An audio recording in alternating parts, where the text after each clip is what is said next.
Okay, dude, fuck it. Game Awards time. Once again, when there's like one thing that's going on, there is absolutely 0% chance I could do anything else. Everyone is being cringe and cancer as fuck. It's Game Awards time. Sorry. We are going to watch the Game Awards, okay? I can't deal with it. I know there's 20 minutes left, but they're already showing stuff, and nobody, and I mean nobody, wants to miss out on a single second of my fucking soy-facing ad! Oh, Bob! That's it! Game Awards!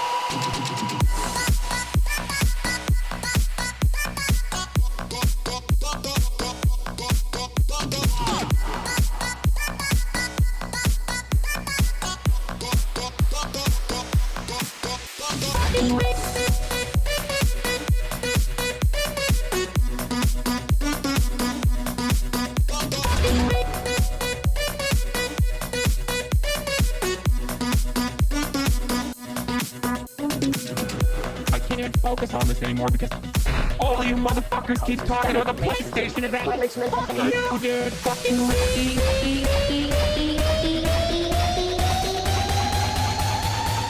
fucking channel. Fuck, mommy. Sorry. Mommy. Sorry. Mommy. Sorry. Mommy. Sorry. Mommy. Sorry.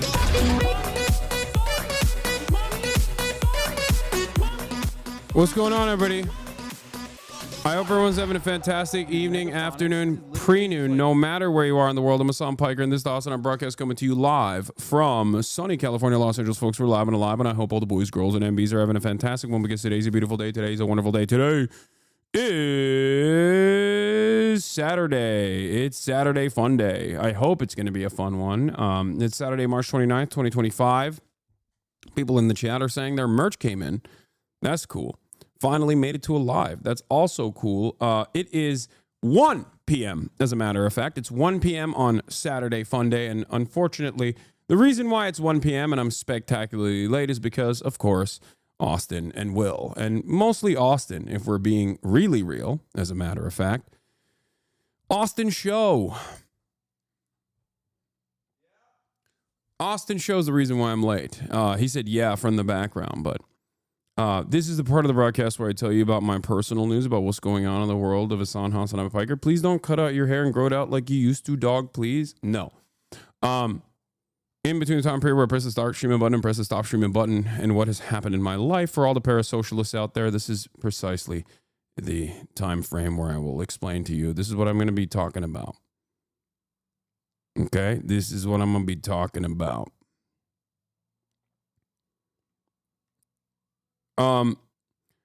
Folks, are you ready to cover the UNC drama for the drama perverts? What's the UNC drama? I don't know what that is.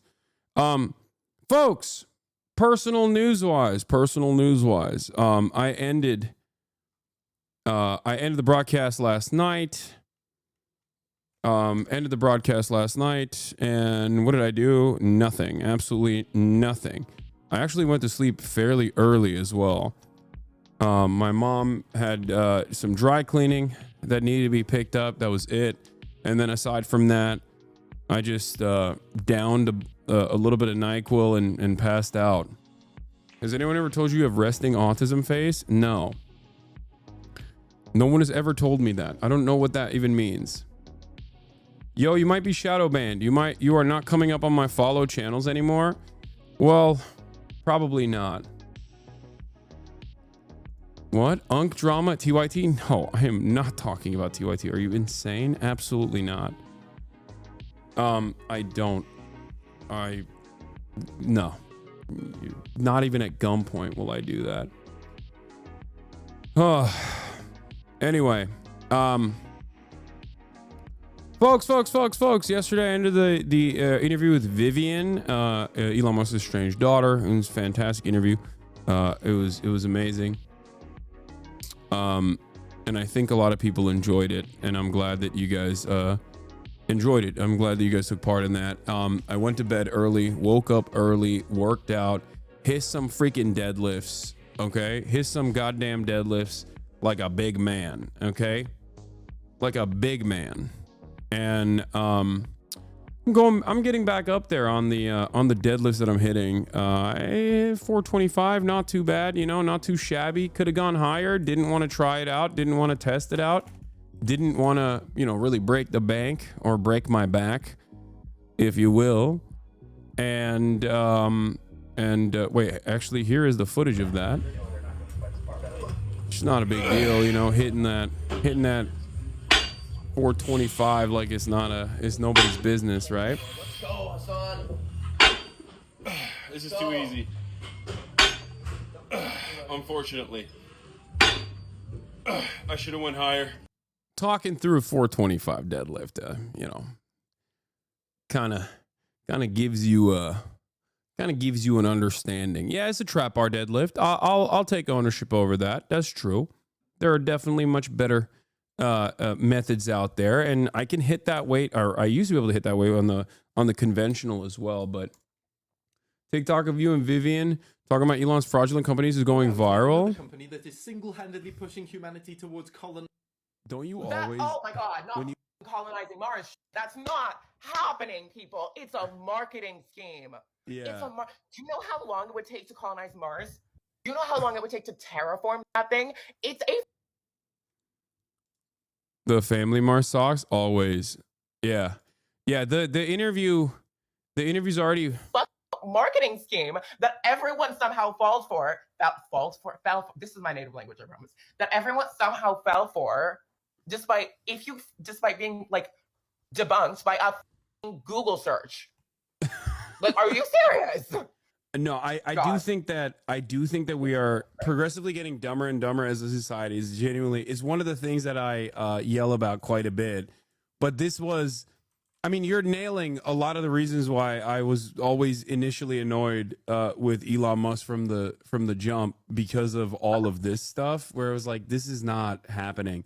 Like, I remember having these conversations with like the donut media guys who were like car guys, right? And I was like, on paper, I'm supposed to love this person because like this is supposed to be like a green energy focused person who, but he's not. Exactly. I'm saying like on paper, he's supposed to be like leading the charge on renewable energy and electric vehicles and why didn't you upload the interview on your own channel? HasanAbi Archive is doing numbers on this one. I don't want to fucking hear it, okay? I hate that goddamn bot channel so fucking much. I want to laser it into the ether. Like, it is so psychotic that this fucking Vietnamese bot channel literally just rips every single one of my fucking every single one of my videos and uploads it with the shittiest fucking editing, because they're using like an AI tool to do the edits too, before my own fucking channel can publish it. It's so goddamn annoying. The edits are terrible. It's dog shit. I don't know how to fucking deal with it. I don't know how to take it down. I don't know how to take down this channel. It's incredibly fucking annoying. I don't know how to take it down without taking the rest of the fan channels down. That's the problem, okay? I've been trying. Do not support HasanAbi Archive. And I'm also, I'm annoyed because like we didn't upload it fast enough. It's obviously impossible for us to upload it fast enough in comparison to the goddamn bot channel that uses goddamn bots to fucking edit their videos. But, you know, very frustrating situation regardless. Edited in advance, release same time. What do you mean edited in advance? There's no way to do it. Anyway, whatever. Asmongold hired his top 3 clip channels years ago, and that's how they popped off so hard. Maybe you should do the same. Brother, stop. Just fucking stop, okay? I don't want to hear a goddamn suggestion from people who don't understand the process behind the scenes. Oh my fucking Lord, dude.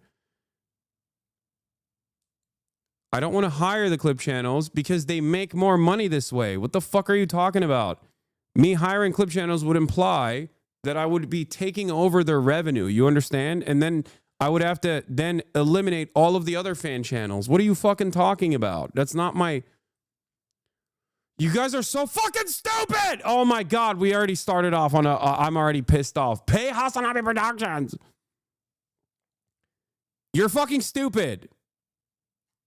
You're stupid. That's not how that works. That means I would have to retain IP ownership over all of the fucking random fan channels only so I can have the 1 or 2 channels that I've decided are appropriate and allowed.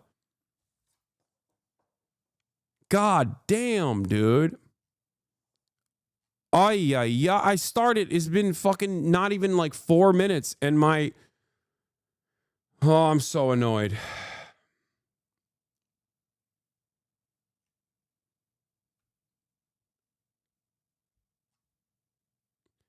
In order for me to only allow certain channels, that would mean I would have to also enforce copyright restrictions on my content.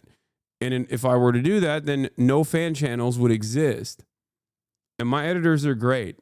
Okay. It's insane. It's insane. I can't believe it. I can't believe that we're starting. And it's like one of the most basic principles that I've maintained here that chatters seemingly understand, but they clearly don't. And yet, you know, he's such a fucking douchebag.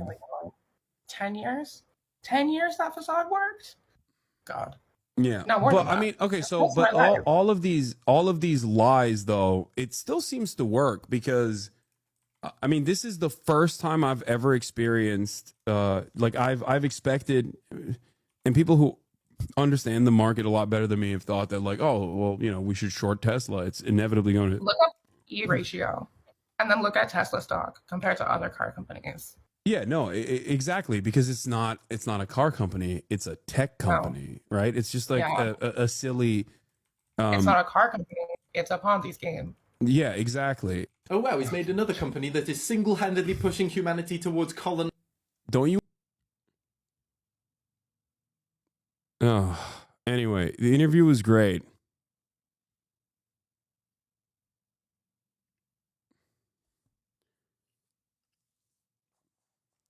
The interview was great. And in the aftermath of the interview, she posted, I guess, an Instagram story. All right. And we'll look at that in a second. Hold on. Does anyone have a blast off meme for me?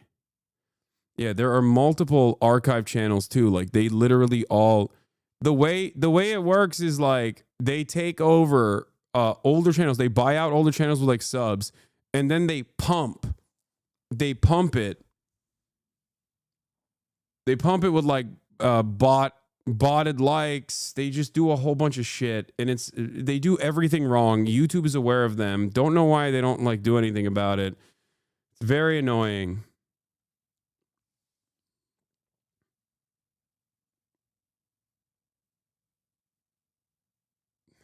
Anyway, check out who this cop is watching in the beginning. Who's this cop watching? Stay in the car. Oh my God, Asmongold? That's hilarious. That's hilarious. Okay, do we have a blast off meme or not? Chatters? That's not insane. That is the least insane thing I've ever seen and ever heard. What are you talking about? It makes perfect and total sense. What do you mean?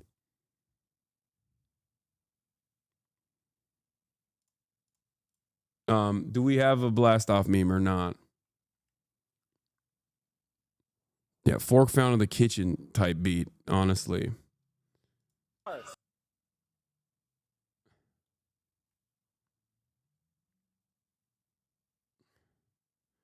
I'm not going to watch. Oh, God, please stop. Okay. Yes, BB No Money did a PSA on AI art. I know. You really want me to watch it. Just give me a fucking blast off meme, please. Or not. And then I'll post my own shit. The meme economy crashed.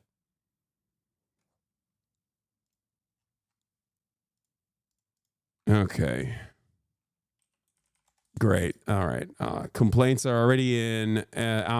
Dude, I can't believe it. I just started off today and I'm already in a bad fucking mood. Jesus Christ. What a day. What a way to start the Saturday fun day. Oh my God. Okay. Here it is. We're blasting off. Here it is. Why do you accept tips? It seems mildly exploitative for someone as successful as you. I'm legitimately asking, not trying to attack you. I don't. Like it's a nascent tip jar that hasn't been in use in years. I haven't I haven't turned on text to speech in, I believe, 4.5 years. I mean, I can eliminate the link if you want, if that'll make you feel better about it. Also, how is that exploitative? What are you talking about? For the record, every single thing that you do, whether you subscribe or whatever, unironically is voluntary. All of my content is not only free, you can even make money off of the content if you choose to do so. I retain no IP ownership. That's kind of the problem with these fucking bot channels that we were just talking about.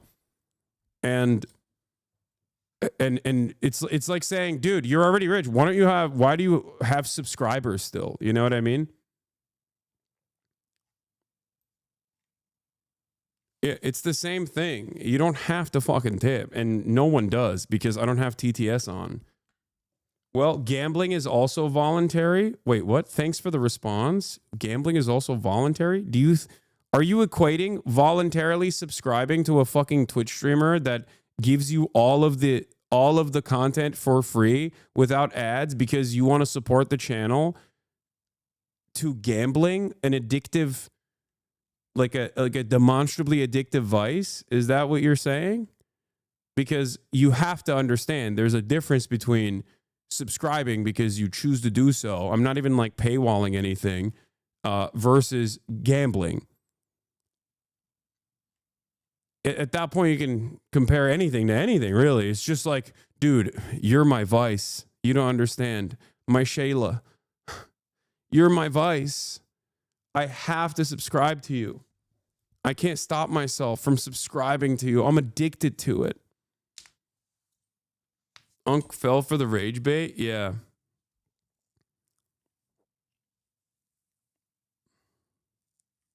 Ban that chatter for a year?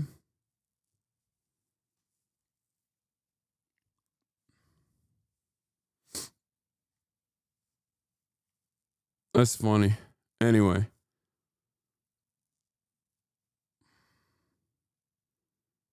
You're getting baited by a blatant troll, man. These chatters know you're mad over this and is not asking in good faith. Just ignore these fucks. I mean, sure.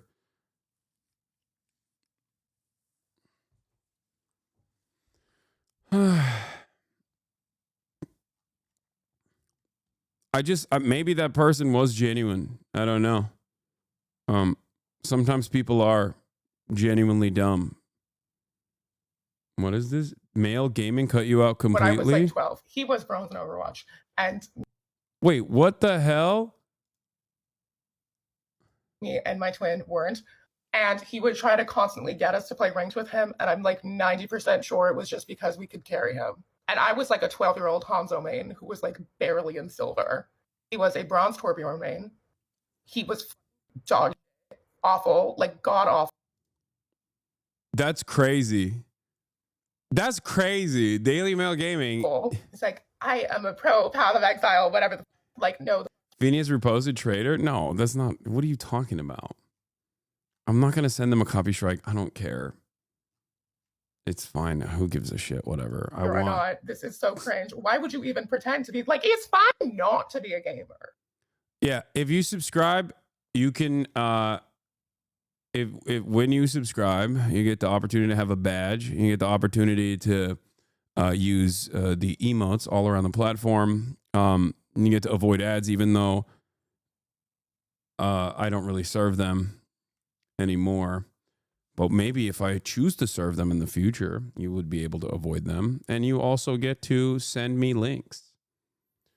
Yeah. Those are the only advantages that you get. Aiden should have been unbanned 2 years ago, and you should have been banned 2 years ago. Nice. True. I agree.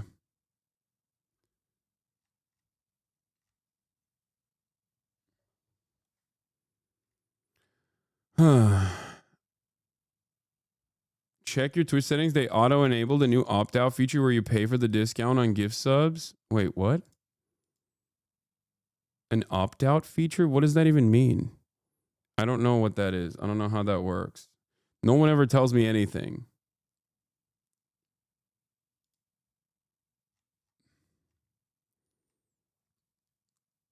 Phase Adapt is a beautiful mind. Here, let's see what he's doing. I love Adapt. There, it would try to bite me. I'm sticking my hand in his mouth. My arm in his mouth is gonna bite. I'm gonna pull this hand around his neck. Boom, push back. It's gonna snap his fucking neck. GG. One-shot it. That's what I'm doing. That's how I'm taking it. Oh no! Boom, boom. I know your ass do not be laying in your bed at your own crib. I've thought about it, bro. Dear Ross said, how the fuck up a grizzly bear? I've thought about it, bro. That's my face came with a paper.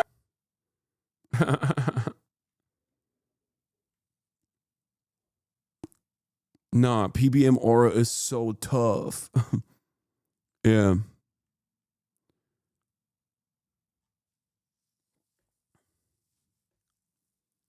Vivian cooked you again? Oh, yeah, here, hold on. Where it's pronounced Vivlinus, like the word villainous, not Vivlanius. This is directed at no one in particular, at HasanAbi Piker. Okay, so apparently she posted this after on her Instagram stories about the interview. Let's see what she said. I was just on stream with Hasan Piker. Very cool. 10 out of 10. Very cool experience. Would do it again. I had a great time, honestly. Like, amazing. My apologies to Ludwig for thinking he was talking about the Koopaling, though. Don't come for me. Yeah. Hell yeah. It was great. It was a great collab. I very much enjoyed it. I liked it a lot, and I'm happy with the way it turned out. For sure. It was very fun. It was a very fun conversation. This is actually a really good take. It's got to kill him inside that she's such a better poster than he is. Yeah. She really is. She is an infinitely... She has more posting power and charisma in her pinky nail than Elon has ever had in his entire life, in his entire existence, as a tryhard who tries so goddamn hard, so insanely hard to be beloved, to be well liked. Yeah, she's a polar bear opposite of him at 100%. Yeah, this is funny.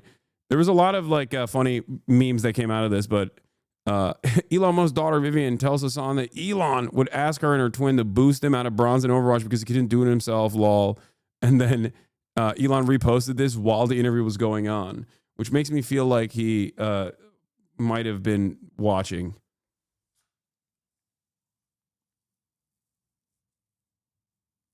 You know?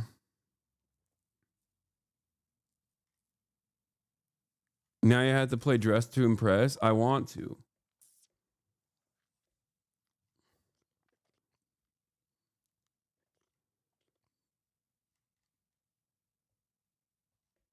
Anyway, it's funny because only one of them is performing gender. I think it's obvious who transphobes get fucked.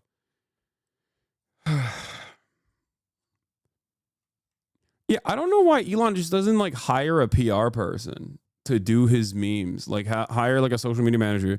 Even Trump, unironically, has a better grasp on this stuff as maybe like a television personality, but like Trump has a poster guy who embodies the way Trump posts and has been able to perfectly replicate it. You know what I mean? Like, it doesn't make sense. But yeah, she also said it's pronounced Vivlinus, like the word villainous, not Vivlanius. And because I butchered it. I butchered that spelling. You do know why. He thinks he's smarter and better than any potential social media manager ever could be. Yeah, for sure. Donald doesn't write his own True Socials. No, Donald Trump has a golf caddy who is actually related, who's cousins with Alex, friend of the show, Alex Lol Overruled, who has been with him since the early days, who has been his social media manager. Yes. I forget his name now, but like that is Dan Scavino. Dan Scavino is Donald Trump's poster. Dan Scavino has been able to perfect the way Trump speaks.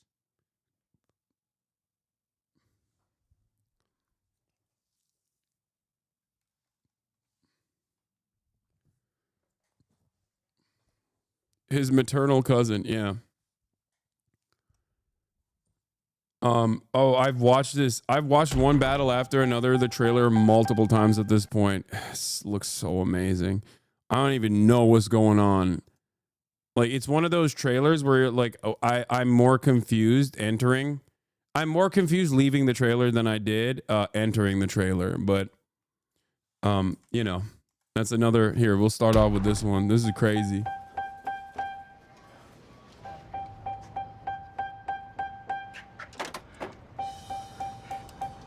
Paul Thomas Anderson, baby. Rise and shine. Goated.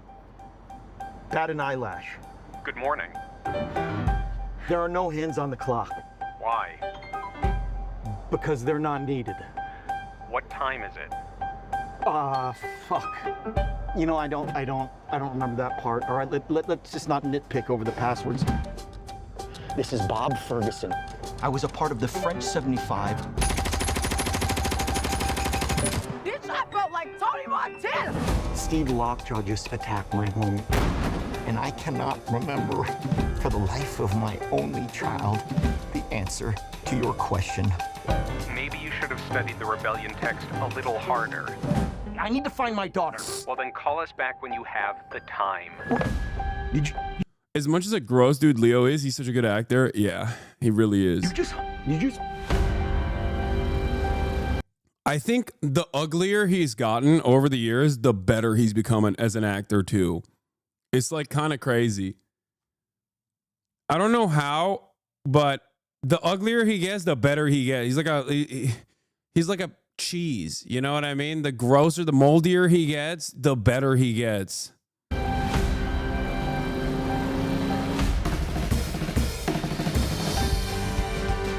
You know, you are so unsuitable for my daughter.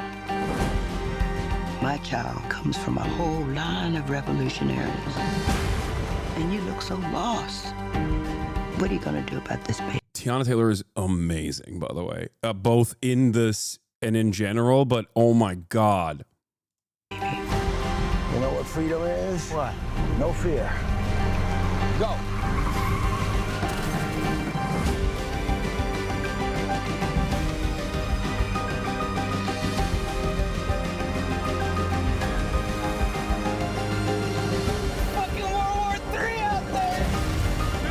Bro, any move. Is this guy Tony Hawk, by the way?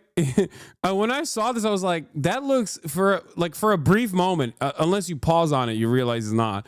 But for a brief moment, doesn't it look like it's Tony Hawk? Like, if you just glance past it, I thought it. Anyway, whatever.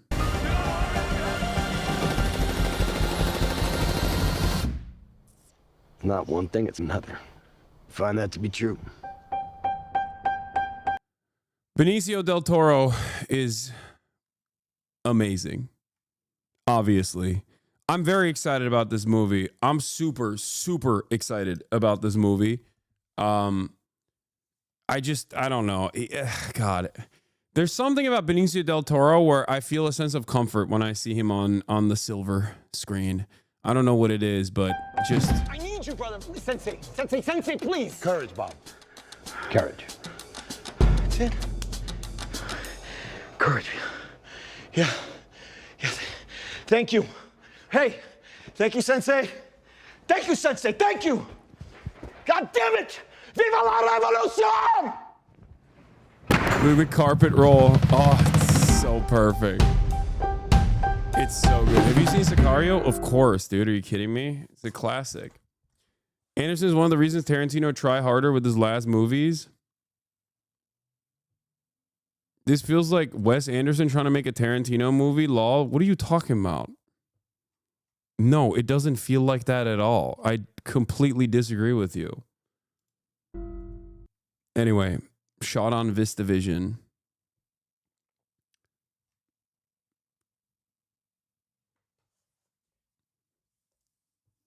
I think this is, I mean, look, it's Paul Thomas Anderson. It's gonna be good.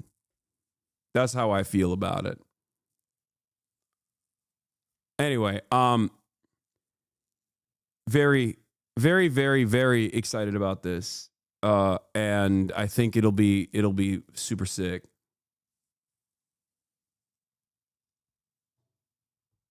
Chat, you are uncultured swine. Watch There Will Be Blood and shut the fuck up.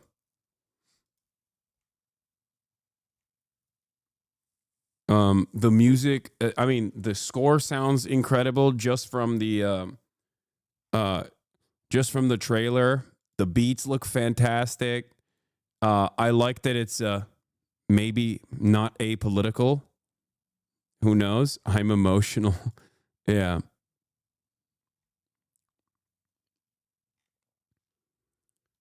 But yeah.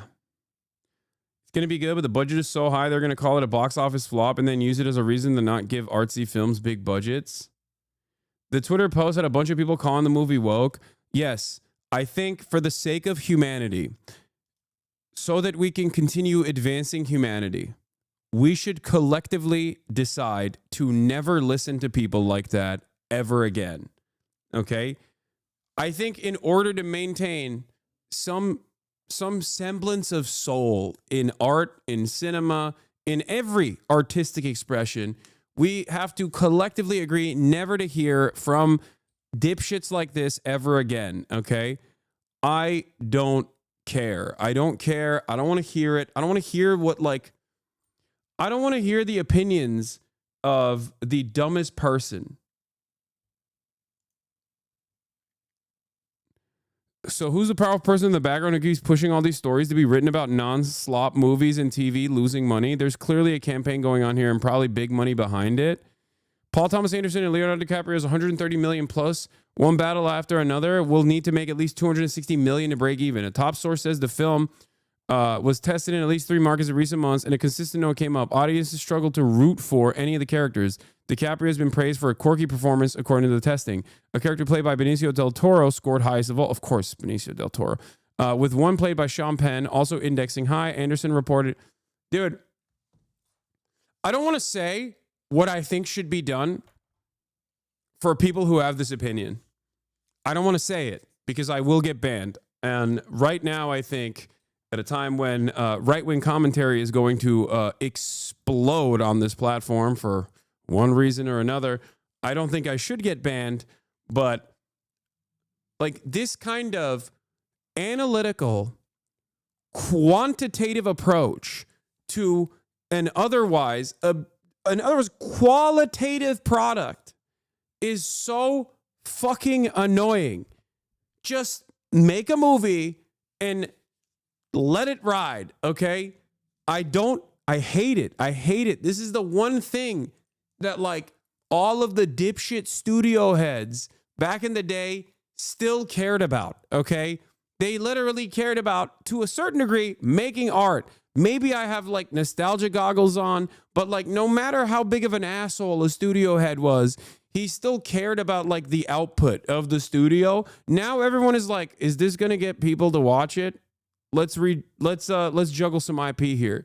Let's like gender swap existing IP. Okay, let's race swap, gender swap existing IP. That'll be good. People will watch it. It'll do well in certain demographics. In certain markets, it's like, stop. Even A24, which is supposed to be like the one place where this doesn't happen, is like moving in the slop direction. You know what I mean? I hate it. This paired up with the Apple TV shit has been frustrating. Okay? Everything is the Democratic Party now. Hollywood is so libbed up that they have become the Democratic Party. They have to focus test everything. I mean, they've always focus tested stuff. They've market tested shit. That's fine. That's normal. But like, you shouldn't get your notes from that. That shouldn't influence any other decisions.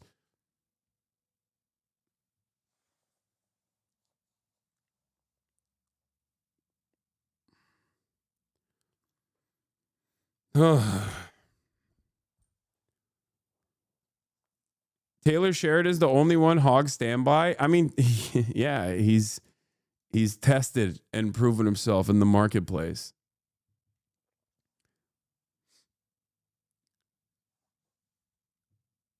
What is this? Oh my God, you can't make this shit up. Hopefully the movie just lets Leo act and isn't trying to make some political point with the plot.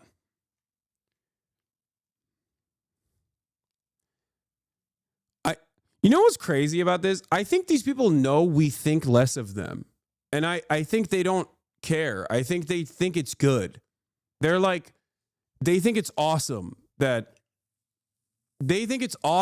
like people who do value the art still and the soul of the product still look at these guys and go, you're a fucking dumbass. They take pride in it. They're like, hell yeah, I'm fucking stupid. Being stupid is a good thing.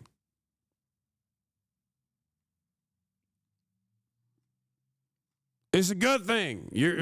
The dumber, the stupider you are, the more American you are. And the more American you are, the better you are as a person.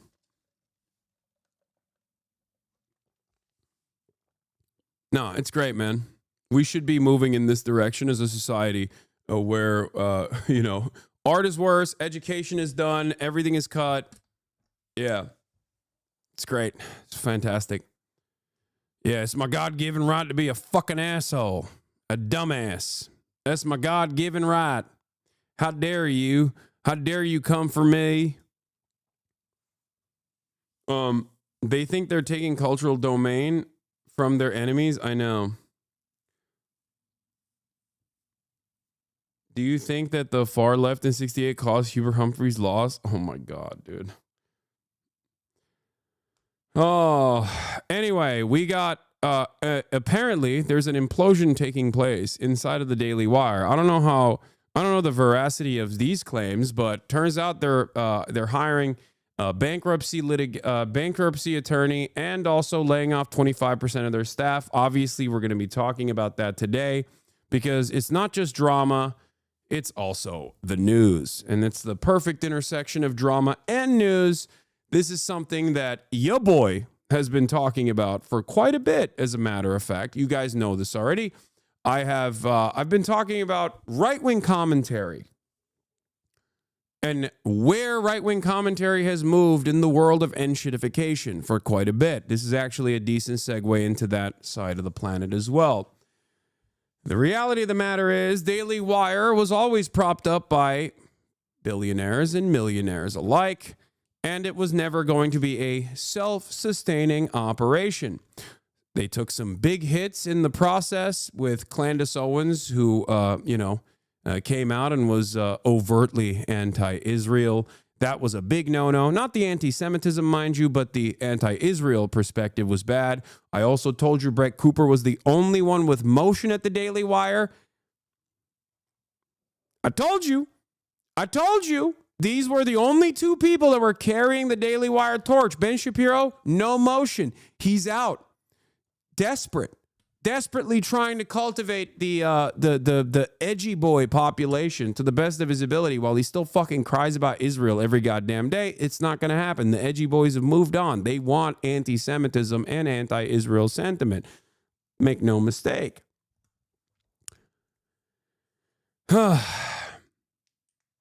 It's kind of interesting that we have arrived at this situation. On the other side, of course, you have the Asmongold rise. Obviously, that is seemingly what people want. People want someone to people want someone that resembles them to look over a Donald Trump video and just go, yeah, based. Don't make me tap that sign again. I told you this. I told you this for months. I told you this. What if ever? And here is the proof in the pudding. Let's take a look at Ben Shapiro's videos. Oh my God. Barely cracking. Derek Chauvin, 19,000 views. 19,000 views. Derek Chauvin's trial was nothing short of mob rule. He is so desperately trying to bring back the edgy boys because he knows this is what they want. This is what the audience demands. He's like, well, you see, I actually want to make sure. I actually want to make sure that, everybody understands that I am a racist indeed. Meanwhile,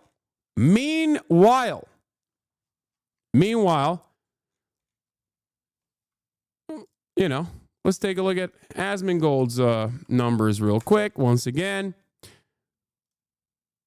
Asmongold's numbers. Asmongold TV at only 3.5 million subscribers is pumping out content. Our government is R-worded. 980,000 views. Okay? He's actually made a pivot back to gaming in a little bit more gaming pivot recently. Trump just can't stop. 835,000 views. You cannot deny the analytics here, okay? Because obviously, in the field of slop in general, there is no qualitative assessment, only quantitative ones, okay? Understand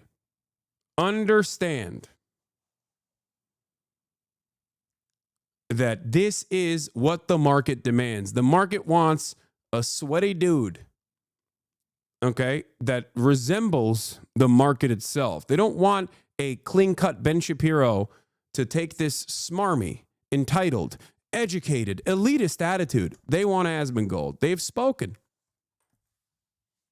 Okay? They have spoken yet again. Meanwhile, of course, Brett Cooper is popping off spectacularly in ways that I could never even imagine for myself. As you can see, videos of hers getting 1 million views, 700,000 views, 400,000 views. Can Boob Save the Planet? 400,000 views. She's cooking. She's cooking big time. And I said this. I said that she was cooking already. When she was at the Daily Wire, I repeatedly told you she was the only one with motion at the Daily Wire alongside Candace Owens. No glaze, you called it. Yes, I did. And now, lo and behold, the right-wing media ecosystem is unironically crippling under the load-bearing weight that the Trump administration's success has cultivated for them. Too many options. Too much success. They're suffering from their success, and the only ones who actually can move in this volatile, fluid marketplace is Brett Cooper and Candace Owens and people that can come across as younger or come across as more personable than the likes of Ben Shapiro, who still represents a Fox News adjacent point of commentary. This is it. This is the problem. This is something that Benny Boy will never be able to achieve unless he decides to start talking about, titties in video games or whatever the fuck the culture warriors care about now. People abandoned intellectualism, and now also they abandoned fake intellectualism. No more nerds. Exactly. Same with Jordan Peterson. So they established this expensive outlet that was propped up by obviously billionaire donors, an endless funnel of money coming their way. And look where that got them. Daily Wire's media empire is falling apart. Death by 1,000 cuts, I think. As I told you, that was what was going on. I noticed this a while back when I just stopped seeing Ben Shapiro on the timeline. I was like, why is he no longer relevant? Why doesn't he piss me off as much? And here it is. James Lee, independent journalist for Breaking Points, says, what started Jeremy Boring stepping down has now spiraled into mass layoffs and another firing of senior executive Alyssa Cordova, the vice president of PR. Here are all the juicy details. The Daily Wire just fired Alyssa Cordova, their VP of Public Relations, and according to sources, Alyssa Cordova was Jeremy's minion. One was responsible for crafting the company's aggressive and paranoid media strategy. Cordova allegedly stalked former employees online, kept folders of clip videos of their enemies, helped wage internal vendettas under the guise of PR. One source, disaster of their PR strategy over the last year was cooked up between Jeremy and Alyssa. Mass layoffs ensue. The Daily Wire is also shuttering its kids division entirely, roughly a quarter of the company. They tried to do kids propaganda. It was dog shit. It was awful. It had no motion. Doesn't this mean that they were successful, though? Their goal was ideological. They pumped right-wing content and groomed the new generation. Daily Wire did not do that. At most, Daily Wire did that by elevating voices, propping them up like Brett Cooper. No, they were not ideologically successful, or rather, the success of right-wing ideology was not because of Daily Wire. It was because of Trump, and it was because of all the independent podcasters that are not even associated with the Daily Wire. Those podcasters couldn't even elevate the Daily Wire, as a matter of fact.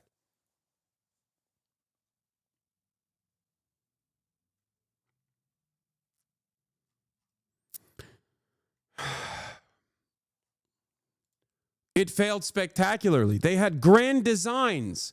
They had all of these incredible numbers that they kept showing. They were like, we're making $10 million a month. What happened? Steven Crowder also fell apart in this process, for the record. Hi. Obviously, Steven Crowder also fell apart. He got a fat Rumble deal, 18,000 views in one day, by the way. 5.7 million subscribers. Look at his YouTube channel.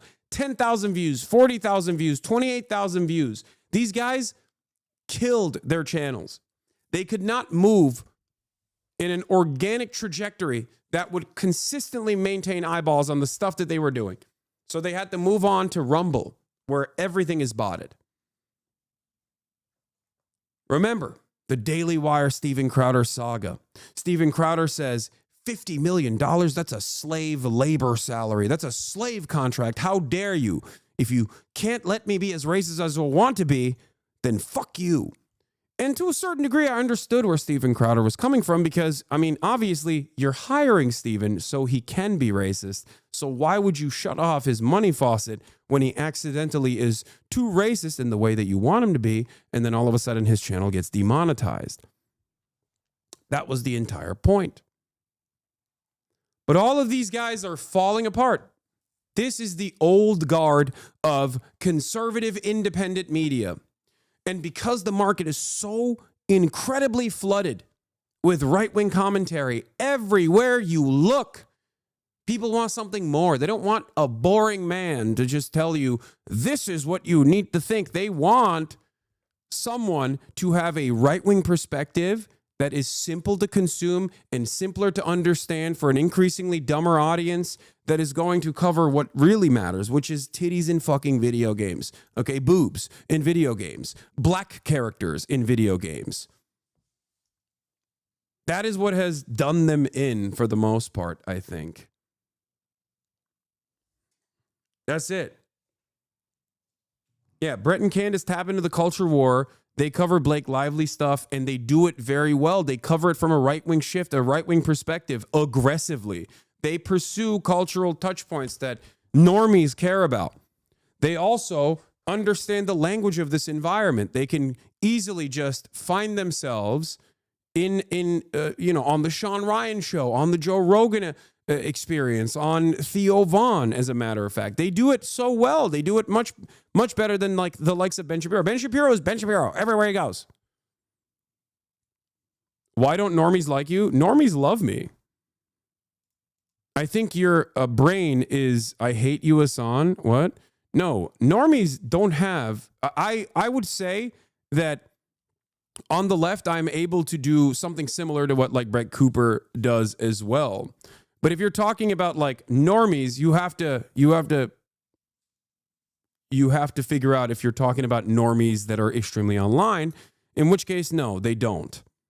But if you talk about like normies, like people who have jobs, people who live in the real world and maybe every now and then see clips of mine or YouTube videos of mine, then those normies don't dislike me at all. There's a lot more of them. They're just not online and they don't have a lot of motion online. He got caught and backtracked? No, you're misunderstanding my point. I wouldn't consider the unwashed gaming masses or people who spend every waking moment watching, Asmongold or any number of these different content creators like normies.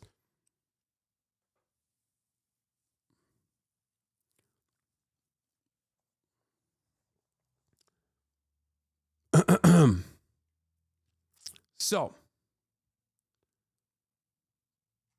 in any case, this is a thing that I've been tracking closely because it's obviously directly related to my job. And now there's finally some movement in this direction. And internally, people are furious. One source put it bluntly: if they let Jeremy go a long time ago, many people will still have jobs today. Everyone knows it. With a quarter of the company gone and its core leadership in flames, the big question now is, what happens to the people that are still there? Can Matt Walsh, Michael J. Knowles, and the rest stay insulated from the chaos? Or is it just the beginning of more turmoil to come?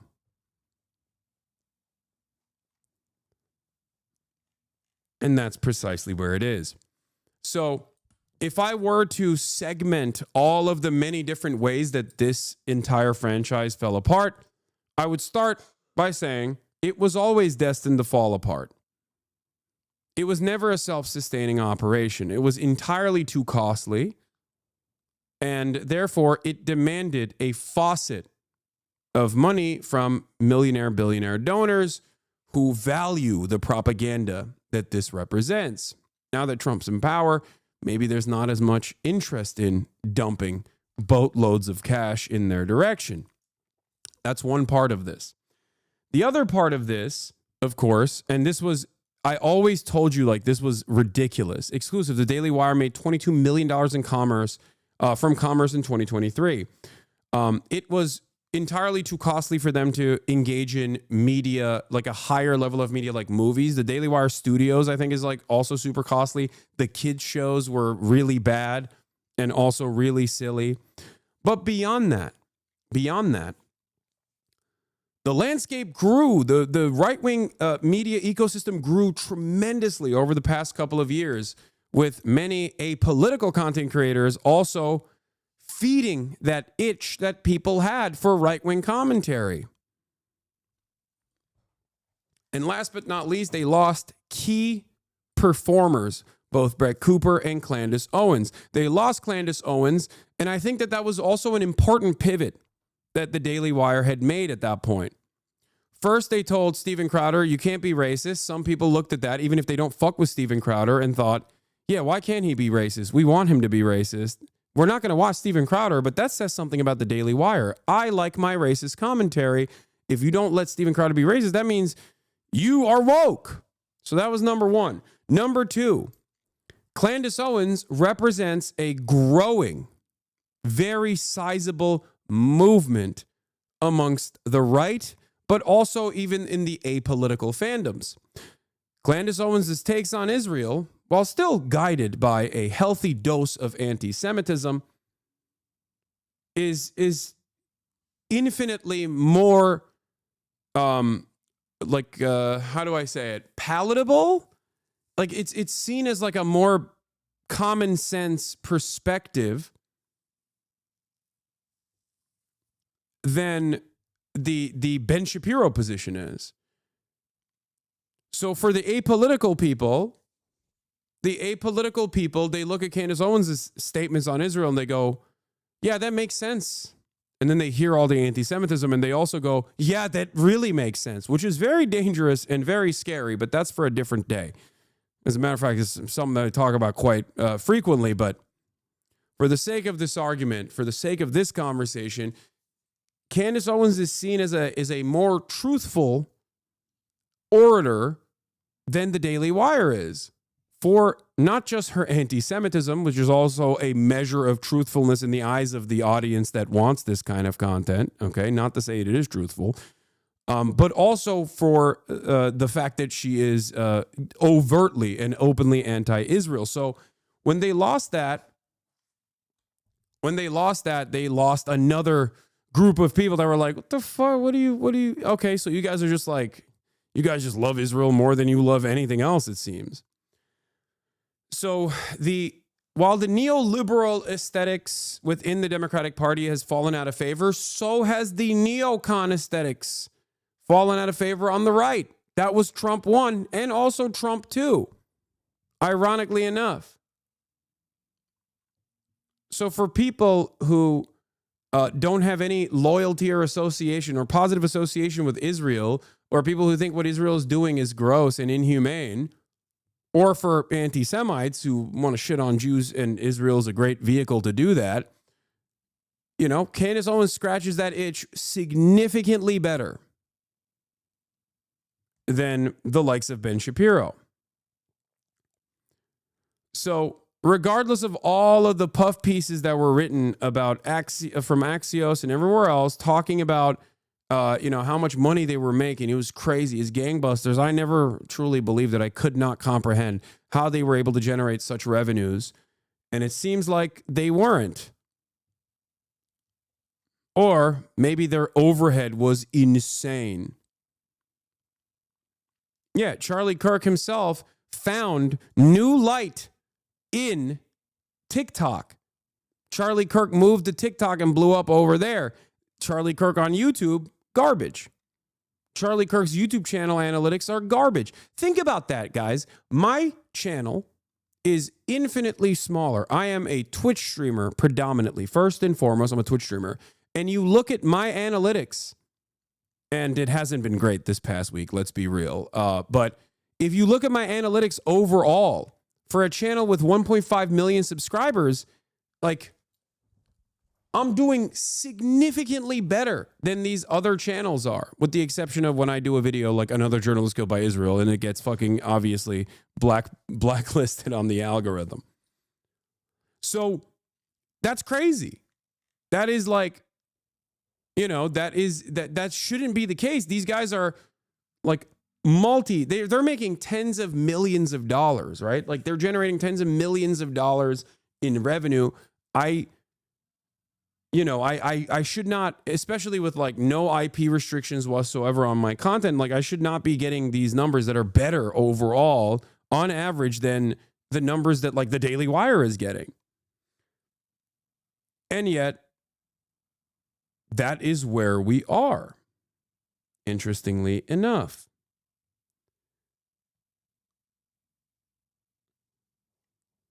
So, too much overhead, too costly of an endeavor with not enough ad revenue.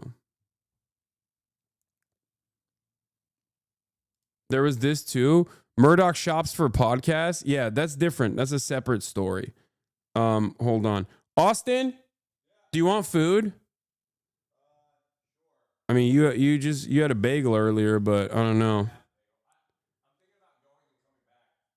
Okay. I'll just get you some leb ass food if you want. Yeah. Here, just orders. Oh wait, hold on. I'm gonna order something for my mama. I mean, you can come on at this point if you want. I've changed. What do you mean? No, I just put my shirt back on because it's cold. Same outfit. I wanted to show it off. Oh yeah, we can do that when you come in. I mean, I'm ready whenever you're ready to have fun. Yeah, I mean, this is my fun. This is how I have fun. Yeah, Austin is saying I'm ready to come in whenever you want to have fun, and I'm telling him this is how I have fun. Okay. We could cover. There's a plane story we could cover too. Okay, I like that. That's your understanding of fun. That's what you consider to be fun. Okay. All right. Well, I'm gonna get this for my mom as well, and then here, whatever you want.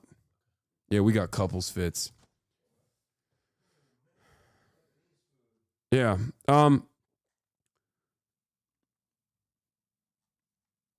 In any case, I feel like PragerU is owned by the Daily Wire, I'm pretty sure, at this point. In structure and output, yet they're going through the same troubles that we know of. Was it likely saving PragerU? No, PragerU is owned by the Daily Wire too now. But yeah, this is... Where's the other story from Will Sommer? Give me the Will Sommer tweet thread about his perspective, because I think that'll be also instructive.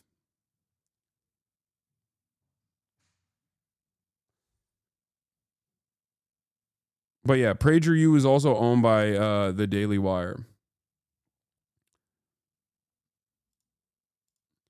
But yeah, it's finally coming to... These costly desires are finally coming to a costly end. An untimely end. Or I guess, like, if you think about it, it's one that I predicted would happen eventually. But I guess it's happening now, sooner rather than later. Ben Shapiro's Daily Wire has been hit by layoffs just a few weeks after CEO Jeremy Boring, who was trying to become some sort of conservative entertainment media mogul, stepped down. A Daily Wire spokesman tells me, as a part of our ongoing plan to better align resources with business priorities and growth areas, the Daily Wire has made the decision to streamline and in some cases reduce our workforce. This decision was based on business needs and operational efficiencies. We are deeply grateful to our impacted employees for their contributions and are providing them with severance and career transition support. Our focus remains on delivering the highest quality content and experiences to our subscribers while ensuring the long-term success of our business. The U.S. aid money dries up fast. No joke. There's been some speculation on the right about that. That's hilarious. I mean, if you want, you can. Well, no, Is someone talking about some other stuff too? That's what I'm thinking. I- I'm gonna look at my laptop and then I'll come back. Okay, all right, you do that. Okay, he's gonna upload some Fansly content. So I'll be back by the time the food gets All right. I'll be right back.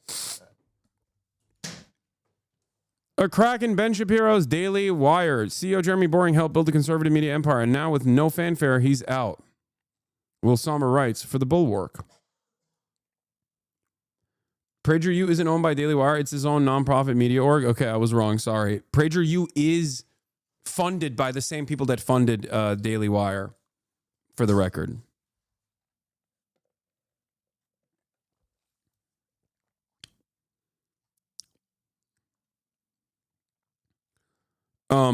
Turmoil in the House of Shapiro. Conservative mega commentator Ben Shapiro's Daily Wire empire announced a big shakeup.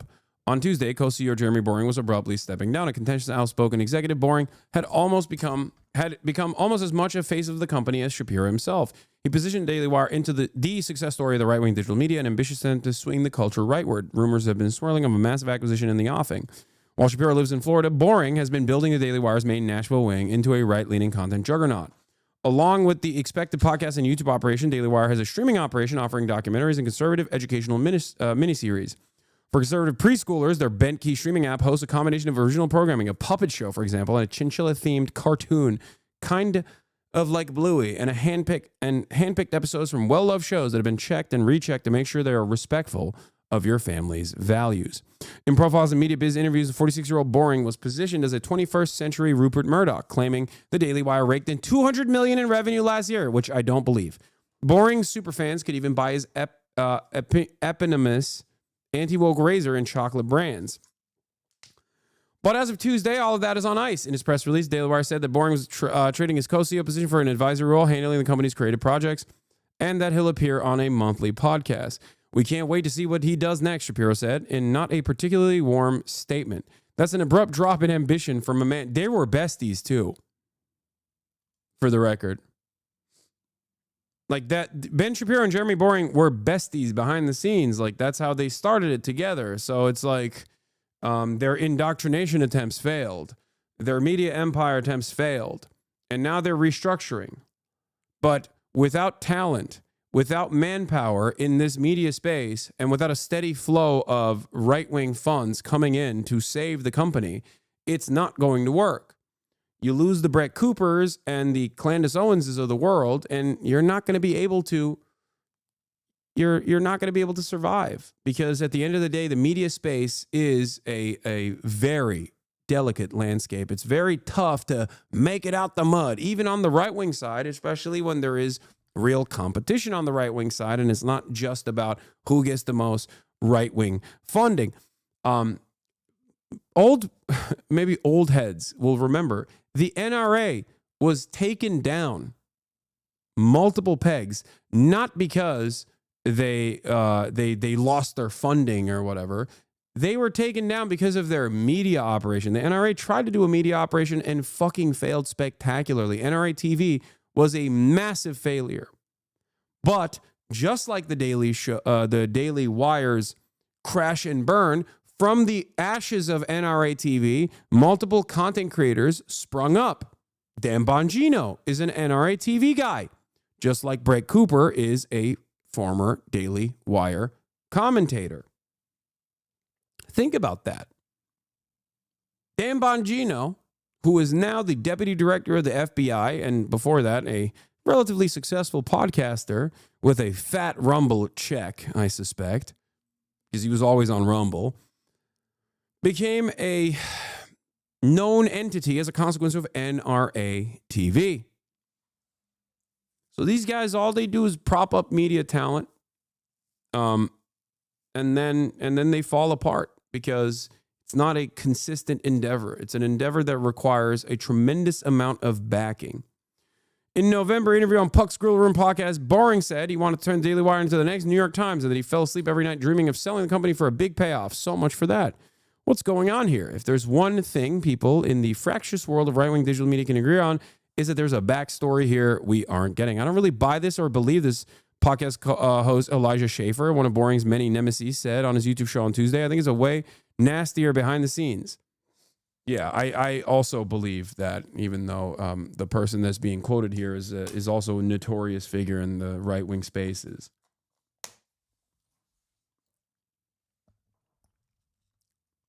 How do they fail so much with ads?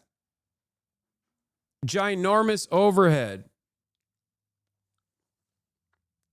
Impossible to compete. I'm sorry, guys. If your overall output is all but a fraction of a dude who doesn't change his t-shirt for months and has a dead rat as an alarm clock with like tens of millions of dollars of funding, if you can't touch a fraction of a dude who has a fucking blood wall in his house, then you're cooked. How can you compete against that? His overhead is nothing. It's literally just the dusty ass PC. That's it. And he's like not even 10xing, 100xing Daily Wire's media properties by just playing a bunch of Trump videos and going, yeah, based. You can't be in that marketplace. You can't. You're cooked.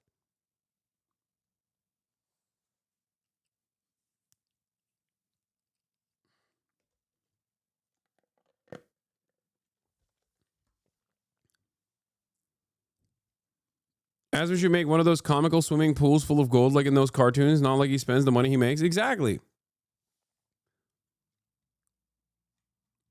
Despite what counts as successes, Daily Wire host Matt Walsh's Am I Racist was the top grossing documentary of 2024. The company's been bleeding talent. Owens has, despite her extreme views, built a larger platform for herself since leaving the company. Back at the Daily Wire headquarters, campaigns like the new effort to convince Trump to pardon Derek Chauvin, the Minneapolis cop convicted of murdering George Floyd, have landed with comparative thuds. Right-wing commentator Jason Whitlock, for example, pointed out that pardoning Chauvin would be a deranged move for the first days of the Trump administration.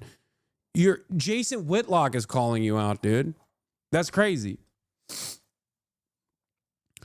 One particularly frothy, drama-filled debacle in the last months of Boring CEO-ship centered on Brett Cooper, a Daily Wire YouTuber podcaster who comes off like a younger female version of Shapiro, as I've always called her, Femme Shapiro. No one gives me credit for it. Last fall, as rumors circulated online that Boring and Cooper were at odds. Cooper's on-camera role was increasingly filled by her friend and producer, a woman named Reagan Conrad, prompting speculation that Boring was using her to replace Cooper. When Cooper finally quit the Daily Wire in December, Conrad was indeed slotted into the now vacant host role. Under Conrad, the show's views are down. Meanwhile, Cooper, like Owens before, is building her own channel on YouTube. In one particularly rough moment, Boring insisted in an online video that Conrad had not taken acting classes to seem more like Cooper. It's hurting my feelings a little bit that Brett hasn't done more to defend her friend, Boring said. Cooper celebrated Boring's exit herself on Tuesday, posting a smiling Jimmy Fallon gif on X.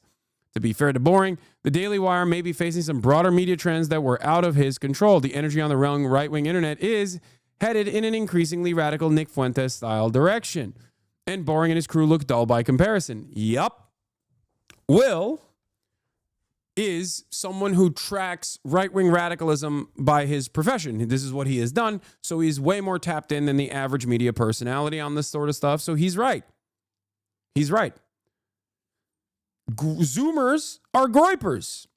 If you are under the age of 35 and you find yourself in the right-wing media landscape, you either are a person that considers themselves to be, did I say Will Neff? I meant Will Sommer. Will Sommer. I don't think I said Will Neff. Will Sommer, the fucking author of this article, the journalist. Oh my God, chatters. Jesus Christ, I have a fucking audience of morons as well. Holy fuck. I just said Will. I didn't say last name. Will Sommer, the journalist.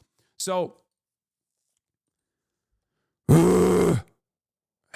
anyway, as I was explaining, as demonstrated by my fucking audience's like level of stupidity here as well. Audiences are getting dumber and dumber, okay? They want dumb slop. So either, I bracket it as such, either you're like an apolitical kind of guy who sees common sense, male bravado from the otherwise apolitical center-right to far-right media ecosystem, or you're tapped in and you are political, you have an expressive political ideology, and that centers entirely around neo-Nazi sentiment, like straightforward Groyper neo-Nazi politics. If you're under the age of 35, those are the two brackets for you. Okay? That's it. That is the only game in town. And Daily Wire does not fit any of those needs because they're far too nerdy and far too robotic, far too professional to broach the alpha dog apolitical space. And they are far too invested in the defense of Israel to hit the anti-Semitic notes that they need to hit while also, because they're expressly pro-Israel, it's virtually impossible for them to hit those anti-Semitic notes, even though they try. You know? So that's where they're at. In this increasingly growing right-wing media landscape where basically every content creator is like center-right to far-right, it's very hard for them to keep up with output that is infinitely more interesting to the average viewer.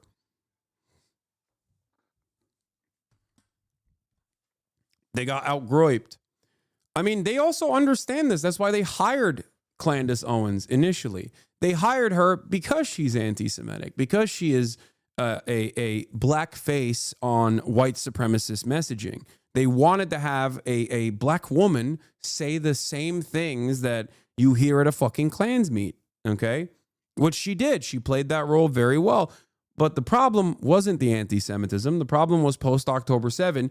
Her anti-Semitism packaged with anti-Israel sentiment made it a major issue for Benny Boy, especially, and Jeremy Boring. These guys are major Zionists. They love Israel. It's interesting to think, like, because they knew Candace Owens was anti-Semitic. Ben Shapiro does not care about anti-Semitism. He has time and time again repeated this. He does not care about anti-Semitism at all. He cares about anti-Israel sentiment. That's why he's defended people who are pro-Israel but anti-Semitic. In certain terms, too, like openly, not even a secret. This is not like a speculative matter at all.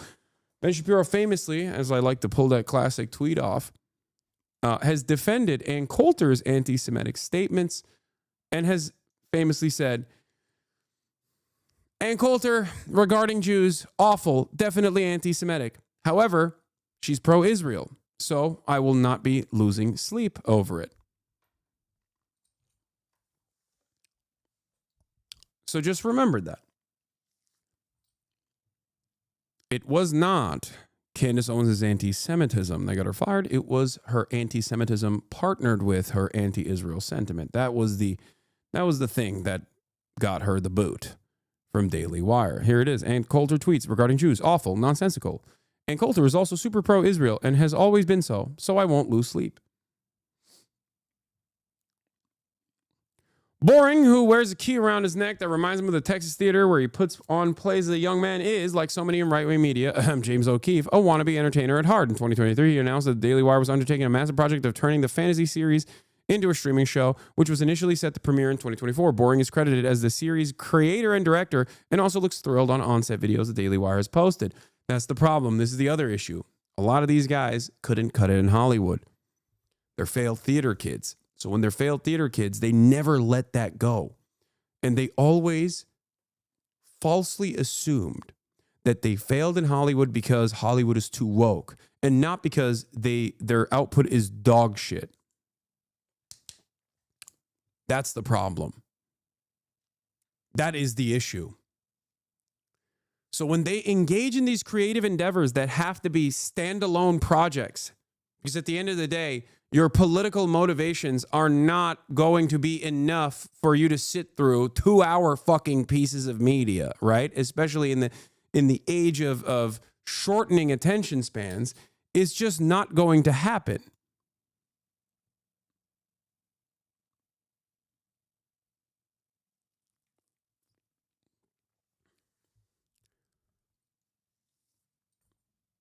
It's just not going to happen. You have to make good product. And if you don't make good product, then ultimately people won't watch it. There is not enough political motivation that will cause you to sit through 2 hours of slop. You can sit through an Asmongold video that's 25 minutes long, especially if he sings the right tune, right? But you're not gonna sit through a movie, okay?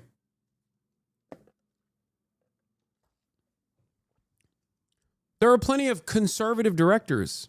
There are plenty of conservative or center-right actors in Hollywood. Hollywood is liberal, yes, but ultimately they do have a conservative association, I would say.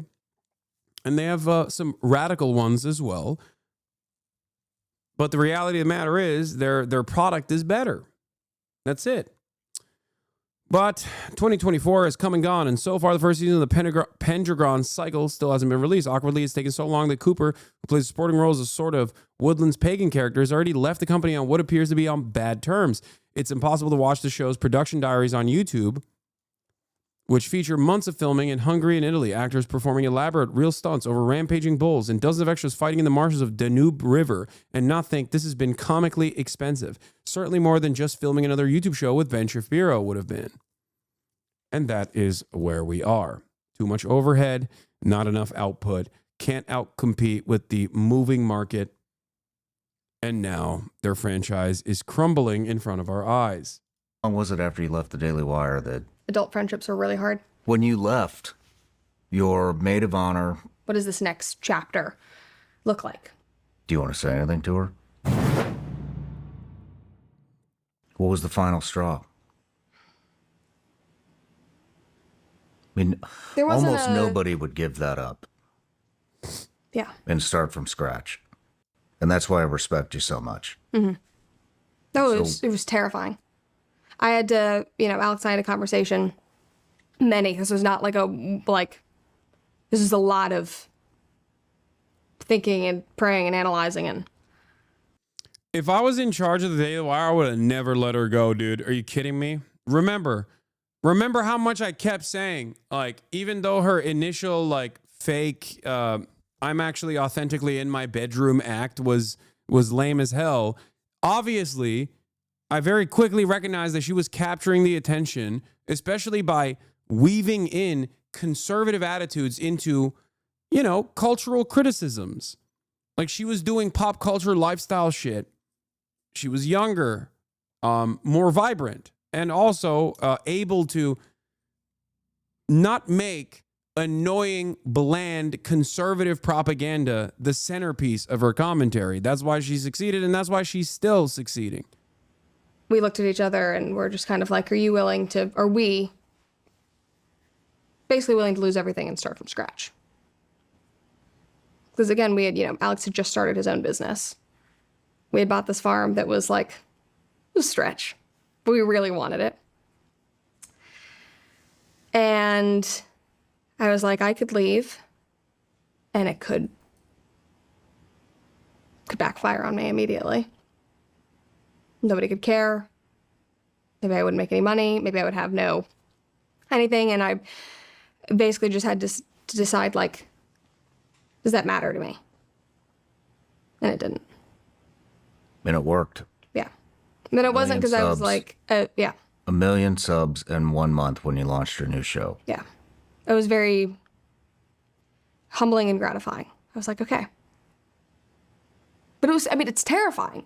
And I literally, our conversation was are we willing? My mom had just decided to move to Nashville. I was like, are we willing to go move back in with her and literally start over?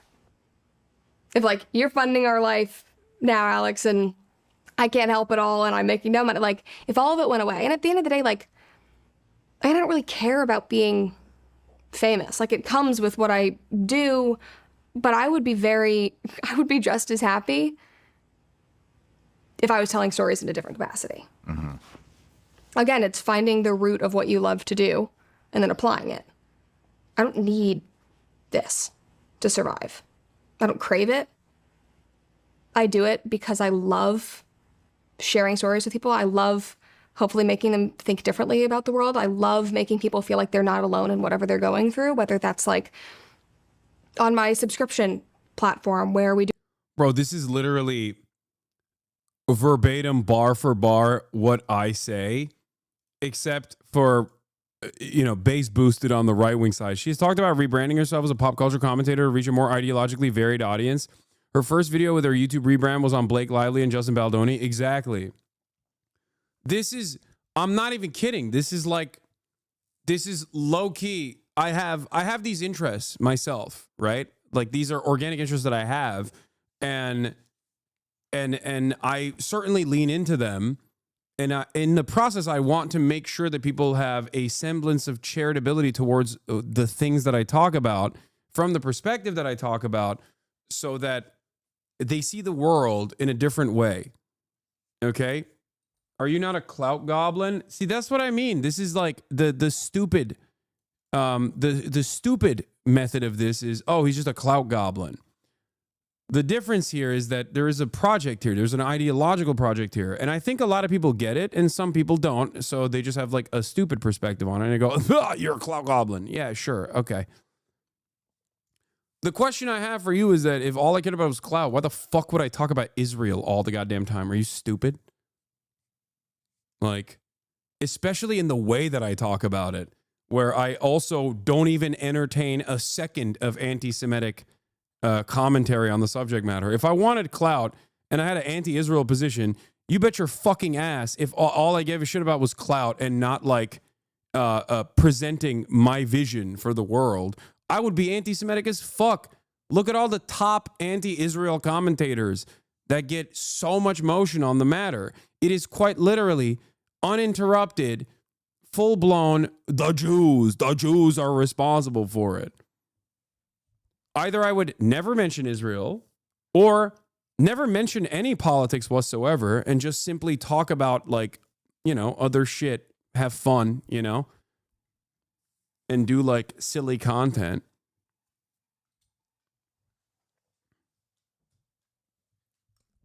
Or if I were to do politics, I would just be right wing. That's it. Like there is no reason.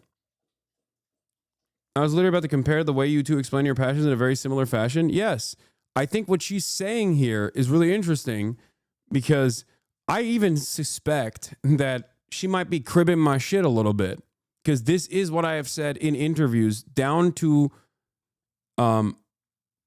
this is what I have said in interviews down to like the verbiage that she's using. And we already know that they were jacking my shit at the Daily Wire when she first started. So, you're so brave. I didn't say it because I'm fucking brave. I'm not, okay? I don't know why you guys have this like incredibly antagonistic relationship with anything I say. Like, no, I'm so brave, dude. Yeah. Yeah, that's what I meant. I said, me. I'm brave. That's not my point at all.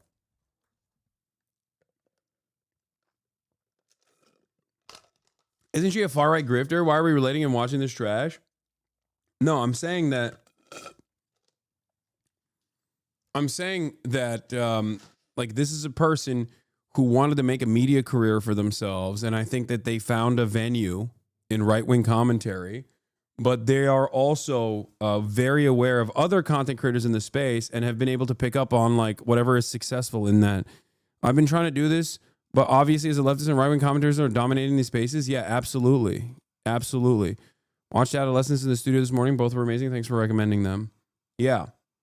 Especially in like female-centered spaces too, as Taylor Lorenz reported on, there's a lot. Like there's a lot of pop culture commentary that is like expressly right-wing. It's really interesting. It's not just the male-dominated space on the independent side of online news and online commentary that's like super right-wing, where your expectation from a fitness content creator is that they're going to say some suspicious shit. I think even like T channels and drama channels also participate in this, and they have like a predominantly female audience. I got sana tavuk aldım, bir de yine köfte. Yeah. Do our Dear Brett series, and I'm able to talk to people. Like I had a girl last week, talk to me about, she has a grandfather with dementia who is, forgetting who she is and has gotten violent and is like, how do you? Okay, I'm going to skip the rest. Reagan, is that her name? Took over the comments section. How did that feel? Friendships are hard. Are you guys still friends? I don't say so.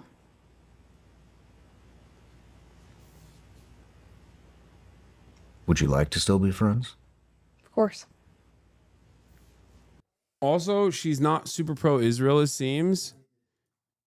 Oh, Brett liked this post from Candace? Yeah, of course.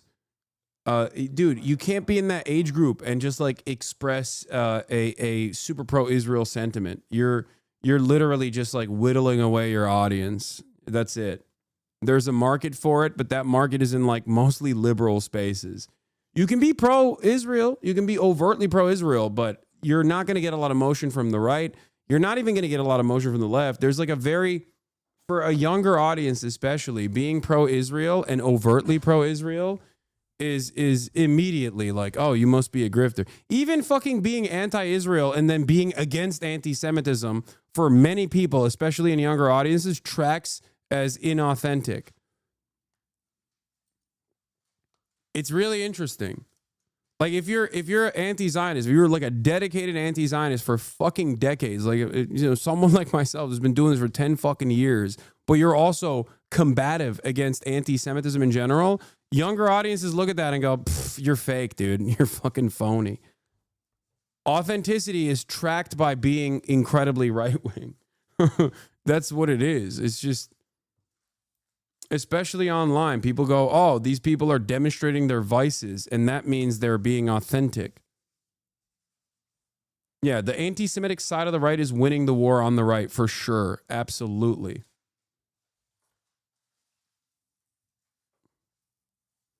Not trying to glaze, but I will say your commentary has had a super significant influence on me and the people in my life. My super right-wing father, my family's Jewish, but he is not, recently told me he now supports Palestinian emancipation after I brought up some points from you, Noah, and my own research. Thanks for all you do. Free Palestine. Yeah. There's no metric for there's no metric for authenticity if you are empathetic. If you're empathetic, that means you're not fucking real. You know what I mean? You're fake. You're phony. No one is really empathetic. You're fucking making that shit up. And I think it's because a lot of people only duke it out online, if that makes sense. Like if all of your experiences are shaped by, if all of your interpersonal relationships and all your experiences are shaped by online back and forth, then yeah, that's very different than how you would operate in the real world. And therefore, because that's most of our social development now, especially in the post-COVID world, unfortunately, people think like being an empathetic human being and caring for others is fake. You're virtue signaling. Whereas vice signaling, on the other hand, is a true metric for authenticity. That's it. Being a bad person, like openly being a bad person, unironically is seen as a unironically seen as like being a real one, you know? And that's why there's people that like aren't even all that invested in being a right-wing ideologue that can simply present themselves as such, as Mingold, okay? And of course, their output is all that matters if they're a content creator, as I've said time and time again, and are able to embrace larger and larger audiences as a consequence of that by vice signaling, by saying what is expected of them, by giving the audience exactly what they demand. And there are moments of honesty, okay? There are moments of honesty in that process where, like, Asman will sometimes be like, yeah, I don't care about this. I'm just saying it, you know? Or, yeah, I'm saying it because it's popular. What are you going to do about it? And it's, that's what it is. That's that straight up. Like, Trump kind of tapped into this too. Trump tapped into this. He is honestly dishonest. Okay? He is honestly dishonest, and people see that as like a measure of authenticity that is virtually impossible for anyone on the left to capture, especially if your values are motivated by being empathetic to others. You know? Why do you think being against Israel's actions is conflated, but being anti-Semitic by so many people after all the info that is just no, because it's a defense mechanism, and Israel's development as a Zionist, a settler colonial project literally relies on the constant fears that if Israel doesn't exist as an ethno-religious supremacist state, then like all Jews will be killed and murdered, and Holocaust will happen everywhere. Yeah. And that intentional conflation has caused people to obviously learn the wrong lesson there. They look at Israel and perhaps for the past couple of decades until this last decade, people looked at Israel as a positive state. People associated Israel with positive values, right? With the endless faucet of pro-Israel propaganda coming from mainstream news, while never really seeing what Israel was truly doing to the Palestinian population. Most people were like, yeah, Israel's good, and if you hate Israel, you're anti-Semitic. That makes sense to me. But now that people are understanding that Israel is not good at all, okay, and indefensible, utterly indefensible, and that association is now a negative one. And I have not been able to explain this to a lot of people that are not anti-Semitic but are super pro-Israel. They just don't understand that at all. It doesn't track. There's too much social conditioning and too much time that they've invested into believing that like this is a good conflation and not a negative one. And it's interesting. I know that it is not a positive conflation, and it's downright dangerous for the existence of Jews in the Western world, because my name is Hasan. And I've lived in this country post 9/11. And if that conflation of for example, Islam and ISIS wasn't such a dangerous weapon, then the American media would not have lied and manufactured consent and implied that those two things are intertwined with one another over and over again in an effort to justify the war on terror.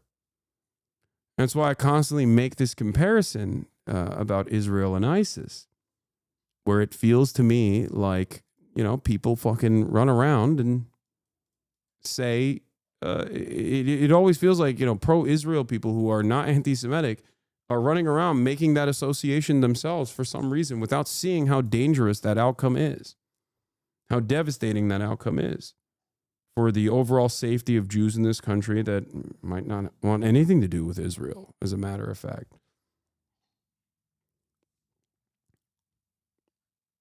Especially with this current government heavily leaning into that, because there's a lot of institutional allowance using anti-Semitism as a weapon to wield against the First Amendment, against due process. Like, a lot of people, I think, don't understand that this is simply the entry point for this administration to enact a very scary agenda, to make it so that any criticism of Trump inevitably will be prosecuted with the full extent of the law. You'll be a terrorist. But the entry point into it is through anti-Semitism, through claiming that you give a shit about anti-Semitism, and liberals have allowed this administration to continue doing so. They've allowed it. You see it. There's too much time and too much money that was expended by pro-Israel groups that center themselves around like Jewish advocacy groups, even though they're not. They're just Israel advocacy groups. And they have virtually invaded a lot of think tanks and colleges and whatnot to create this idea that like, yeah, this conflation is real. Israel is for the Jews and Jews are for Israel. And if you criticize Israel, you hate the Jews. There's like, think about it. There are I can't think of a single other instance where like shitting on Christians in a country that is like bouldering towards Christian nationalism right now. Shitting on Christians in this regard does not get you this same level of punishment. Okay? Shitting on no other marginalized group will ever get you this level of punishment. As a matter of fact, it will get you promoted, really. Right? Yet. You're right. Yet. Do you have a single fact to back that up? Which part? Do you think that like white supremacist anti-black sentiment is something that will cook you up in this country? All the parts. What do you want me to source? I can source anything you want me to source. In terms of the money spent from Zionist groups, like pro-Israel groups, I mean, that much is, I mean, look at AIPAC as a starting point.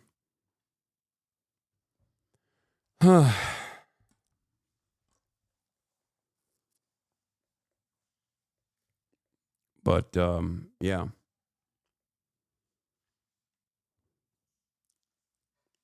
In terms of the administration using anti-Semitism as a weapon to crack open and set very dangerous precedents against free speech, look at the ongoing legal battles that are taking place with Mahmoud Khalil, with the Turkish PhD student, with the Korean American who was almost deported but was stopped because they just couldn't find her. Yeah.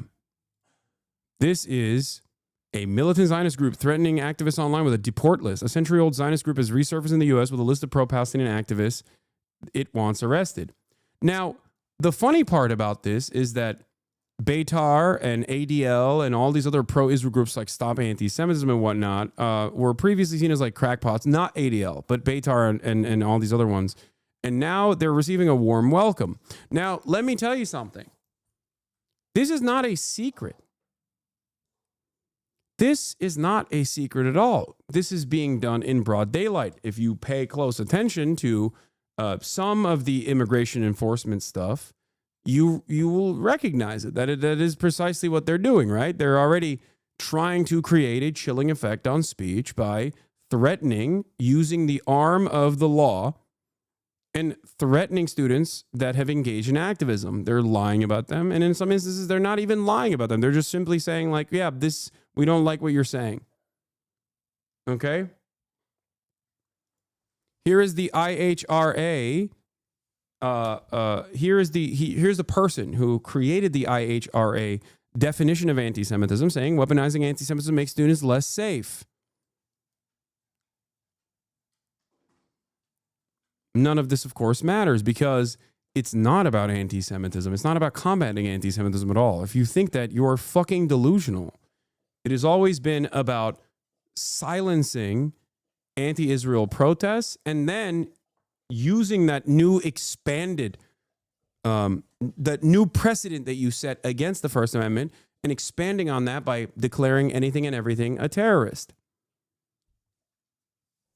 It was never about keeping students safe. Of course not. What do you mean? Military presence on campuses do not keep students safe. Destroying free speech on college campuses does not make students safe. It's the exact opposite. But the thing I wanted to show you in terms of like facts on the matter, because it sounds like this scary conspiracy, it almost even sounds like an anti-Semitic conspiracy, right? Like, oh, Jews control the media, blah, blah, blah. Is that what you're saying? That's not what I'm saying at all. Here is Izzy Breen, who himself is Jewish. Not that it matters, but expanding on this, something that I've talked about a lot. Project Esther, a national strategy to combat anti-Semitism. Izzy says the biggest reason the government officials aren't giving any specifics about the criteria by which these arrests and deportations are selected is that the criteria is pro-Israel think tanks and advocacy organizations created lists of troublesome individuals and gave them to us. They're not hiding it. Beitar is one of these militant Zionist organizations, ultra-Zionist organizations that are insane. They're rabid. They're psychopathic. The fact that they are able to operate as a 501c3 on U.S. soil is insane. This sounds like an anti-Semitic conspiracy theory, but not only is it real, the people who created these lists were super proud of it and put on papers on how to do it. This is a PDF from the Heritage Organization Foundation website, the Heritage Foundation website. Project Esther, a national strategy to combat anti-Semitism, National Task Force to combat anti-Semitism. This paired up nicely with Project 2025. This is something that I covered, something that I talked about when they revealed this. Okay, the Torah in the book of Esther, Megillah Esther, tells us that in the mid-4th century BCE, a thriving Jewish community in ancient Persia risked extermination. Haman, a Persian king, Ahasuerus, prime minister, vizier, angry because of Mordecai, a Jew, refused to bow him, told the king, "There's a certain people scattered and separate amongst the peoples throughout all the provinces of your kingdom, and their laws differ from those of every people, and they do not keep the king's laws. It is therefore of no use for the king to let them be. If it pleases the king, let it be written to destroy them, and I will weigh out 10,000 silver talents into the hands of those who perform the work. Bring it into the king's treasuries." Ironically enough, I'm currently playing out in the 1400s in Kingdom Come Deliverance. I'm on the mission now where I'm defending the Jewish quarters from Sigismund's pogrom. But having said that, it's not just about this is just an entry point of the conversation. Here it is. Purpose. Named after the historic Jewish heroine who saved the Jews from genocide in ancient Persia, Project Esther provides a blueprint to counter anti-Semitism in the United States to ensure security and prosperity for all Americans. Tatslinkov, is this more enlightening for you? Are you learning things? Did you already check out after you said, do you have facts on the matter?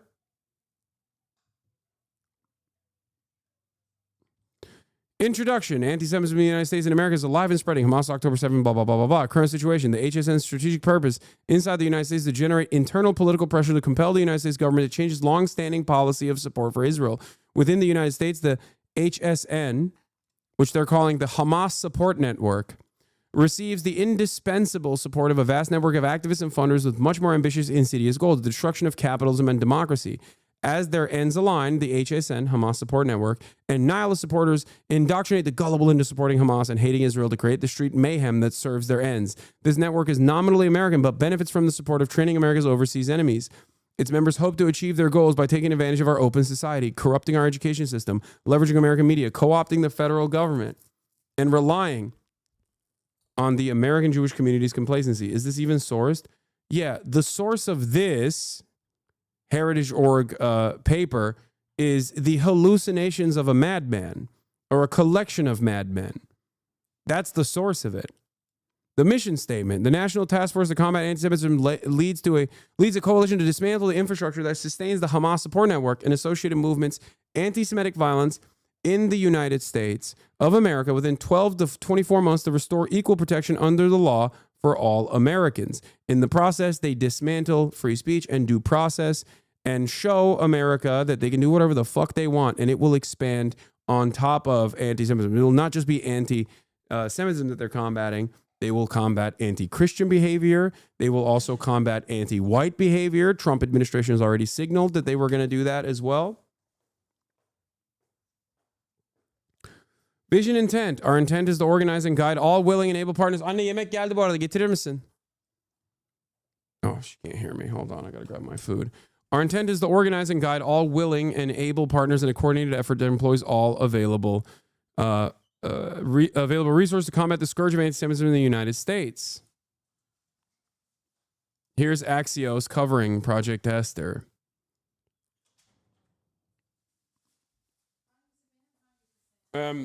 Bad?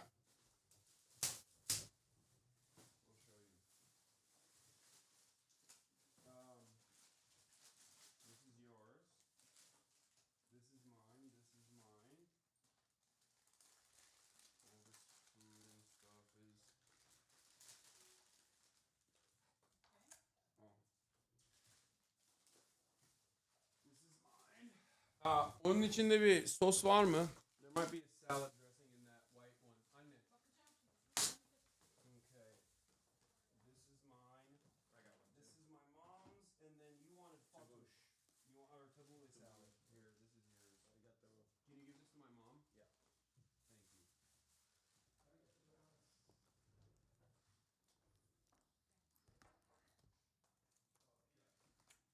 you. Okay. I just wanted the salad dressing. I don't want anything else. You can take the rest. Here. Thank you. Thank you, Mom. Yeah, there's pita. All right.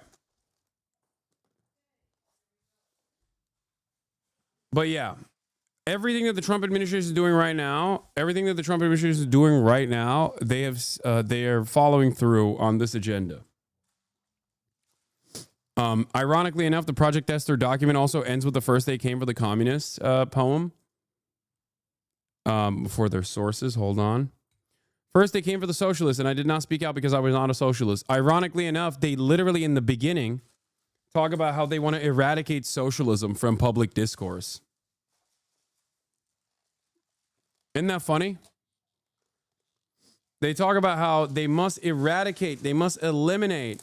I would like to see all the food you just got. No. Worry about your own damn self, okay?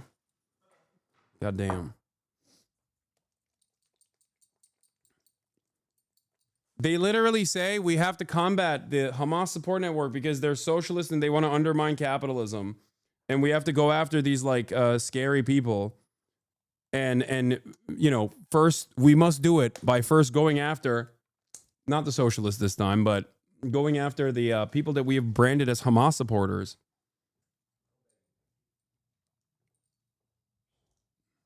In our censorious agenda. The guy who wrote this was an anti-Semite, right? And regretted everything?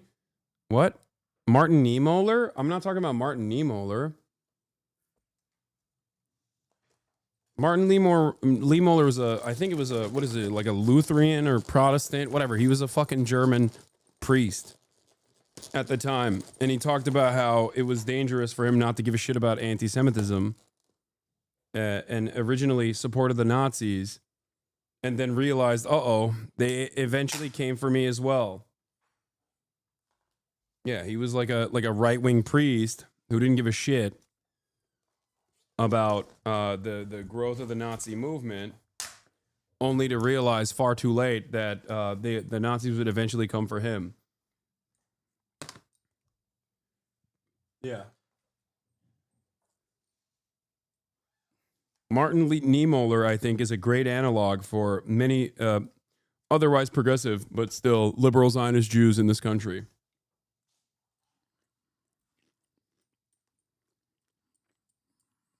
And I think it'll be, and not just liberal Zionist Jews, liberal Zionists in general.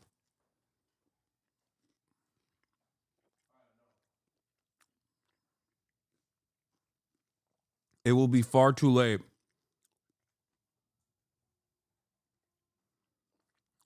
by the time they recognize that they're cooked.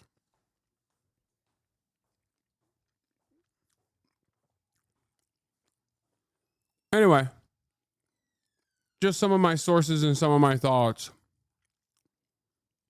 Insane shit. Turkey, it's been 10 days since Istanbul's opposition. Let's talk about Turkey and the protest movement in Turkey.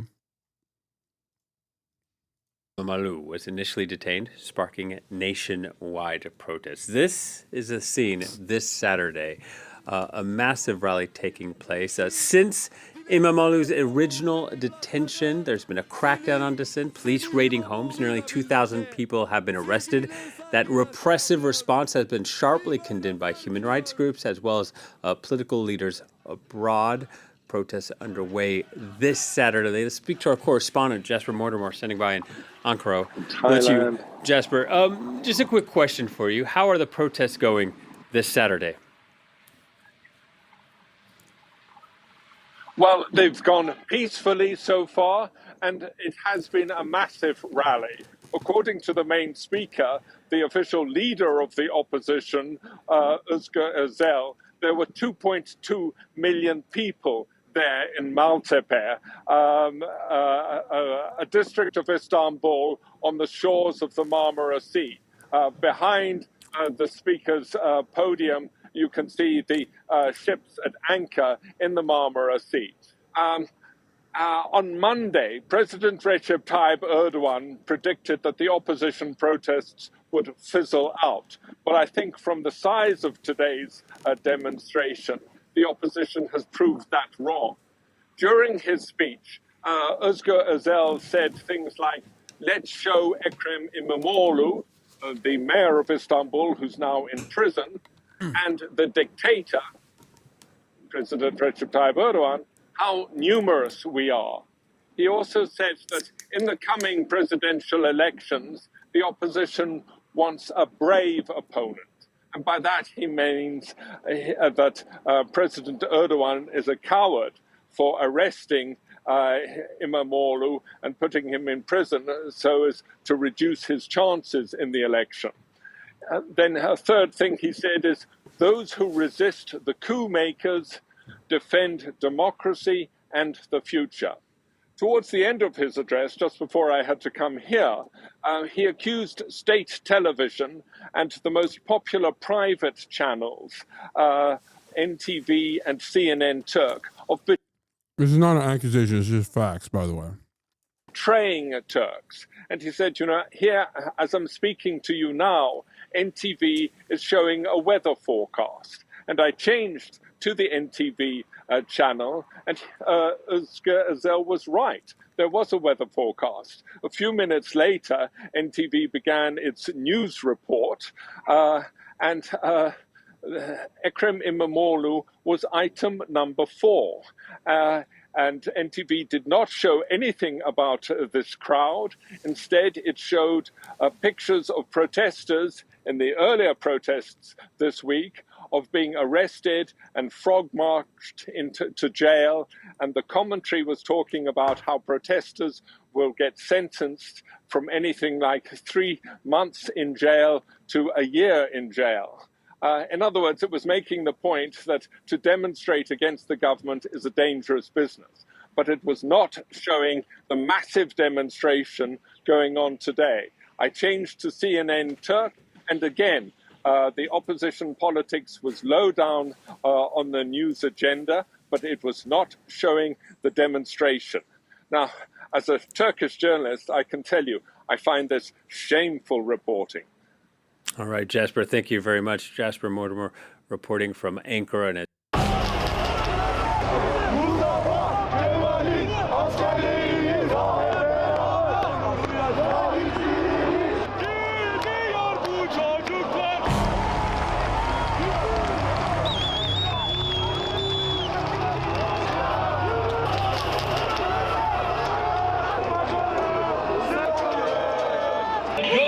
Zorlu'da engebeli de olsa çok güzel günlerle tanınıyorum. Ben burada. Biz korkmuyoruz. Ama korkakların kim olduğunu biliyoruz. Buradan söylüyorum. Üzerinde beyaz gömleğim var. Sağlamdır, bükemezsiniz. Vatanın yolları şeriata kapalı.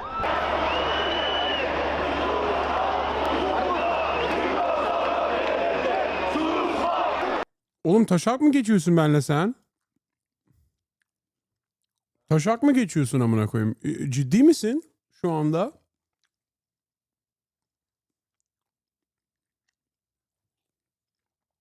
Oğlum baksana önündekine. Neye bakıyoruz şu anda abi? Salak mısın?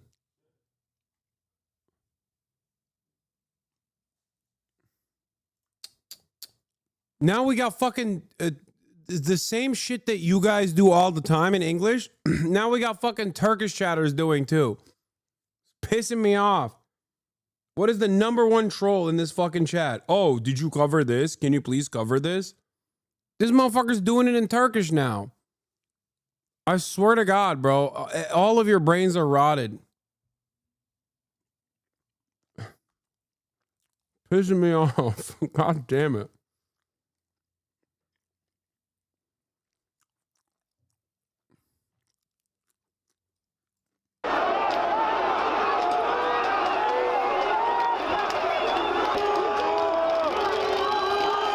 All chatters are brothers, it's true. 3 saattir biber gazı yiyoruz önünde. Bu düzene karşı gelmek için All chatters are bastards too though. bize pes etmeyeceğiz hiçbir zaman. Hiçbir zaman başa inmeyeceğiz. 3 saattir biber gazı yiyoruz. Burada miting yapılıyor hala. Bir kişi yardıma gelmiyor. Bir tane milletvekili, bir tane başkan. Kimse yardıma gelmiyor. Burada halk biber gazı yiyor. Orada insanlar konuşuyor. Buraya yardım edin.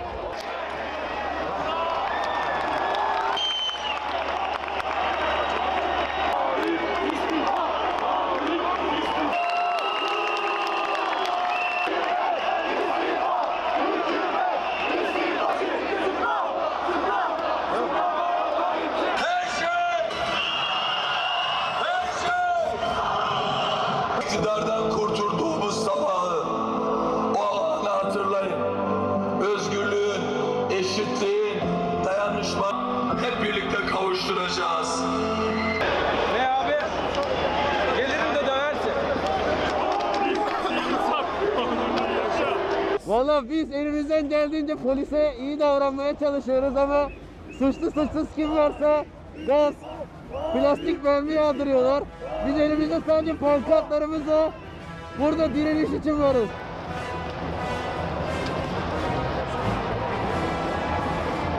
See, one of the big differences with authoritarian rule versus neoliberal rule is the false association with freedom that you have in a country like the United States of America. Everyone in Turkey, unless they're like super regime pilled, unless they're like dick riders of AKP, are very aware that the media serves the interests of the regime. So when regime media, private and public, state broadcasters or private corporations don't actually cover these protests, that doesn't mean people are deluded into thinking that there isn't a lot of discontent. They see it. One, they see it because these protest moves are massive, but they're not oblivious to it. The reason why they're not oblivious to it is because they always are operating under the assumption that, yeah, the government is lying to me. That's what's so different about protests in liberal countries rather than more authoritarian countries. That overt authoritarianism creates creates natural skepticism, where you are automatically under the assumption that like these guys are going to lie to us, these guys are going to brutalize us, these guys are going to fuck us over regardless. And I would say the same thing about even a country like China. Remember when I told you that in a country like China, people by and large keep their heads down because they feel like the government has their back.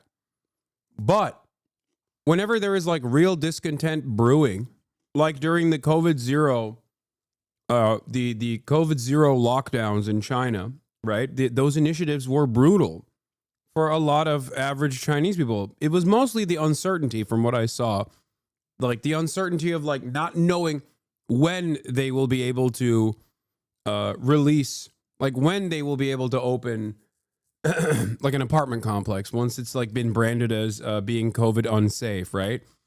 Things like that were truly frustrating for a lot of people. So they did, rise up.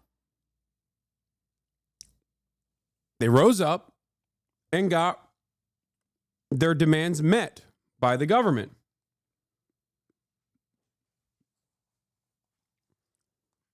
Now, the inverse of this, of course, is when the government doesn't respond to the fervor, the real populist mobilization, the real popular mobilization against the government, and increasingly in that process, they have to become more aggressive, more prosecutorial, more invested in like jailing dissidents and things like that.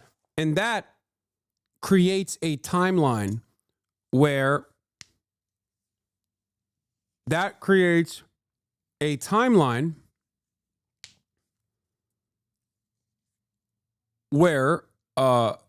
government can only continue the pressure for so long, it will inevitably collapse. That's where we're at right now. Either the Erdogan government responds to this public pressure inevitably and yields and releases İmamoğlu and will eat away a lot of their popularity in the process, because like if they do that, then they're basically caving. The reason this is happening is because of the Mossad. A lot of Turkish people believe so. And don't forget that half of Istanbul owned by Jewish people. Hell yeah. We got fucking, we got a Turkish Mossad. Turkish Mossad guy. Yeah, no, totally, dude. Yeah, Recep Tayyip Erdogan is too aggressive a foe of Israel. That's why they want to overthrow him.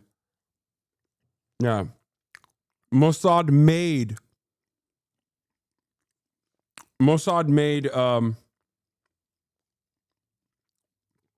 Recep Tayyip Erdogan arrest his popular opposition after 22 fucking years of being in power. Mossad did hyperinflation. Get the fuck out of here.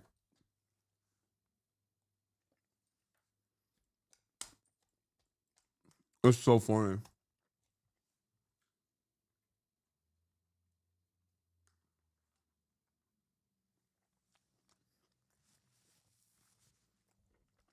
I wonder. That chatter said Istanbul with an E. So I wonder if it's like a Turkish hog or one of these like weird Arab dudes who like Erdogan because they actually believe the marketing. And think that Erdogan is actually an enemy of Israel. Because if you think that like Erdogan is an enemy to the state of Israel, you are fucking so dumb.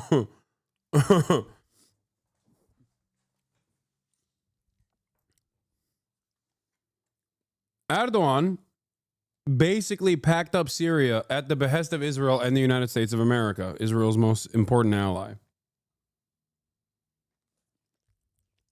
Erdogan never stopped trade with Israel, despite aesthetically claiming to be against Israel and antagonistic to Israel, and even doing a boycott on Israel.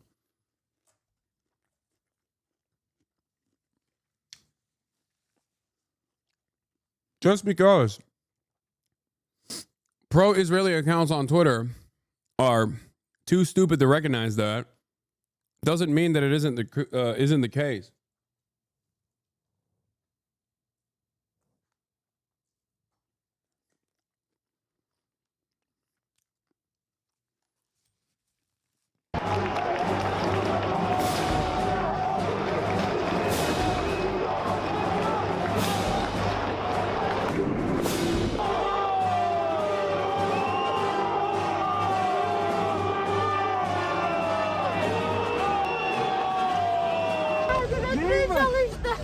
Burası kanunsuz bir eylem. Neden buradasın? Yalvarırım. Neden buradasın? Ne olur canım çok acıyor. Yalvarırım. Ne olur. Lütfen ne olur yapmayın. Devam et, devam et. Yaklaşık 4-5 gündür buradayız. Günlerdir 2 öğün biber gazı, Hayvan. 1 öğün... Tam ayı oğlum. Ayı oğlu ayı. Amına kodumun orospu çocuğu. Hayvan oğlu hayvan. İnsan değil lan. İnsan değil. Hayvan yani. Bayağı bildiğin dana. Öküz. Ayı. Domuz.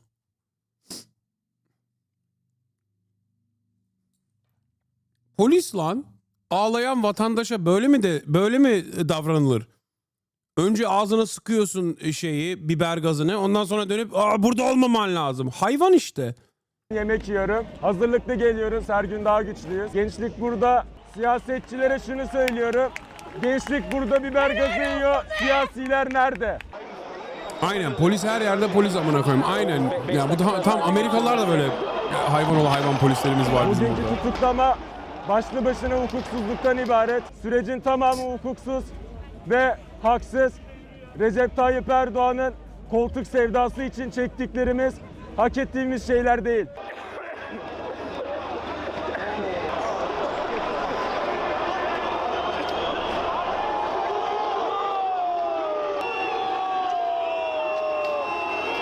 Bugün burada olmamızın tek nedeni senelerdir bizi umutsuzluğa düşüren bu düzene karşı bir ses çıkarabilmektir özünde.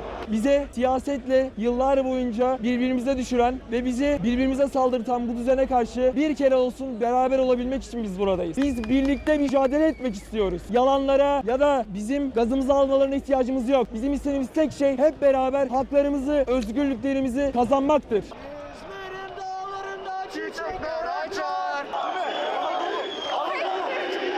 Seçme ve seçilme hakkımızın gasp edilmesi, irademizin protek altına alınmaya çalışılması, iktidarın kendisine rakip gördüğü bir adayı demokrasi kurallarını hiçe sayarak... Are Turkish police more brutal protesters than American police? Yes and no. I don't know if they've killed anyone yet, and the American police certainly did during BLM. So, in a way, they are way more... They're way more... I mean, cops are cops everywhere. That was what the one chatter was saying. Like, this is the purpose. This is the entire reason why police exist. So, in some ways, I think that they are... they're less lethal than the American police force is.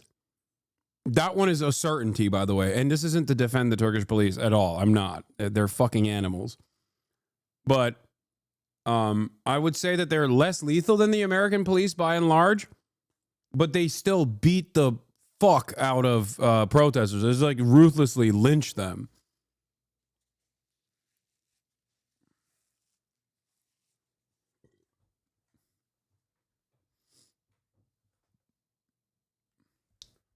German Turks are having a crash about the protests in the TikTok comments, calling the crowd size AI propaganda and shit. Yeah, because German Turks don't live in fucking Turkey.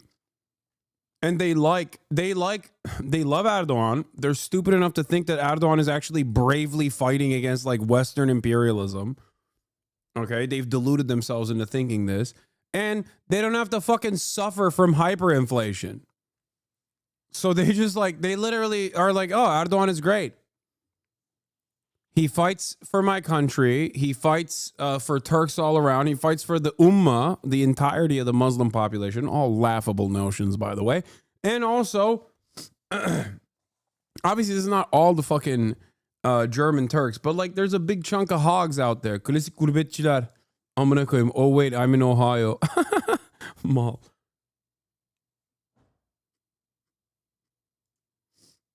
Turkey is the only country left that can stand up against Israel. I don't like Erdogan either, but destabilize the country will open so many opportunities for enemies to step in. How when Angela Merkel plays neutral, that is considered... Wait, what? Please explain yourself. Turkey's not neutral, dummy. You're fucking stupid. What are you saying? There has never been a moment where Turkey has demonstrated neutrality against the state of Israel. Turkey has always been an incredibly important ally to Israel. Turkey is a NATO country. You have deluded yourself into thinking that Erdogan is actually against Israel because this is all he does, okay? You never look at his actions. You only hear him go like this. You're going to think, oh, wow, this is the most anti-Israel guy on the planet. Holy shit. No, that's not playing both sides. That's being a fucking liar. The only thing he's playing is his fucking fan base that thinks that he's actually anti-Israel in any capacity. He's not. Actions are way more significant and way more important than words. What are you talking about? He does that for his own benefit. He does that no, that's not by playing both sides, dumb fuck. If he was playing both sides, he would at the no. If he was playing both sides, he would actually incur genuine penalties on Israel. He has never done that. He has the capacity to stop the Baku Ceyhan Tel Aviv energy grid, okay? He could literally stop 40 to 50% of the entire energy grid of Israel. He could shut off the faucet from Azerbaijan through Turkish ports to Israel is how Israeli energy, how Israel gets its energy. They didn't do that. They never will do that. If he wanted to, he could actually stop trade like he claimed he was stopping trade to Israel instead of changing the fucking manifest on all the ships from and claiming that they're actually going to Palestine when they're not going to Palestine. They're going to Israel. That's not playing both sides. that's playing one side and then playing you. Okay? Playing you into believing that he's actually doing something material against Israel when he's not. That's just propaganda.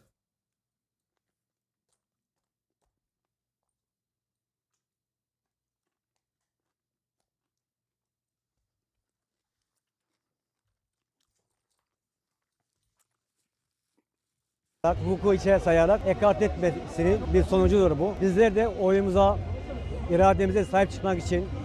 It's almost like the reverse in Turkey. You know how like in America, as long as you're pro-Israel, you can be anti-Semitic. In Turkey, they're like, well, he's anti-Semitic, so he's not pro-Israel. Like, Turks have the reverse opinion, where they're like, well, you know, Erdogan hates him and hates Israel.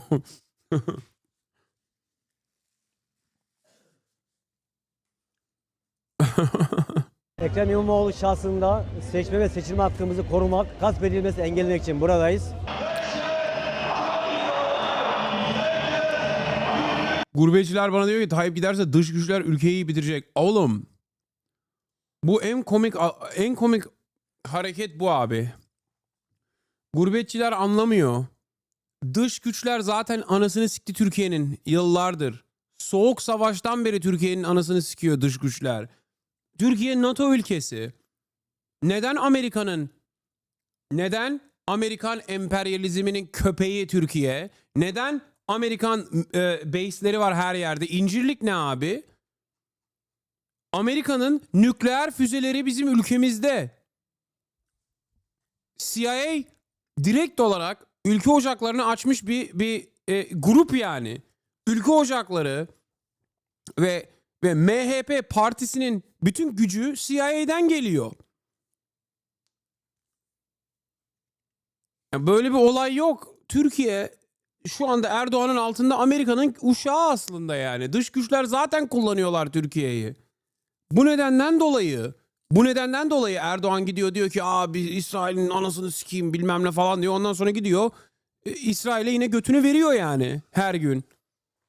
Neden veriyor? Dış güçlerden dolayı.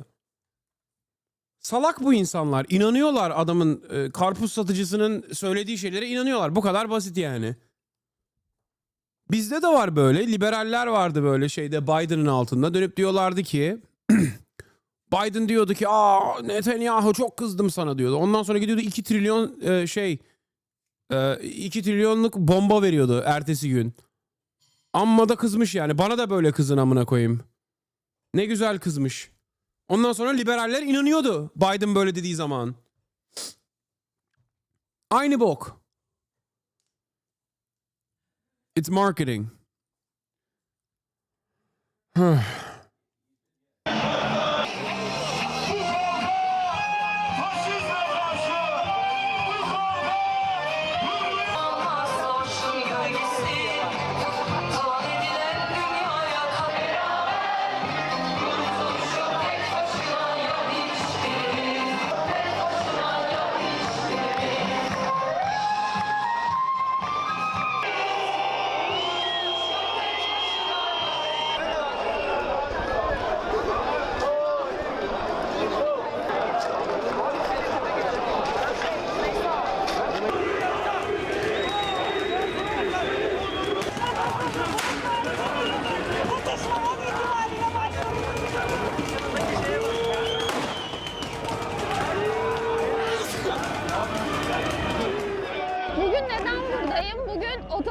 kabul etmediğim için buradayım. Ekrem İmamoğlu'nun tutuklanması bizim artık bu ülkede seçim olmayacağını kabul etmemiz anlamına geliyor. Bu otokrasiyi asla kabul etmiyorum. Cumhuriyet için buradayım. Geleceğimiz için buradayım.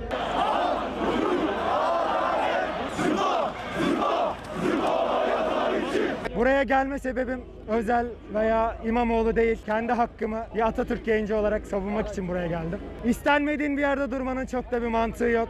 Bence bırakılmalı. Demokrasimizde şu anda bir darbe var. O darbeyi enlemek için buradayız biz. Çocuklarımız için, gençler için buradayız. Tek adam rejimine hayır. Tek adam rejimine hayır. Tek adam istemiyorum.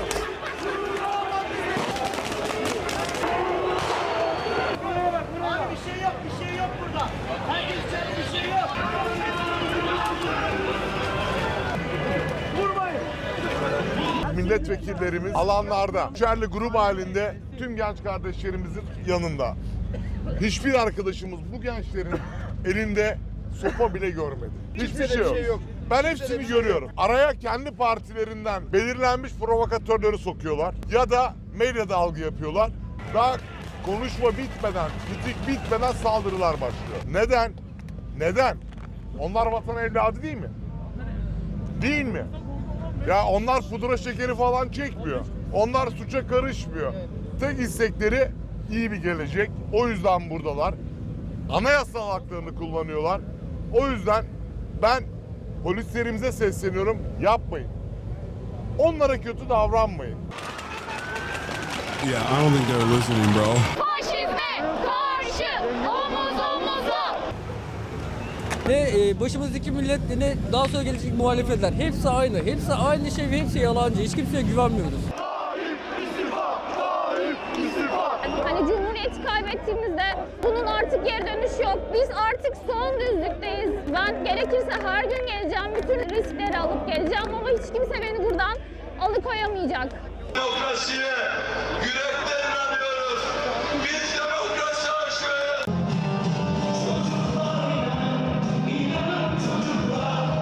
One good thing about these instances is the ACAP movement has really grown in Turkey. I see everyone, including my friends, shitting on cops. There's a lot of ACAP 1312 graffiti all over the place. I counted like 18 a few days ago on a walk. Yeah. Polis arasından emir kuluyuz biz diyorlar. They're saying they're following orders.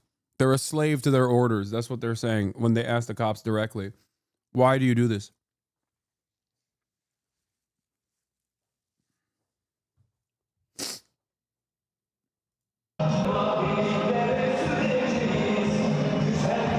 It's funny though, ACAB is universal, like both in principle and also like ACAB, all cops are bastards, unironically is something that you see all around the world, even though it's in English.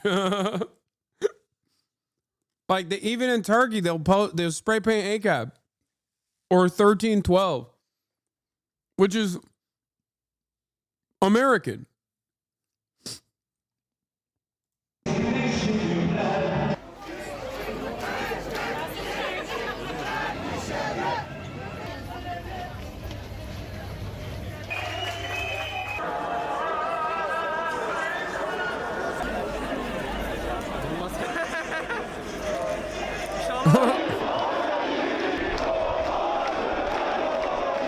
Biz AK Partisiz dine, CHP'siz Atatürk'e, MHP'siz milletimize, vatanımıza, HDP'siz Kürt'e hepsine sahip çıkarız. Biz halkız. Polise taş atan bizden değildir. Erdoğan'ı da istifaya davet ediyorum. Senin kardeşine, oğluna, kızına, bu insanlar sahip çıkıyor ya. Sen niye sıkıyorsun ya? Biz polise müdahale yapmadığımız sürece gelip bize biber gazı sıkıyorlar. Küçücük çocuklara, kadınlara tekme atıyorlar. Kadının kafasını yarıyorlar, taşla saldırıyorlar. Gece 2 gündür buradayım, gözaltına aldılar. Bu sabah çıktım, dün geceden bu sabah çıktım. Kaç yaşındasın? 18. Hiçbirine hakkım helal değil.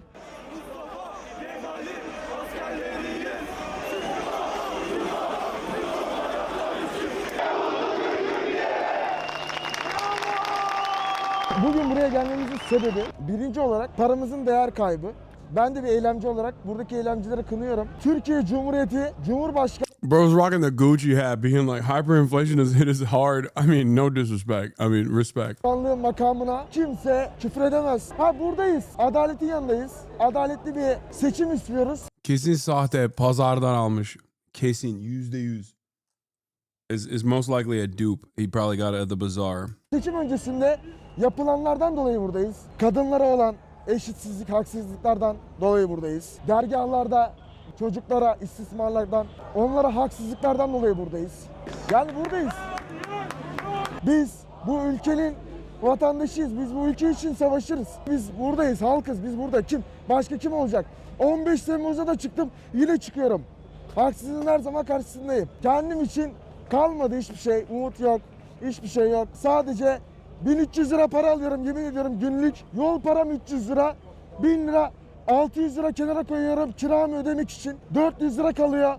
400 lirayla sigara, işte yemek, öyle hayatta kalmaya çalışıyoruz.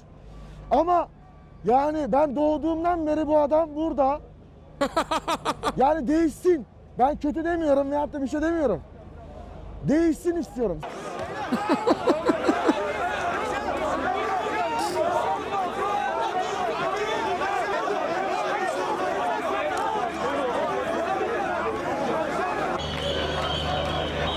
It's so fun. I mean, he's right. He's like, this motherfucker's been in power since I've been born. I just want change, please. It's like such a normal take to have.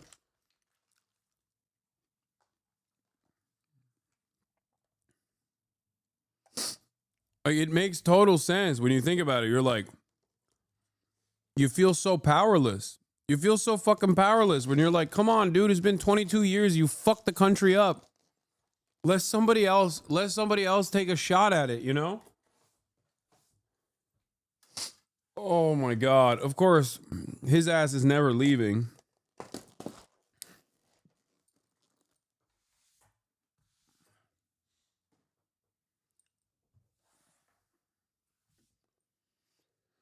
Oh, I don't know. We'll see what happens. I fear that this will only escalate on the Erdogan side.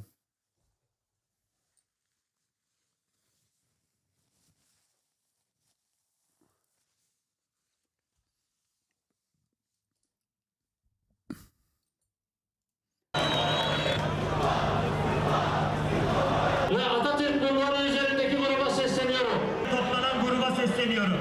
Dikkat, dikkat. Yollar araç trafiğine açılacaktır. Lütfen sessiz bir şekilde dağılın. Atatürk bulvarı üzerinde. Hadi devam etsene. There was a dude wearing an Akatsuki jacket that I own as well right here. Look. Pretty sure I saw it. Yep, that. Oh my God, I have the same one. That's crazy. Saat gece şu anda yarım. Yani artık yorgunuz. Herkesin eve gitmesi lazım. Yani burada bir arkadaş sıkıntı olmuş.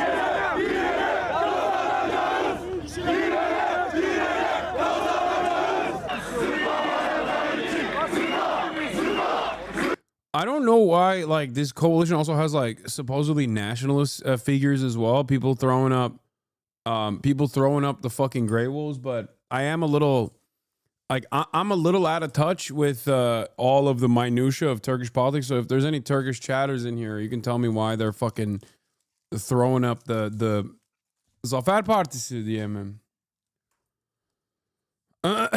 No chatters. Zaferciler iyi partililer onlar.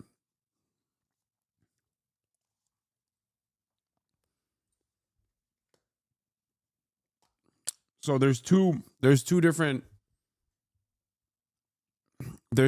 factions that broke away from the MHP. There's like two different nationalist, ultra nationalist factions. One is İyi, one is Zafer. And they also throw up the Grey Wolves symbol. But they're a part of the opposition now. İyi Parti altı come with the Zaferci onlar. Yeah, or I guess the Zafer is like the victory party instead of İyi. Abi ülkücüler sokağa almış Kürtleri arayı bozmaktan başka bir bok yapmıyorlar. Polisleri savunuyorlar. Çünkü işret MHP'nin değil Türklüğün sembolü. Peki abi.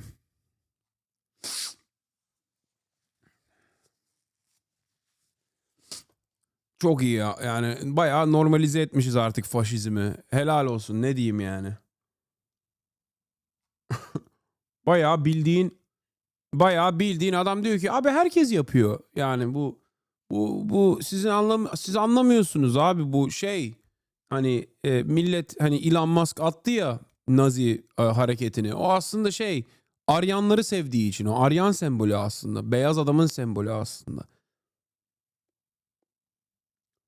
Evet, Gen Z korkunç bir şekilde racist. Okey. Normal. Her yerde böyle amına koyayım. Bizde de böyle.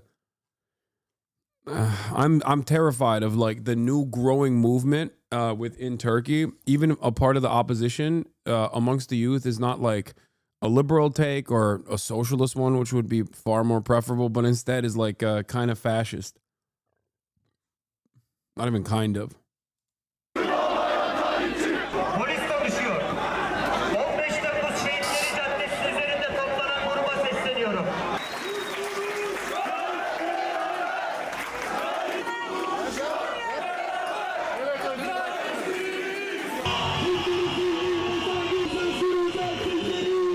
Yarın seni en rahatsız edecek yere 500 bin kişilik çağrı yapacağım. Bunu unutma. Diğer illere nakiller planlanıyor. Bir iktidar düşünün ki 2025 yılında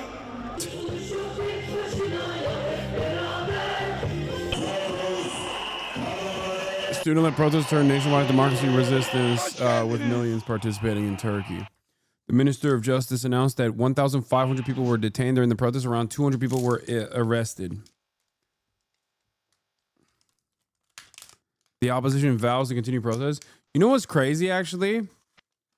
You know what's crazy? Those numbers are, in comparison to how many people are protesting, the president's tariff plan. in comparison to how many people are protesting, those numbers are actually pretty fucking low in comparison to America. In the United States of America, our government, under the Brandon administration, detained 3,500 protesters. They didn't permanently arrest them, as the Turkish government has seemingly done so to 200 people.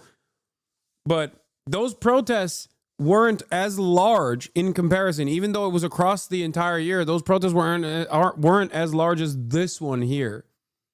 Çünkü bizde silah yok AK. Onlarda da yoktu ki abicim. Amerika'daki protestocularında da yoktu ki silah. Okuldakilerden bahsediyorum. In school, I'm talking about the student activism, like specifically the school protests.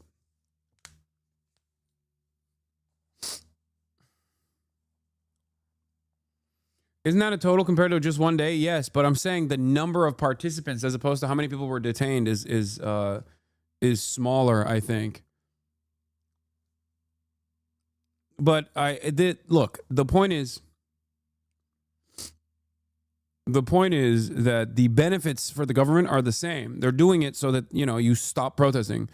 They want to penalize you for protesting. They want to punish you for protesting, so you stop protesting. That's the whole goal. That's the sole purpose. That's what is known as the chilling effect.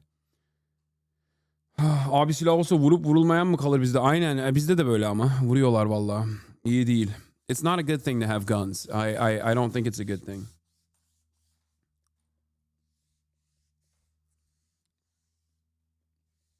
It's just interesting seeing like people throw up fascist symbols while also resisting against the authoritarian nature of the Erdogan government. Like, it doesn't make a lot of sense when you think about it, but I guess that's how universal the pain is for Turks in general. Çünkü Erdoğan da faşist yani. Faşistin önde gideni.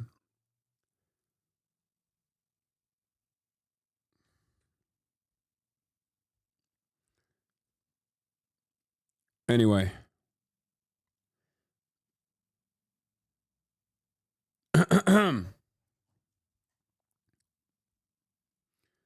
Hasan abi, neden Türkiye'deki Türkler Türk dışındaki insanları seviyor ve kozmopolit bir topluma karşı çıkıyor? Ne?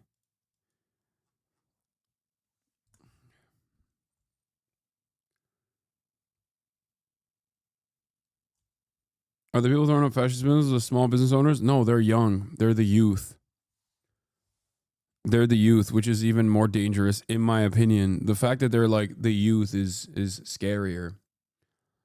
The other thing I was going to talk about today was somewhat drama related. But ADINROSS has been unbanned. I know a lot of you guys have been demanding my take on this, and I don't really have a take on it, honestly. I don't know what the fuck Twitch was thinking. I hope that he doesn't violate the terms of service in the most egregious ways that he had been if he was on Twitch for the past 2 years. Wait, did they reban him again? No. They rebanned him already? I don't...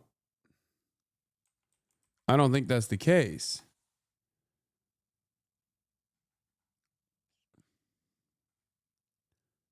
There's a ADINROSS cousin account with 281,000 followers, but I don't think he's banned. Azmongold Türkiye hakkında konuşuyordu ve görüşleri berbat, rezaletti. Ne dedi abi Azmongold Türkiye ile ilgili? This is what Sina said apparently. Look, I'm in a unique predicament here because, like, obviously deplatforming, aggressively, people have come after me to try to deplatform me. Having said that, there are understandable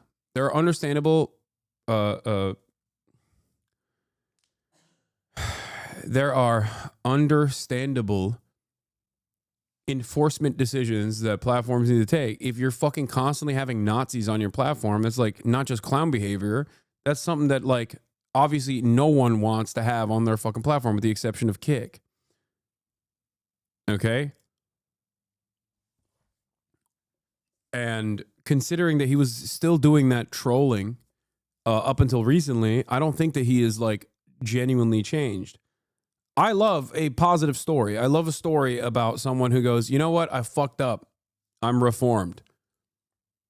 It's going to take a long time for someone like myself. Not that it matters, clearly. It's not like Twitch fucking comes to me with these decisions, you know?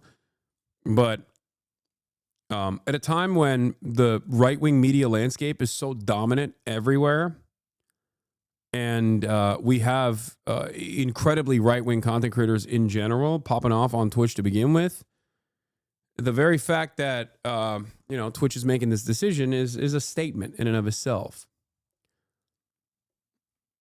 I love reform. I love a story of reform. I tried to stop ADINROSS from going down this fucking incredibly right-wing rabbit hole that he went down to the best of my ability. But post Andrew Tate, it was over. It was never happening. But I mean, he's done virtually every bad decision you can take. He's done all of that. I mean, he recently had Andrew Tate he paid him money to be on his platform on Kick. And I mean, he's done a metric ton of awful shit.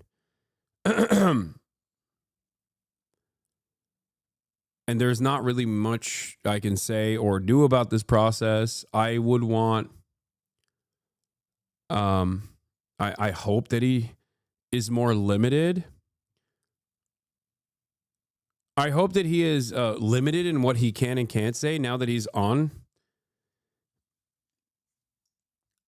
Now that he's on Twitch, maybe that's the silver lining. Maybe I'm just like desperately looking for a silver lining here because I just can't comprehend why a company that ostensibly cared about what kind of content is allowed on the platform would make a decision like this. He's probably going to do safe streams on Twitch and be edgy on Kick. Yeah, but even then, that just... Do you not think this was going to happen? You act like there isn't a rightward shift. No, I see that. No, I do see that. Look, people will say, Hasan, you're biased. Hasan, you're woke. Hasan, you're gay. Whatever the fuck, okay? I just don't want other content creators to get fucking destroyed by this kind of toxic behavior, okay? That's it. Like, even beyond the Adolf Hitler associations, okay? I think outside of, like, being woke, there's an environment of toxicity associated with these guys that are like serial harassers, serial doxers, incredibly toxic. And it completely rips apart the remaining semblance of community that Twitch has had as opposed to other platforms like YouTube. The ADINROSS community was huge, but has also changed as people like the FaZe Boys have grown, as they all came from the same community, but they have different viewers and stances now. It's whether Aiden wants to entertain a Jason viewer or just edgy bullshit. Yeah, that's what I worry about, though, because it's so alluring to be edgy because it's like the most like bottom of the barrel content. It's so hacky you have two directions that you can go in. You can be a positive force and try not to be like as racist as you once were, or you can just be unshackled and unrestricted and be as fucking racist as possible. Like there's different directions you can go towards. And I fear that a lot of, especially young content creators, are very malleable, and they'll see the growth and they'll lean into that. They'll lean into that easy content, easy slop. You know? Because every time you go and collab with any of them, most of their chat hates you. I don't even think that's true. That's not true either.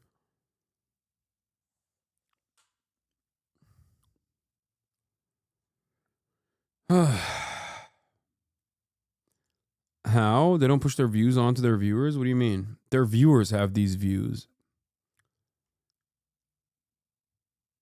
Why do we not just shit on these people like 100 at all times? I don't get the streamer universe where everyone is kind of charitable to each other. The stakes are so low no matter what. Because we're fucking powerless, dumb fuck. Do you not see this? Do you not understand? That's why it's laughable when other content creators will be like, Hasan controls Twitch. He controls Twitch. He dominates Twitch. Twitch runs on his opinions. Like, clearly not. Okay.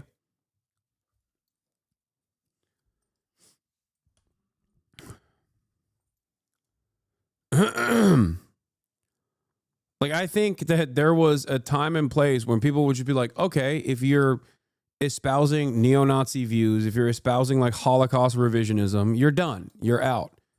And it was good. It was a good moment while it lasted. I think that's a pretty decent standard to set. Okay.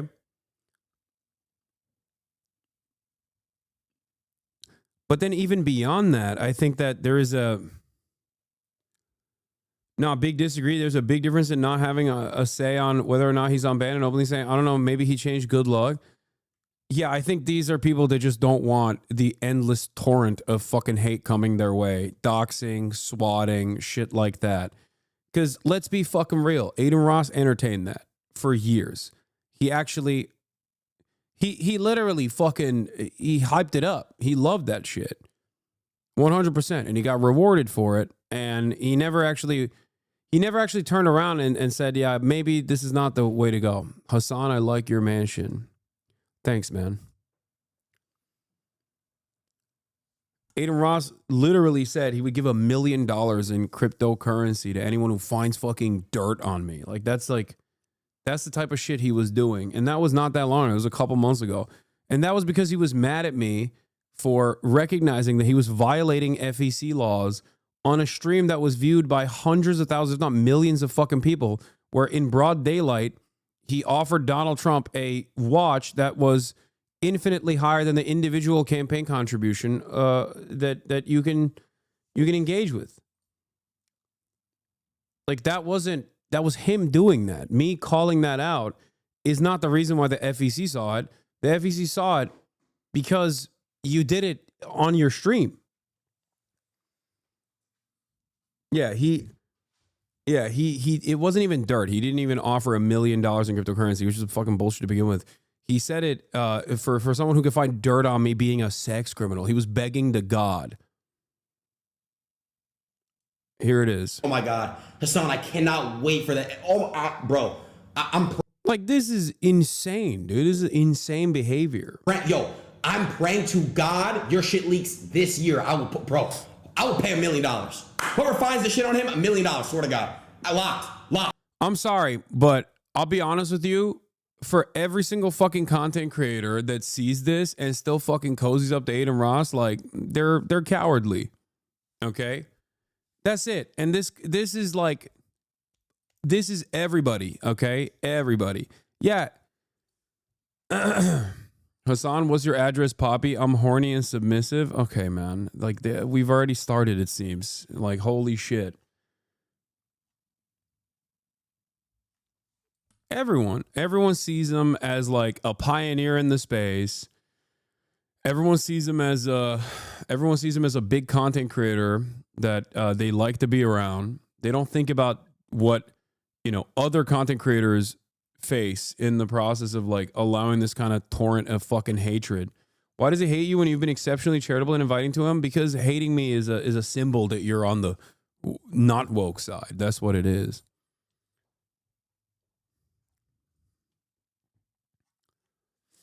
Yeah. So I feel like this type of behavior at a certain point was like checked by our social boundaries. You know? It's really fucked up. I'm praying, bro. Aladar, I know. Yeah.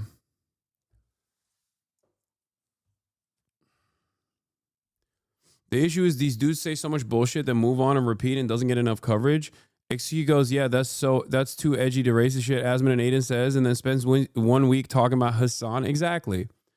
It's all of these other content creators that also, you know, that are apolitical or whatever the fuck, that also lean on that, where it's like,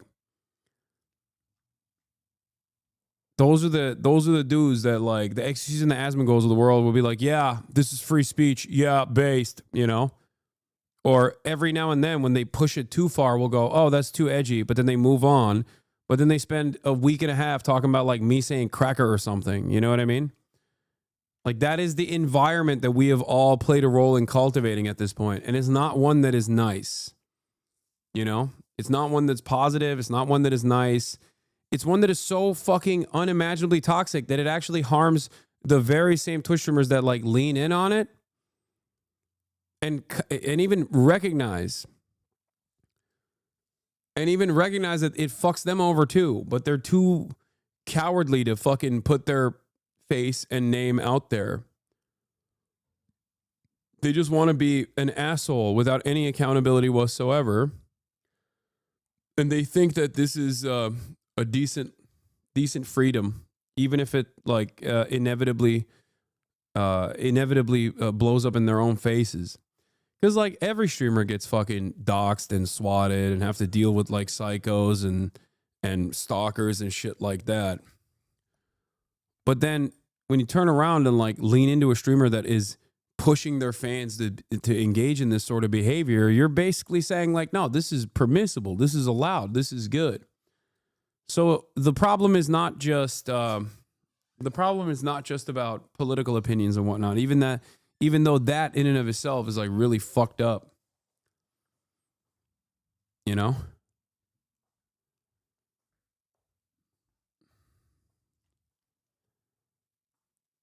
What is this in a clip? I don't know. People are saying, sadly, people can change. You know what I mean? Hopefully, like he doesn't keep baiting, the white supremacists, everything like that. I think people can change. You know what I mean? I think he did shitty stuff before. Hopefully he changes. If he doesn't, then I'm sure Twitch will deal with it. You know what I mean? But hopefully he does. I don't think that half the stuff he does, would be allowed on Twitch anyway. So, kind of is what it is. It's one of those things. No, this is wrong, by the way. The assumption that like, is Twitch brain dead? Here's the least tame thing I could find. Here's the least tame thing I could find. You know how much more shit there is that journalists are going to write about? They're not. They're not going to do it. The media is completely, fucking stopped reporting on this stuff. They don't give a shit. There aren't that many right-wing trackers to begin with.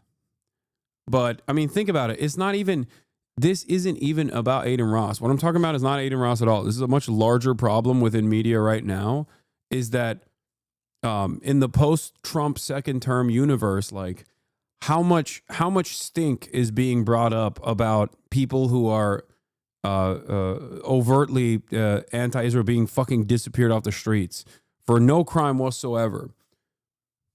Like, there's a reason. There's very, very little motion on this. Yeah, Asman goal when ADINROSS is unbanned. Twitch only cares about feedback and advertisers. Asman goal when Hasan is unbanned. Incoherently ramble. Okay, they don't care about bans. They only care about feedback and advertisers. So if they can keep somebody unbanned and not lose advertisers, then they'll do it. I mean, he's not wrong about this take, by the way. He is. He is right about this. That's the only thing that matters. So yeah, that's it. My point is they have no consistency or principle. No, they don't. The only consistency or principle they have is doing whatever the public wants in a way that's beneficial for themselves. Yeah, I mean, he's not incorrect about this assessment, and he's basically saying that like, Twitch makes this calculated decision to unban ADINROSS because they don't think that like no matter how fucking toxic ADINROSS is, or no matter what he has done in the recent past, it's a different universe now. Like culturally, we're in the post-woke era where any expression of toxicity, any expression of right-wing sentiment, any expression of saying like fuck woke people is not gonna, especially by institutions, is not going to cause a lot of harm. So yeah. Yeah, they're looking at the situation with ADINROSS and saying like, yeah, he's no longer as like he's no longer as a scary of a person to have on the platform because it won't harm our bottom line, is the way they see it. I think that's what it is. Yeah, I mean, guys, Donald Trump was on his fucking broadcast. That's a legitimizing factor, you know? But didn't you bring on a guy that was a terrorist? Isn't that toxic? No, I did not. I did not bring on a guy that was a terrorist. You're stupid enough into thinking or believing that that person is a terrorist. He's not. Also, from this administration's perspective, I'm a fucking terrorist. That's the entire point that we're having right now. The point of conversation is that, like, administrations have the capacity to change the way people view others. Yes, if you fucking vandalize a Tesla, you're now considered a terrorist. The fuck are you talking about? That doesn't mean anything. That response was pretty toxic. Yes, you're right. I should have said your faulty assumption that like a random Yemeni fucking teenager is actually a terrorist is completely correct. I should go off of off of what you think. Firebomb though. This is what I mean. Like dudes who were in here previously subscribed for 5 months talking about how, oh my God, Hasan is so trash. I'm out. I mean, the guy is incredibly boring, has no riz, but I'm sure people want to make politics boring again. Like people are just legitimate. He's a terrorist though. Who?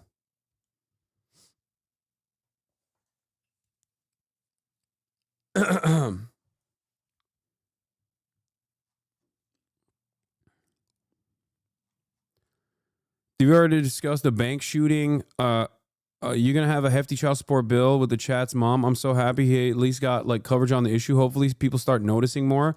Do not entertain that, please. What are you eating for dinner? Dude goes from like parasocial fucking fan. Dude goes from parasocial fan rating my ad break segues into being like Islam is the greatest fucking threat to America. You know, noticing that the turning point for this chatter. What is this? Jerusalem was separated, so a percentage of Jews and Palestinians were allowed to live there. I don't want a bad blood, dude. I've just been waiting to ask about the similarities of the Middle East conflict and the civil rights conflict that Black Americans have been dealing with for years. Unfollowed. It's their land, though. They were forced out originally. Yeah, this is an October 7 leaver who just came back. And even after a year, I'm a libertarian, but get considered a right wing, but both parties are crazy and corrupt as fuck. I wish we could fill Congress with millennials and we'd make way better decisions, lol. They're so sad.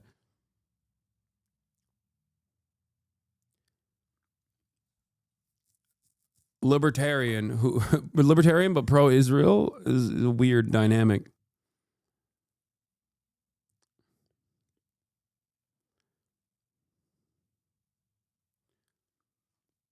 Libertarian Israel defender whose brain broke after October 7 and a fucking year in, a year plus, a year and a half into this, he's still maintaining that same position. That's crazy.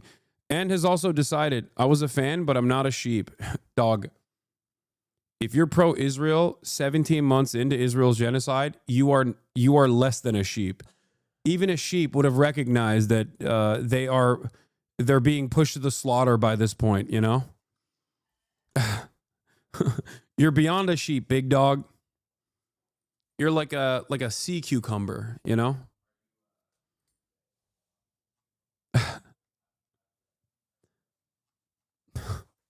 That's awesome. 17 months in. 17 months in, this motherfucker's still like, you know, Israel's doing the right thing. It is interesting to street streamers come out to bat for him hard when their audiences fucking hate Aiden. Like, Rage has been at the forefront of him getting unbanned, but YRG itself fucking hates Aiden. Maybe it's misplaced loyalty or just a desire for more clout. No, it's not a desire for clout. I mean, I think a lot of streamers just genuinely like ADINROSS. Like, streamers are... sometimes streamers are different behind closed doors. I'm sure he's, like, very nice. I mean, he was very kind when I hung out with him, but that was before he became this, like, right-wing demon.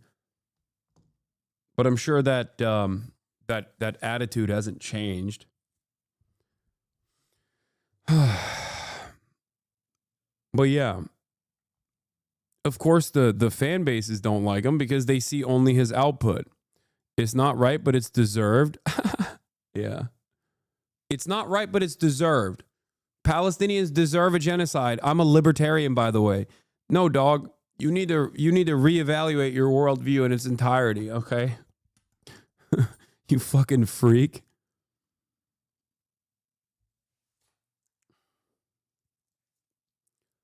The things he said and done aren't deal breakers for his friends. I mean, I think there's also an element of fear there too. There's an element of fear because, like, what, you think most fucking streamers don't know what ADINROSS is up to, or what his community did for years and years? They fucking know. Aiden himself is aware of this. Aiden himself is literally aware of this, where he was like, that's why I'm deleting my Twitter comms. I'm deleting my Twitter comms because my Twitter comms are just like fucking constantly doxing people. And I know that it's like fucking me over because other streamers are afraid of my community. That's it. They're so fucking insanely insane. Like, it's not just trolling. It's just like straight up Nazi shit. I think some streamers don't consider it to be a deal breaker. Other streamers are genuinely afraid of the backlash. Because, I mean, look at this. Like, think about it. I say this stuff, instantly, chatters are... instantly, there's chatters in here being like, nice house, by the way. You know? Your house looks really nice. Why do you think they're saying that? Where do you think that comes from? What do you think that implies? Immediately, they just have one button, which is I'm doxing you and I'm swatting you. That's the one button. The one button these motherfuckers have. You know? Understandably, other streamers don't want that smoke at all.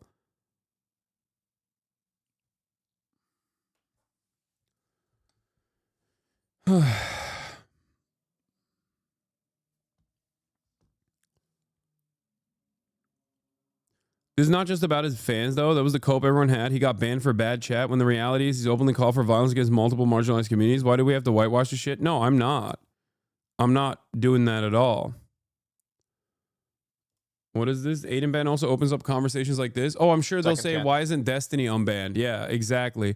Asmongold is curious to see what will happen with Destiny after the ADINROSS unban. Responds to chatter who brings up Destiny's pending court case. No universe where ADINROSS didn't do something worse than Destiny. In America, innocent until proven guilty. Yeah. Of course. Fuck it, dude. Just unban everybody, you know? YOLO. Right now, I'm really curious to see if they're going to unban Destiny. I am. I'm telling you, all these motherfuckers hate me more than anything else. They certainly hate me more than they hate each other. One must ask the question, why? Is it because I am the evil villain that they have presented in their communities? Or maybe is it because I actually do fucking call people out and have a relatively large community because I do care about these fucking things?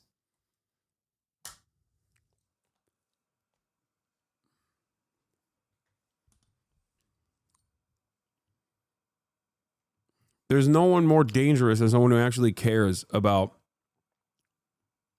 about the values that they espouse.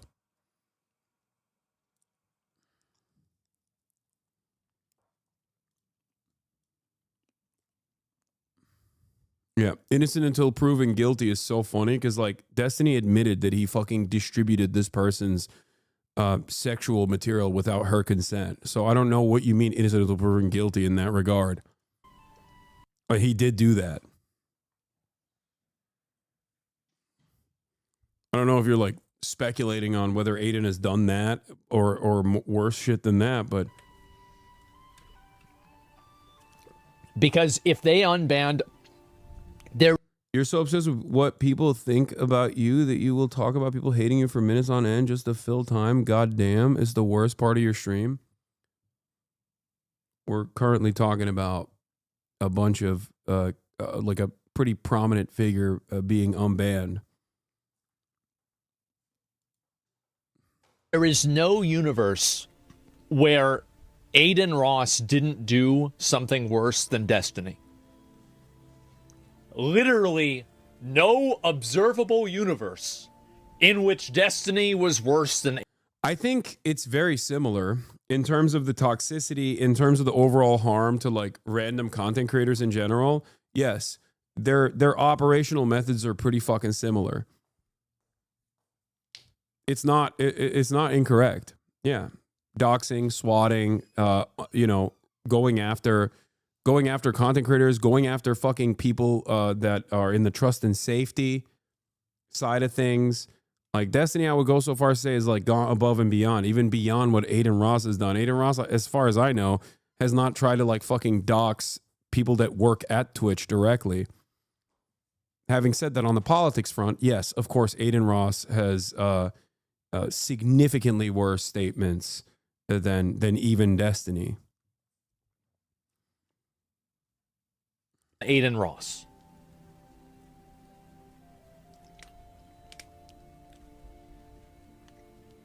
We'll see what happens. Yep, we'll see what happens. Not with a pending court case.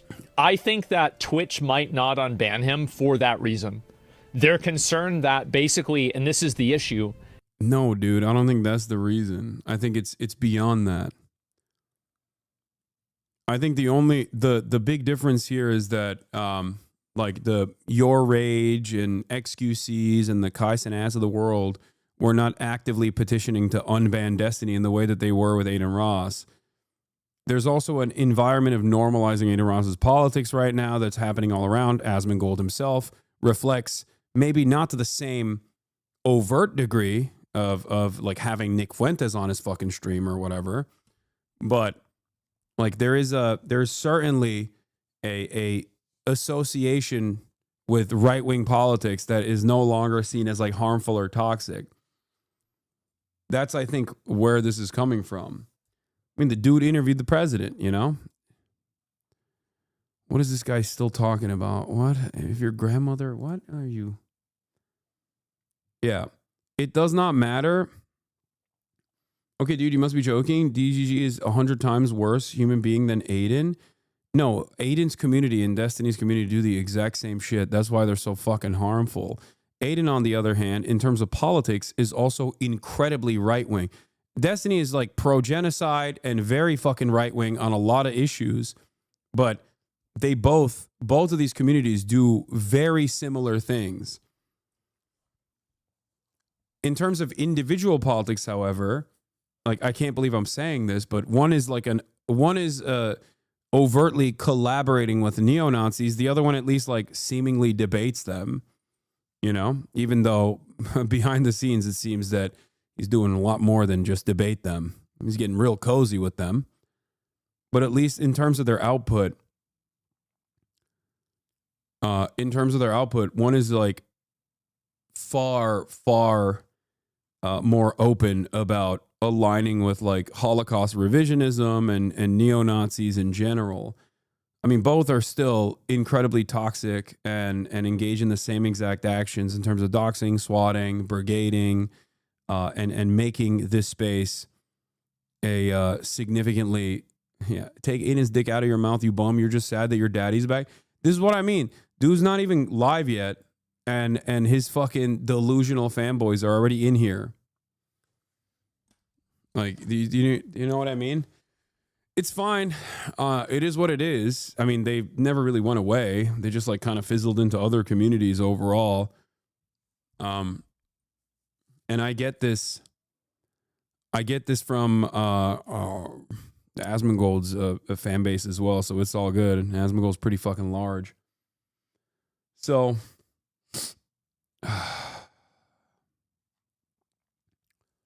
it is what it is.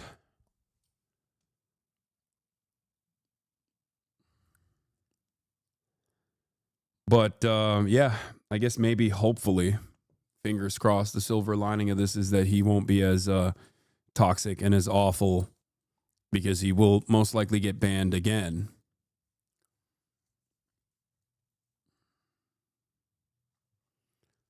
You know?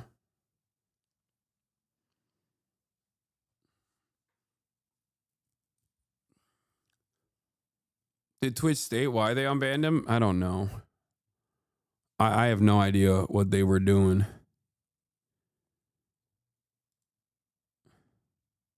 Yes, I'm gonna just talk about it real quick, bro. Aiden got unbanned, okay? And my the face comms is going crazy right now, bro. I'm seeing it. I'm seeing it. I'm seeing it. Do you think he deserves a chance to change? Yes, dude. Everybody deserves a chance to change. It's just a matter of like if it's real or not. You know what I mean? Why the fuck would I care if he was like a positive force? If he wasn't like, if he was like, hey man, as a Jewish guy, I literally thought, the neo-Nazi shit is not cool, and it's actually kind of fucked up that I align myself with these dudes who are, overt anti-Semites and saying a whole bunch of nonsense, right?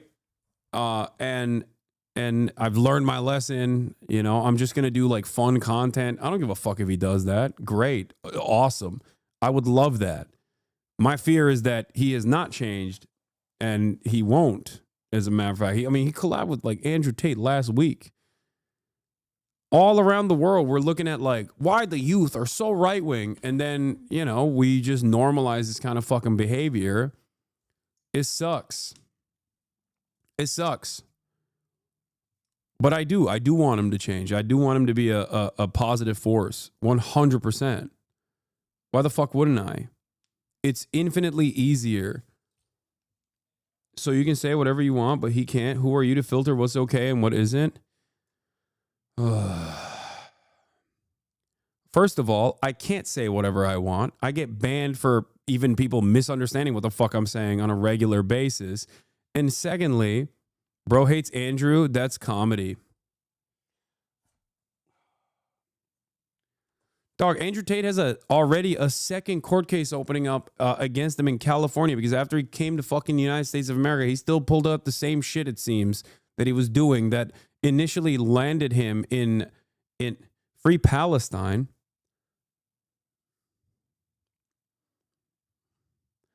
This dude is hitting me with a fucking like triple punch. Like I'm so, you can say Free Palestine without being like, I think the greatest authority on this is a fucking sex trafficker, like who's brutalizing women.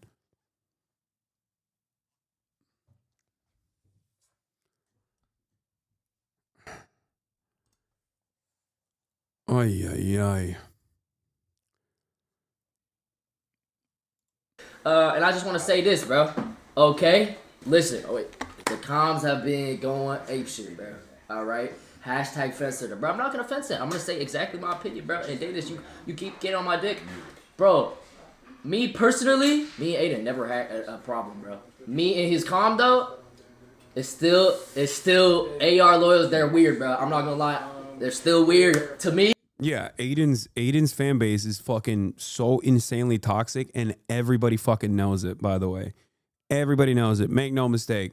From your rage to all the phase boys, like every single person knows this shit, okay? Through and through. That's the reason why he had to delete his Twitter comms in general, to say like, I'm turning over a new leaf.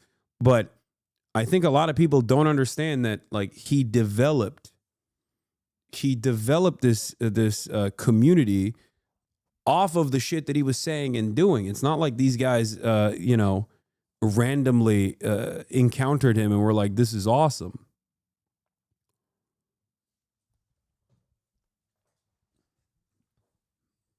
Like they just straight up will post Groiper slop everywhere, like everywhere, instantly.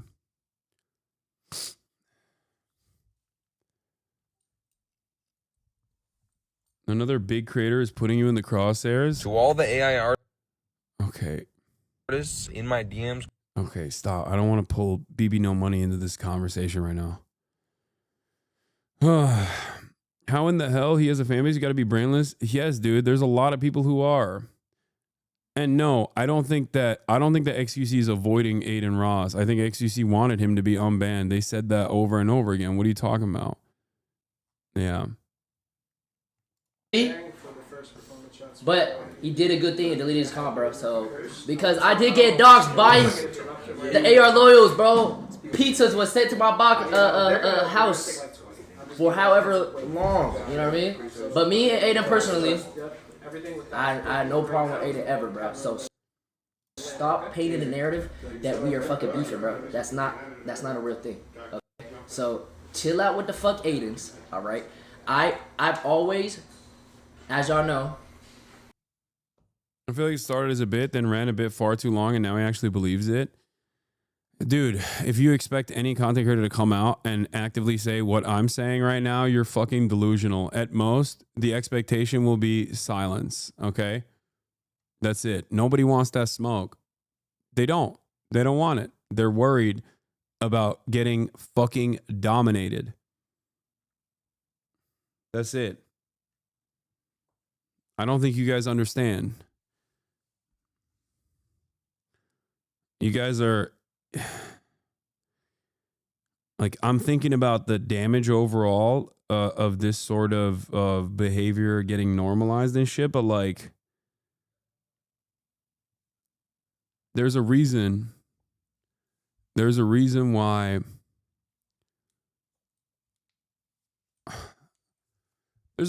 people don't talk about Destiny either, because people understandably don't want random fucking psychos to ruin their lives online. That's it.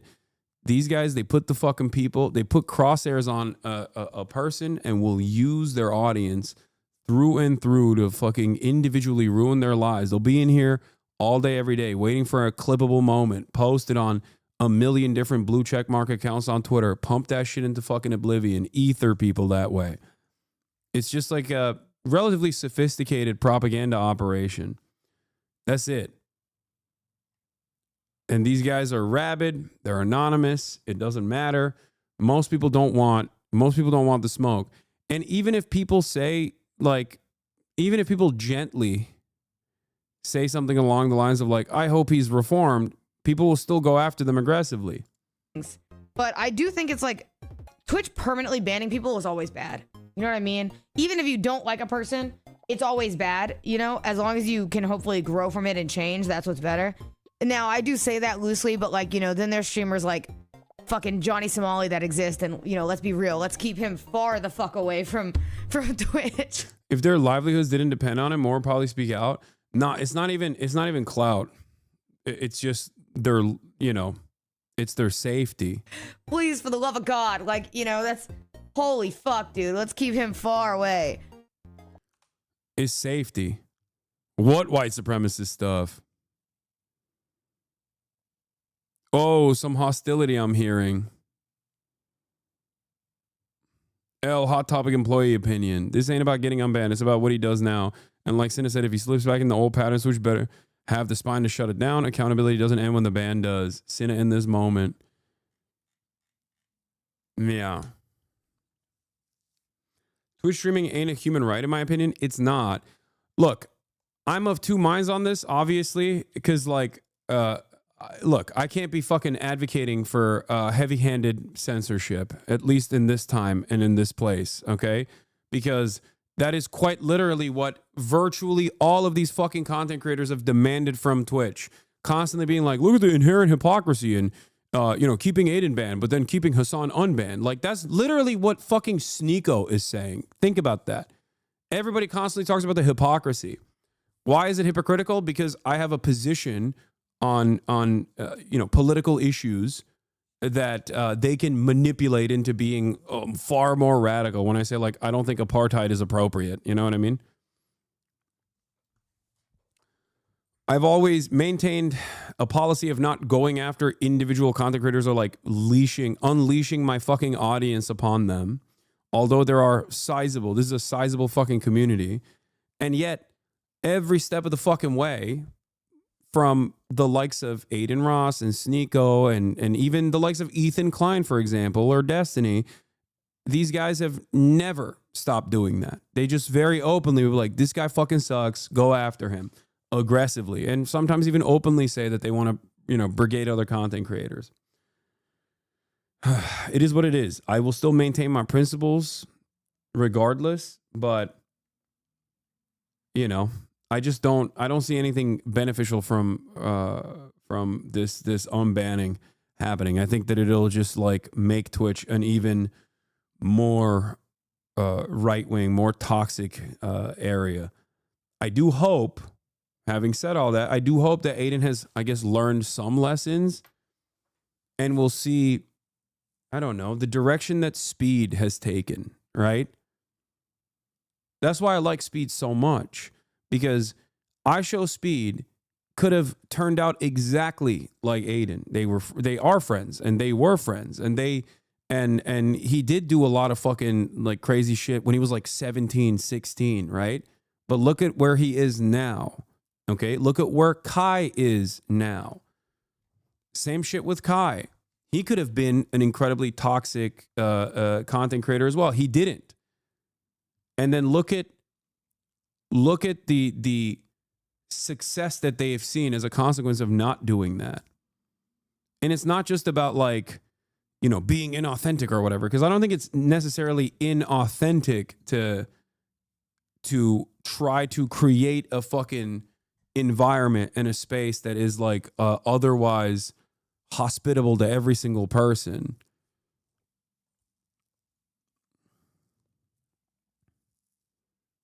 That's it.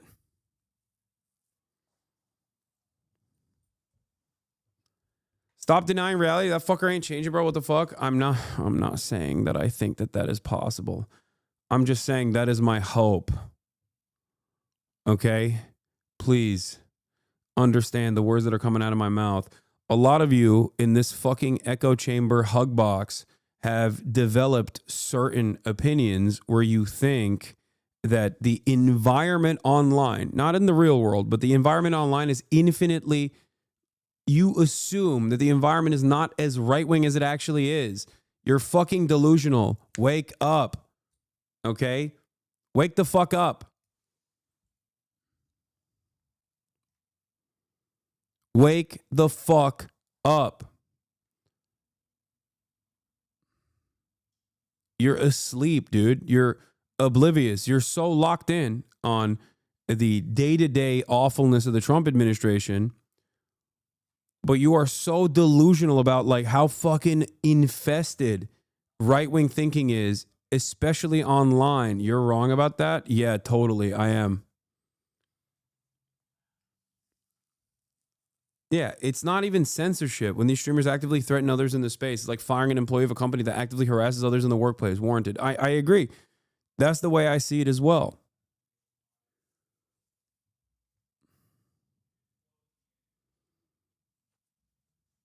Yeah, you're saying Aiden did a lot of bad stuff and he's toxic, but he had the president on a stream, and I'm pretty sure his team knew about Aiden's past before Trump went on a stream. Exactly. That is what I'm saying. When you have the president on your stream, none of this shit matters. All this shit is normal now. ADINROSS calls up Nazi Nick Fuentes on Kick to ask about Day of Hate, a planned holiday to hate on Jews, and asks if he's planning on celebrating. I mean, this is like nothing. Oh, Jeff Wittick is here. Oh, okay.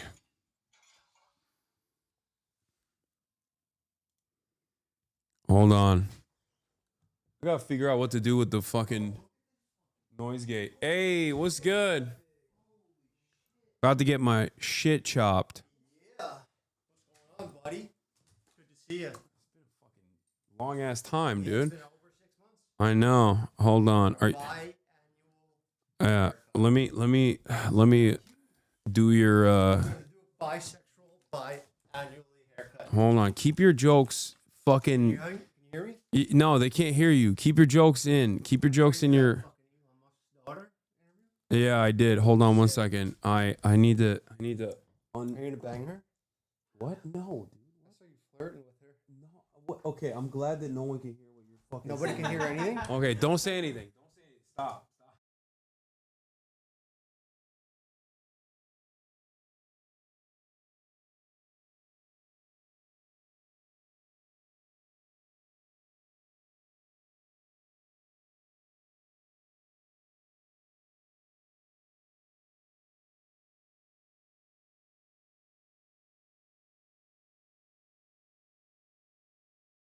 All right, here. Sorry I'm late.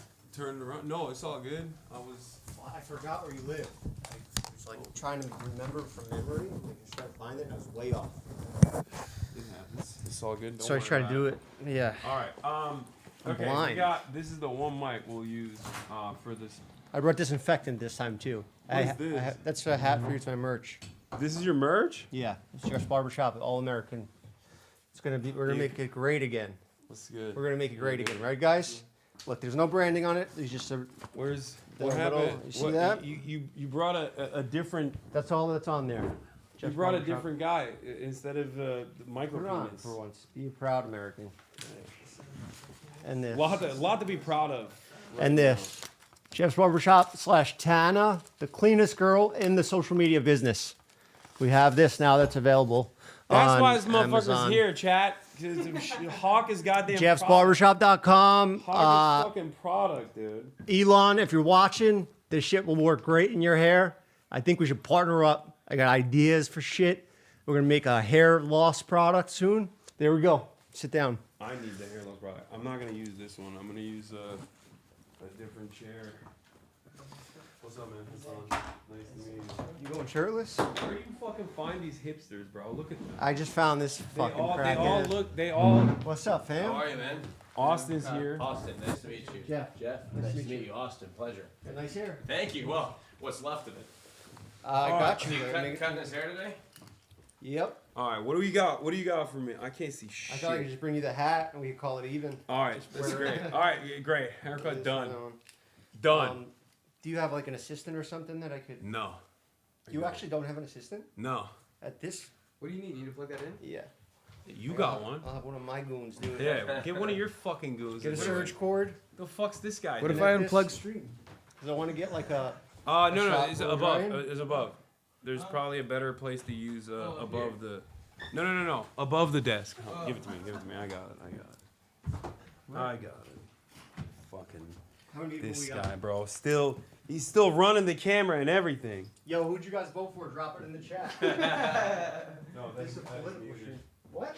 That one's muted. Bro, this sucks coming here to do content. Okay, what do you want? I'll just cut the hair. You I'll just can cut the. talk I'll just cut the hair. Fuck now. it. Yeah. You ruined every joke. You're here to be hot. That's it. I got Zins for children. There's for kids. We're taking a different. Elon, if you're watching, I'm doing Zins for kids. So it's like candy, but it has nicotine in it, so it gets them hooked young. I like that. Try one out tonight. Okay. It's got little what is fetty. that? Whose brand is that? Shake Paul's. I'm not. Oh actually my sure. fucking god, bro! I think it's real. No, This don't guy. say it. Yeah, no, This I guy, like- Jake Paul's doing Zins for kids. Bro, I don't know. I wasn't trying to What roast the him. fuck's wrong with this guy? Pauls are my only lifeline. What the fuck is wrong with him, bro? How is this legal? Thanks for sending it to me in the mail, Jake. Love you, bro. Oh my god. It looks exactly like Zin, too. You just put a W on it. But just candy. It has no nicotine. Just for it's kids. Like, it's like a mint Smartie in there. Sick. So it's like the new bubblegum cigarettes. Yeah, exactly. It's a new bubblegum, like candy cigarettes. Bro, this is... Get them this kids is hooked young. wrong, dude. This is wrong. This is wrong as fuck. There's something Okay? fishy about it, but I do like Jake better than Logan. Even though, no, You like Jake more than Logan? No, I'm tight with Logan more. I can't tell the difference. I just love them both, right, No, guys? one looks Dubs in the Dagestani. chat, Paul America. One's trying to look like he's from Dagestan. He thinks it gives him it gives him better grappling technique, I think. All right, what do we got? We got, you know how it is. You know what it is. You know the. You're getting the Jeff. You're Yeah. getting my No. haircut. No. I What do have you like a mean? modernized. It's like barely, just a little longer in the back. It's a nice gentleman's cut. I do all around. Just why don't you do all So around? you want it all like a little bit lower on the side. So yeah. basically, like, And then like just my like haircut, but I leave this a little bit longer in the back, just because I'm like, you know. you fuck it. You know what? Leave it longer in the back. Yeah, Who cares? let's have a little fun. Let's have a little bit. You don't of gotta fun. be so mad all the time. We don't, when it's fighting fine. with people. Let's do it. All right. I haven't cut hair. Oh, what am I doing? ADINROSS got unbanned from Twitch today. Actually? Wait, Yeah. you after- got banned or you got unbanned? No, he got unbanned on Twitch. So how are you live right now? What do you mean? No, I'm not banned. Aiden is unbanned. Oh, unbanned. Yeah. Is he streaming right now? No. Yeah, you should go cut his hair. I gotta cut it. Yeah, I'm at Yeah, the wrong you spot. gotta go. Yeah. He'll hawk your product Yeah. much better than me. I'm trying to sell nicotine to kids. Yeah. That's the audience that probably already has the nicotine and a lot more. Plug this in too. It's back there. Oh, that right there. Yeah. Damn, I don't know how that's gonna reach. We can get closer. Yeah. And why don't you just sit in that chair? Because then I could swivel you, like I can move you. Because I don't want to get hair on Oh, it. this is an expensive chair. But this in this, It's gonna be hard to fucking if I have clean to up. do this, then I'm not in the frame. People came to see me. That's not right. All right. Fucking hold on here. I'll you know what? Fuck it. I'll sit on that goddamn chair. Yeah, you gotta get a little boost. How much does this chair cost? I don't know. I got it for free. They keep giving rich people free shit, dude. It's fucked up. For real? You don't like it? Yeah, I don't like You it. don't like the hat I gave you for free? Yeah, that's what I mean. Yeah, you're giving me the hat and everything. Hold on, let me fix some of the stuff up here. Has a power here. What do you mean? It's not enough? You need 120 volts. Yeah. Is it not enough? I think they cut your power Do like you have Bryce Hall. like a cyber Watch Tesla battery? Just hold it. Just hold it. Get it out. I of can't tell if you're fucking with me or if you're actually. You need more juice. Juice? No, juice. Don't even joke about that right now, okay? This is not the time for This is that not. type of talk. This is Don't be not the bringing that up time. with me here. I have a clean brand. How you been? What have you been up to? brand. I haven't. I text you sometimes. You don't even text me back. That's I not just- true. I'm I not text you fucking back. clouded It enough, might take dude. a day, but I text you. Oh wait, let me see. Wait, is this your phone? Where's my? I think the last text message I sent you before you were like, "Yo, I want to come on the stream," was like me literally being Well, I like, don't "How text you, yo, I want to come on your stream. It's like a ridiculous thing to say. I said, Oh, you have a bunch of the real ones here. "Oh, okay." You did respond to me. I said, "Are you okay?" I don't even know why I said that. Yeah. What was Why that? did I say, "Are you Was it okay?" Crashing out. I think it was some happened to you. Something always happens to you. You're always in some shit. Surgery, arrested. I haven't been arrested in like. No, but like this was a 6 couple months. months ago. Maybe you got rearrested or something. They I should think keep so. your ass in jail, honestly. What the fuck did I do? I don't you know. got all the shit you're starting. Over there? I'm probably I gonna stay go at my to jail. house. I watch I'm White probably. Lotus. Wait, hold on, I let me watch take this off. fucking White Lotus at night. Dude, That's what I do by myself with do my you like dog. The, with do you my- like the new season? Yeah, it's good. It's all right. She's like, you want to stay in Taiwan? I like the mom. She's Yeah. my favorite.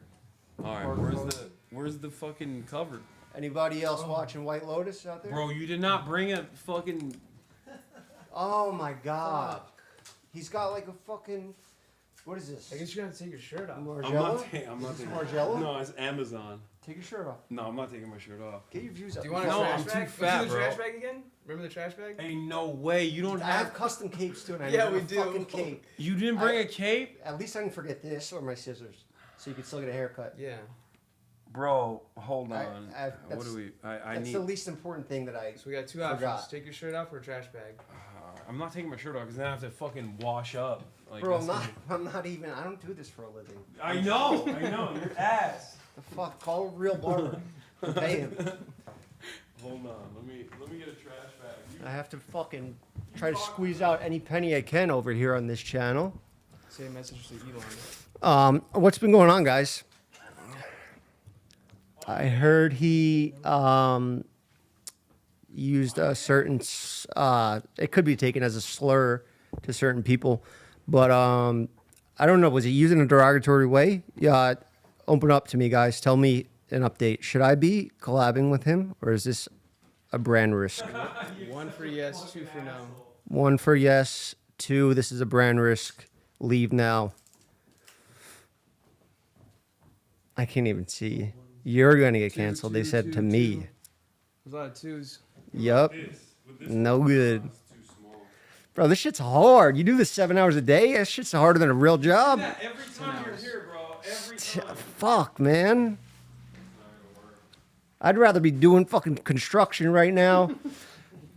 I'd rather be roofing. Hey, are you setting up? I'm gonna do Jeff FM as well. This guy, who canceled on you that you asked me to be on the podcast? I swear, I just didn't realize I had to do a podcast this week. Oh, that's why you asked me last second? You're like, Hassan will do it. He's fucking No, not because you're my busy. boy, and I know that we just, no production, no planning. We he's can got just a bang stream out some too. great content. That's true. I got a what?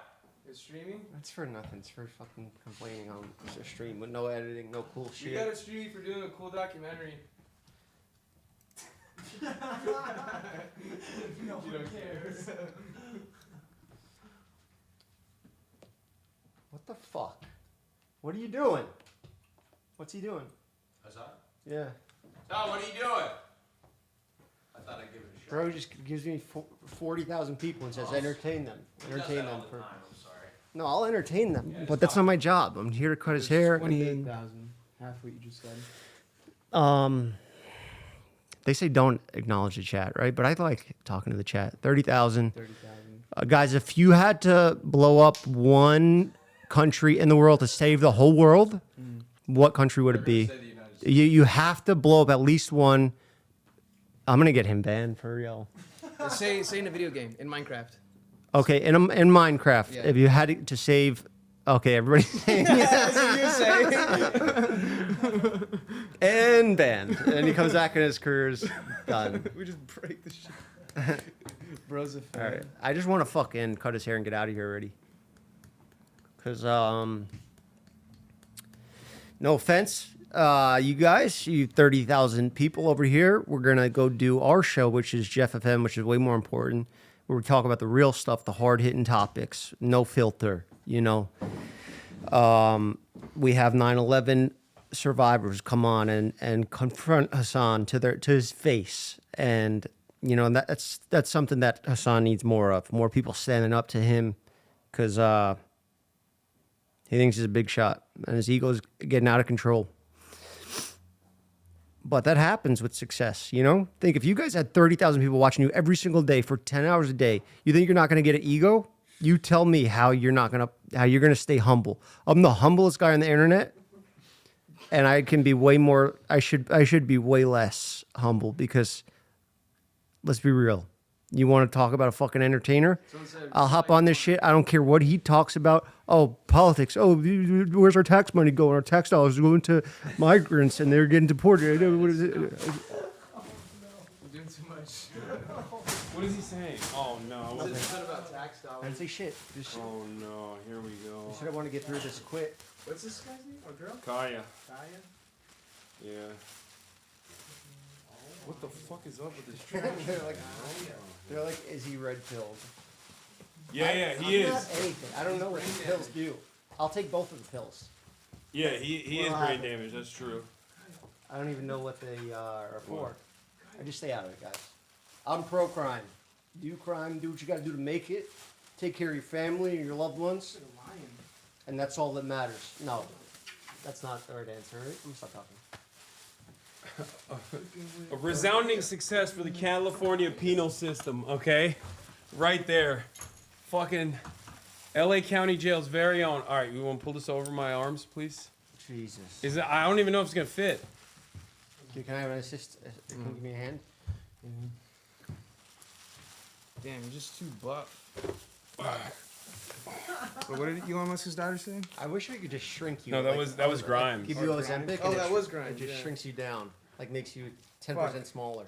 That kind of cut right here. You're Like, too on big your for no reason. expensive What do shirt. What are you even using this height for? You don't play basketball? I do play basketball. Do you? He Yeah. did. I saw your cinematic Bullshit. Instagram reel. I blow. White boy? I ball up. You play basketball? Yeah, fuck yeah, I play basketball. What do you just Bro, stay this under is there and try to crazy. catch rebounds? I feel like, did this trash bag get smaller? Did I get bigger? I don't know what the fuck Name 5 happened. basketball players. Name 5. LeBron James, LeBron James, LeBron James. Actually, LeBron I James. can just from gambling. Oh man. Who's your favorite basketball player? LeBron James. That's it. You can't say LeBron. Yes, I can. He's not even that good anymore. Actually, he's That's still, crazy. he's 40. Yeah, exactly. He's fucking awesome for 40. No, And he's just awesome in your general. body just starts slowing down at that point. Yeah. You can't do it forever. Oh, he's showing the way, dude. How dare you? How dare you? Hassan, did you see Get that that closer. documentary? Get that shot again. Your Kyle? documentary? Yeah. Yeah. Right. No, I did not About see another it. eye surgery. No, I didn't see Damn, it. I thought you were a real one. No, I didn't. What Went through happened? A lot. Went through a lot. A lot of pain. Yeah. Yeah, whatever, it's fine. Yeah. How you doing? Is it good? No. It's I'm not fucked good. Up, you know. You're still. mentally Can you fucked up. see? Didn't you raise a lot of money for charities and stuff? Uh huh. Why don't you do something nice for me? Start me a GoFundMe. I am doing a fucking nice thing. What do you mean? Start me a GoFundMe. Get it going. Say this guy's fucking eyes fucked up. We need it fixed. Bro. Doctors, we need the best. You need a fucking charity so you can remember how to cut hair and bring a cape. Look at this. He has brain damage, dude. I have brain damage, vision damage. You fucking, you know what you are? You're an ableist. That's what you are. I am You're able. racist. I You're am. an ableist fucking prick. Yeah, I'm Say anti. to my fucked up handicapped face. No, I'm kidding. That's gonna get clipped out, and then it's gonna be like, "What the fuck, you fucking ableist?" Making fun of man. handicaps. That's what he is. These guys got fucking. You're using it with the glasses on and everything. I'm Sunglasses so cooked. on. He's got sunglasses on. I'm so cooked. Lights bright as fuck. Gonna cook my ass. I can't The even amount of blind loyalty I place upon you is crazy. That's true. Like literally and figuratively. I appreciate that you still value my haircuts because not a lot of people do nowadays, and I've been a very skilled barber at times in my life. Yeah. But I've kind of fallen off. You know, if you don't do it every day, That's true. you're just not going to be the best in the world. You stream every day, you If I stopped streaming every day, I wouldn't be the best in the world. My hands are officially so cold. Like this is cutting off circulation. Cold? Oh, because Yeah. your blood flow. My blood flow. Have a nicotine. You want to win? I'm good. Thank you.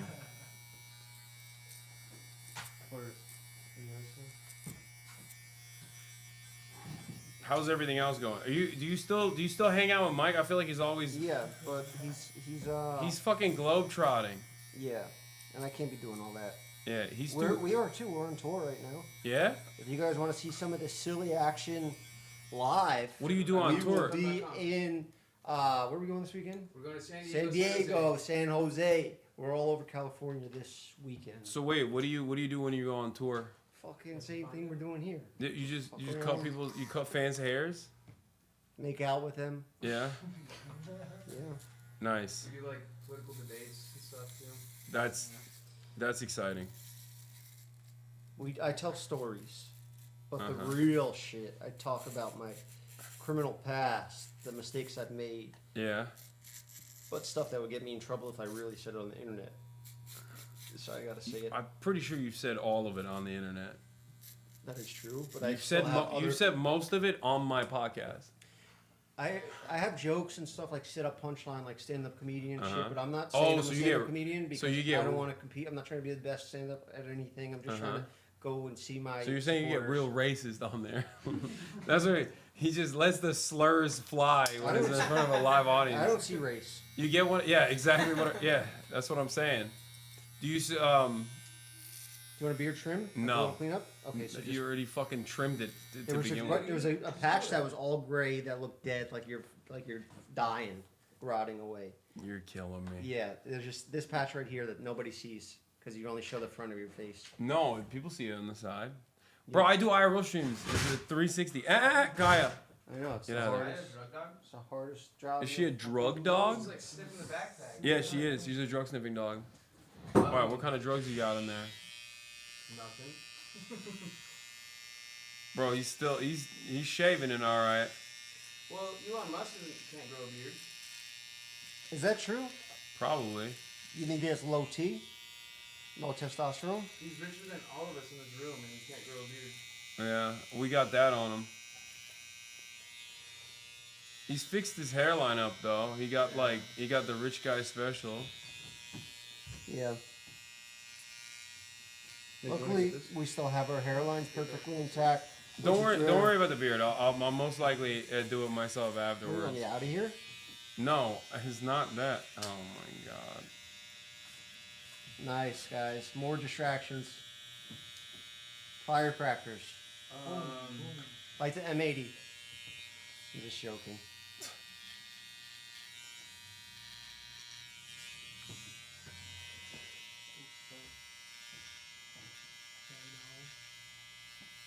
Oh yeah, that's looking great. Look at that. Bro made it pencil Look at sharp that. for no Hell yeah, reason. DJ Khaled. Another one. Oh my god. You know, I went to Japan and I got this like beautification thing for Ikemen or whatever, like handsome man. And they fucked my shit up. I want to see if I want to show it to you. They like cut my hair. They made me, they cut my hair in the most British way possible. I look like a fucking gooner. What do you mean by that? Like an Arsenal fan. Like the OG gooner. And then they shaved, like they trimmed my eyebrows, they shaped up my beard. It was crazy. Put makeup, like they caked my they face. just like went in. You ask. They just fucked my shit up. You got good brows. That's good how strong I feel. brows. Thank you. Please don't fuck them up. No, I would never. My goal is to make people happy. That's the. Yeah, I believe it. I want to make people happy with my skills in life, and I'm blessed with these hands, to make people. These feel are better about these are themselves. the clippers that touched ASAP Rocky's head, right? Everybody, Justin Bieber. Justin you Bieber. List. Yeah. I mean, look how far you've fallen. Went from fucking Justin Bieber to guy who couldn't even win anti-Semite of the year. Yeah. I got second place. Oh shit! Are you? No. No, I I'm can't, not bro. I anti-Semite. can't fuck with you. If you are fucking crazy? If you are, I can't fuck with you. And then I'll lose all my jobs in Hollywood. And it's not good to do as a person to hate any race. I like that was your first directive though. You're like, oh, I'll fucking lose my Hollywood jobs. Yeah, big time sponsors. That's all I care about at the end of the day. No, I am not. Hasan. What's up? Who'd you save from a burning fire, Pokimane or Mike Malak? Ooh, from Pokimane, a burning for sure, fire, for Pokimane. sure. Yeah, for sure. Mike's he's living on borrowed time already.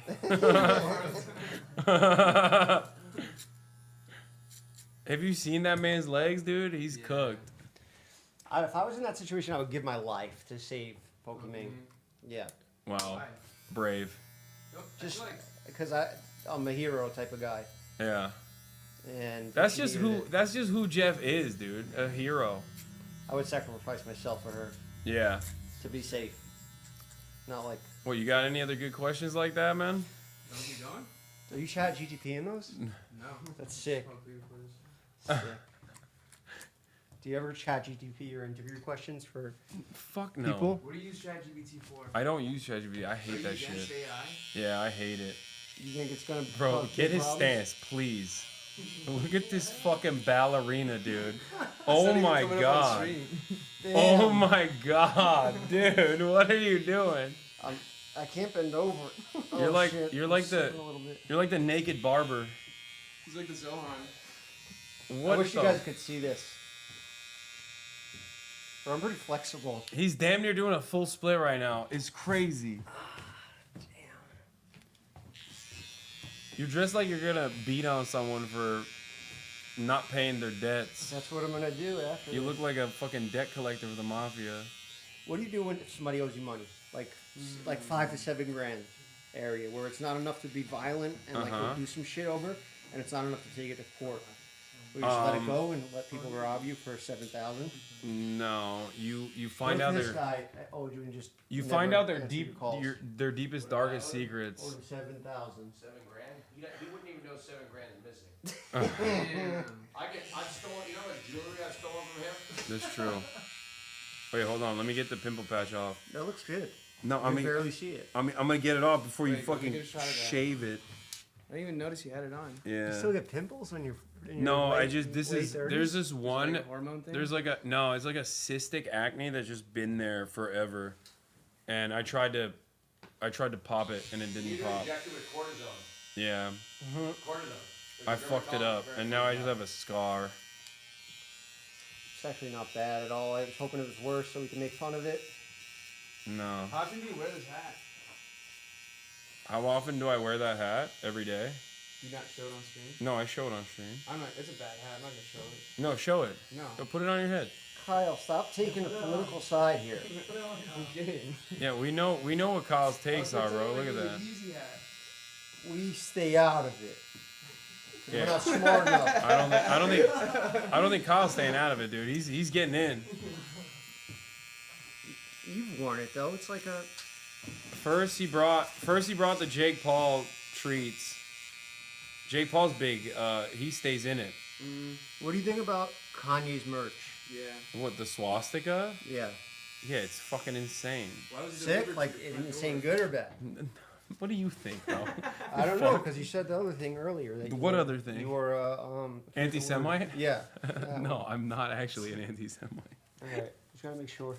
No, I'm anti-Israel, so everybody says I'm anti-Semitic. Cool. That's so cool. Like that. Give a sexy face to your fans. It's hard, bro. Look at that. Slow-mo this. And put a really good love song behind it. It's like a hostage situation. Why do I let this motherfucker torture me? It's like a gun. Yeah, like a waterboard, but the opposite. Yeah. You're gonna die, motherfucker! I got him hostage! All right. Come on. Wait, he needs the dry shampoo. No, I could have burned him there. But I was holding the cool button for you. Thank you. It's right here.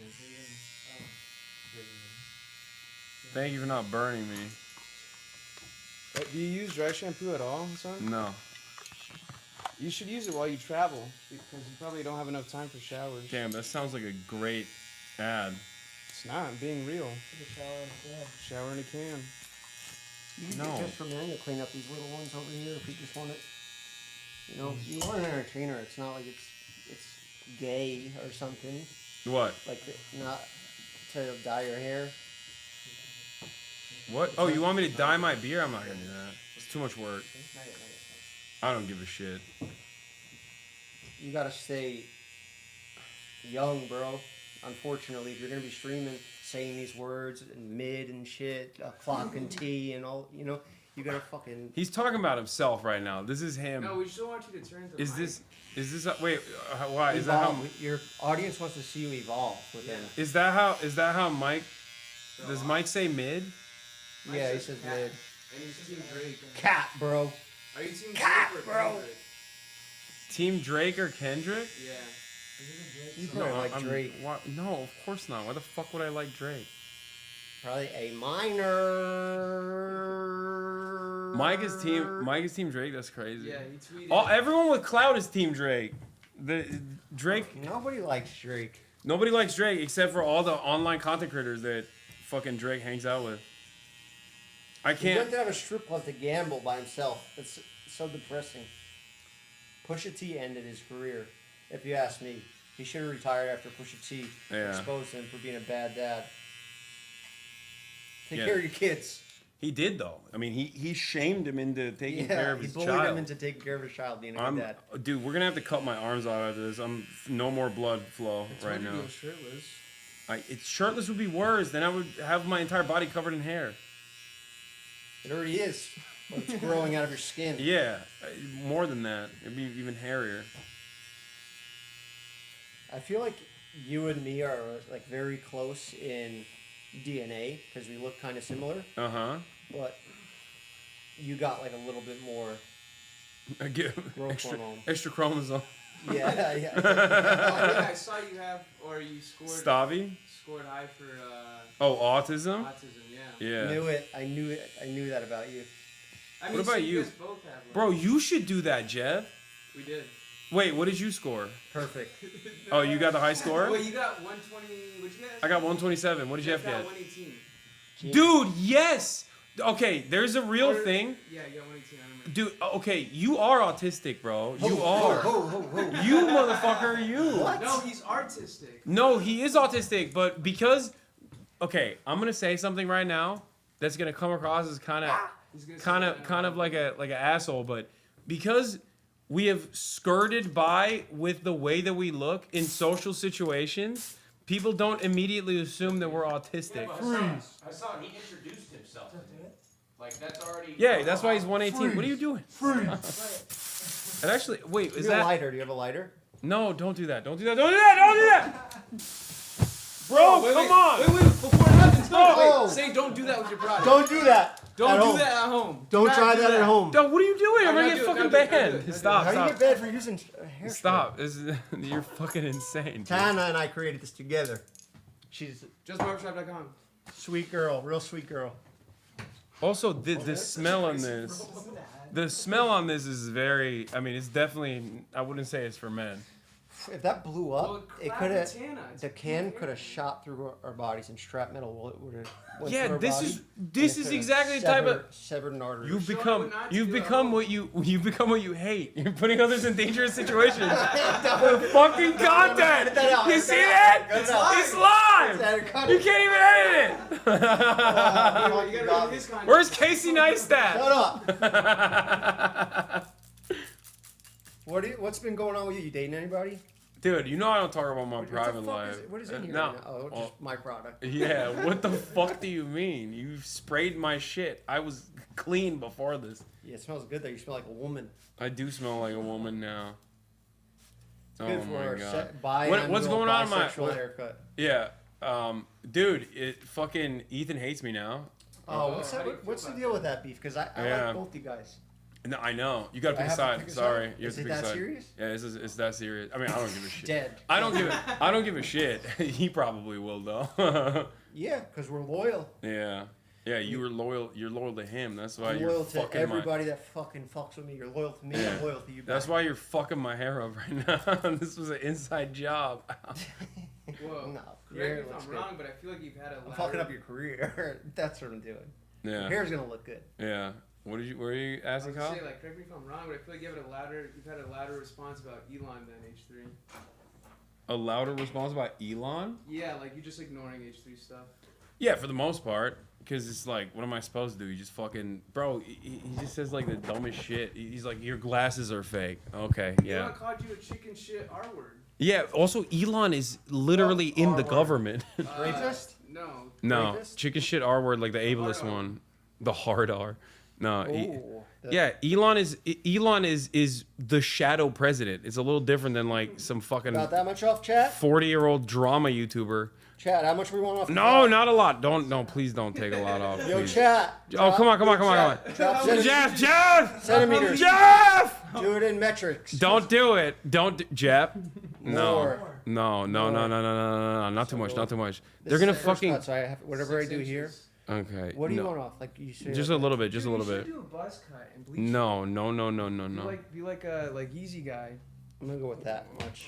Oh god, I don't know what the fuck. Look at what's falling on. I can't even fucking see, bro. I don't want to move my head. Onto that much. That's okay. That's not too bad. No, I'm not here to give you a bad haircut. Alright. We're just here to goof around, have a good time, entertain your audience because you've been falling off. I fell off. A lot of I fell negativity. off, dude. It's over. My career is done, dude. Just be positive. Like, Yeah. When you wake up, stop like thinking about bad shit. Go outside. Go get some sun. I do that already. I do all that. When you ball. I ball. I work out. I work out outside. Well, Yeah, I'm LeBron surprised you didn't do James. the morning routine trend. Because, like, you're up and playing basketball before I'm out of bed. Yeah, it's too Don't much make shit work. like that. It's We're too much 40 work to years do a old, bro. We're fucking. not Yeah, making exactly. Trends. He did something like that before the trend. It was the basketball. Yeah, I've been doing it, but I just like it's too much work to do beyond like this is my morning So, routine. you understand how fucking hard this shit is? It's the Yeah. hardest career. This is Yeah. the hardest profession. in the Yes, thank you. Say it, bro. Not a lot of people are saying it. world. I'm serious. You're literally home. I'm dead serious. It's the hardest career of all time. Bro, you don't understand. The negative thoughts, always being What the criticized. fuck is this, bro? What does this say on this? Rip Juice World.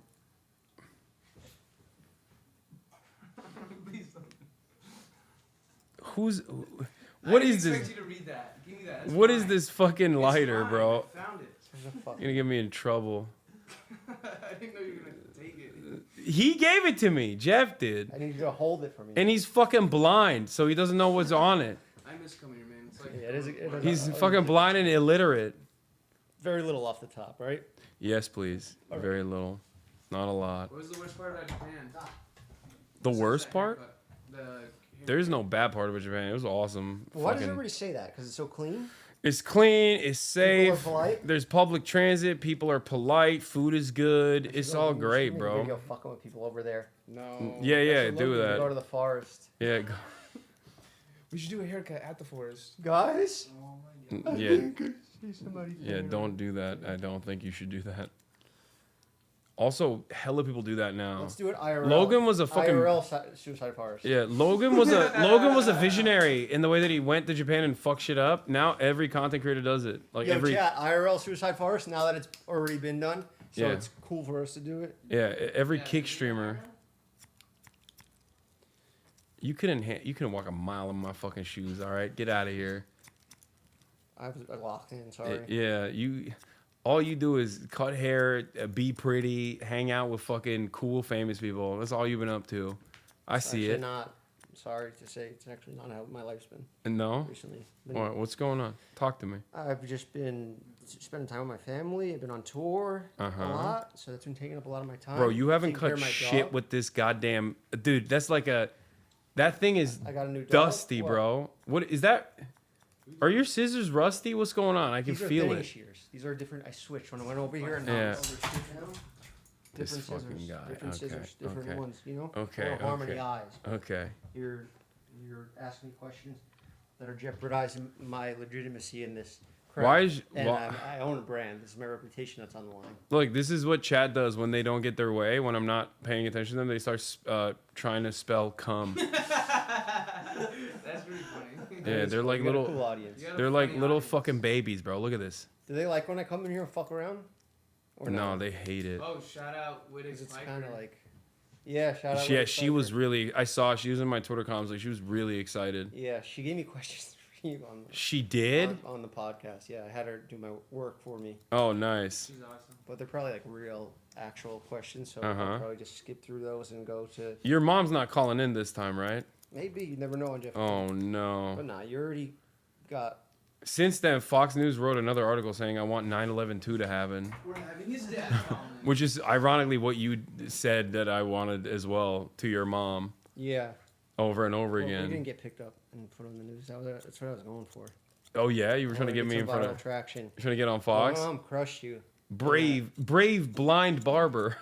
Bro, that's Ambush. one of my most viewed podcasts. Brave episodes. blind- 9/11 survivor confronts Hassan Piker. Wait, really? Yeah. How many views does it have? It's got like 10 for sure. 1 million almost, or 800K. God on damn. a podcast, that's a lot. Yeah, it's pretty good.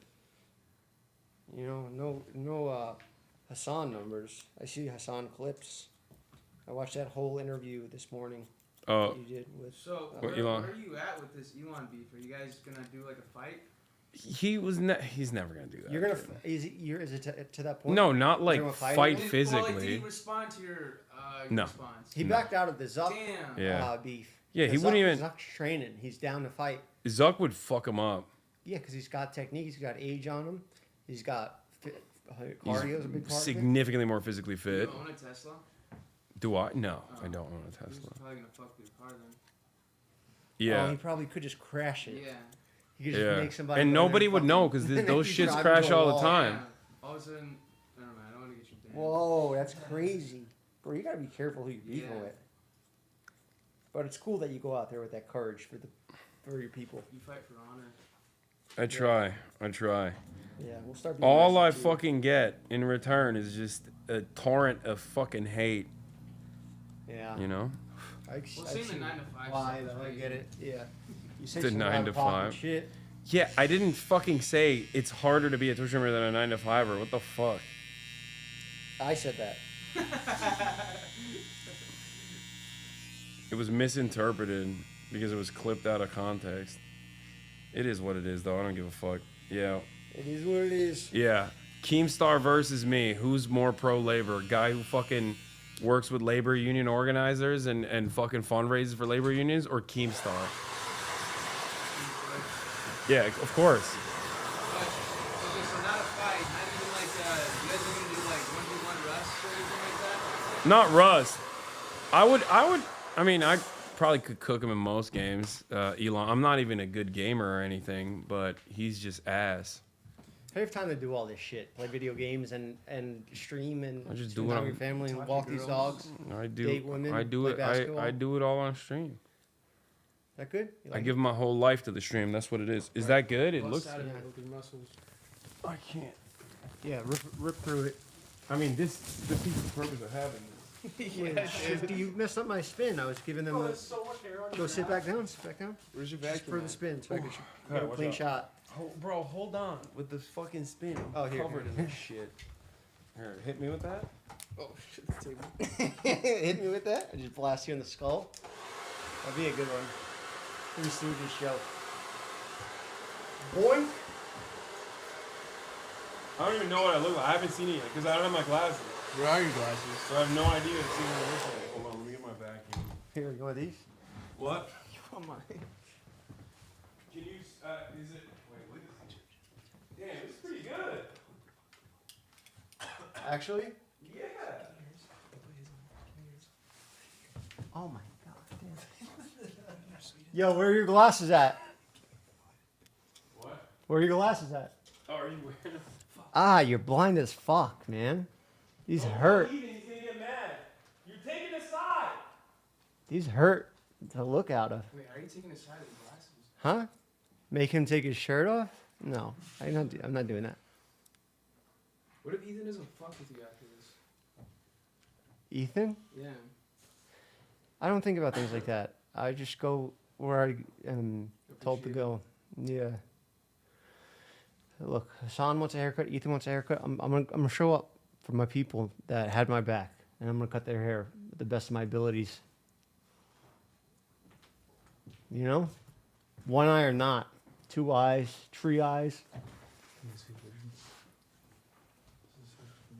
Here. What? I didn't know you were so. You're actually that handicapped one. They should take away your license. How bad your vision is. I need it. I need to wear it. We know an eye doctor. Yeah. Hold on.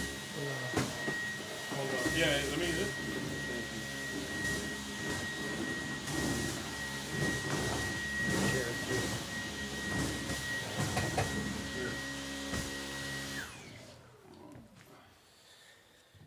All right, chat. What? Are you mad? No, why would I be mad? Why would I be mad?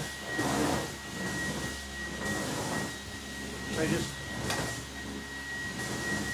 I'm an adult.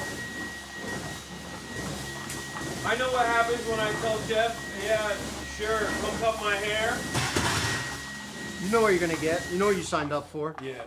Here, I'll just move the chair out of there for a second. Hold on. Just move it out of the way, and then I'll get the chair with the. Okay. With the. And I can just start cleaning up my shit. Yeah. Oh yeah, you guys can set up for yours.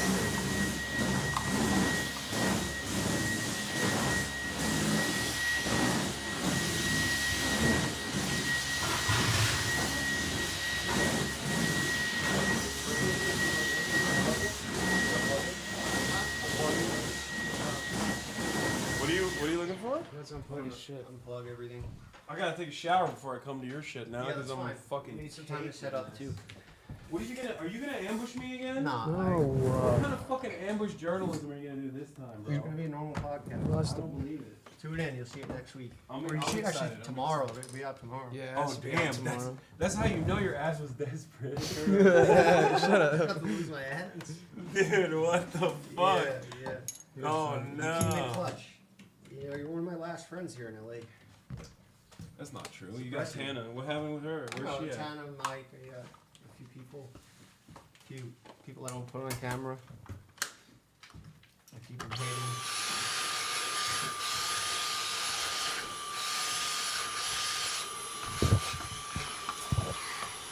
Damn.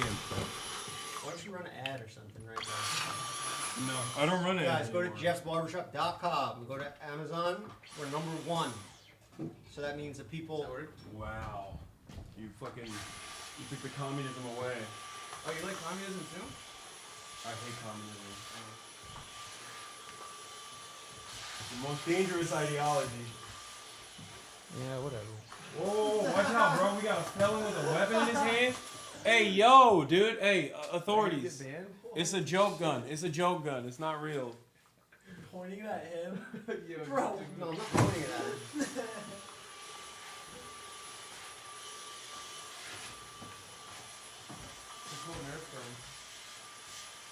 Don't look. No, I'm not gonna do that again.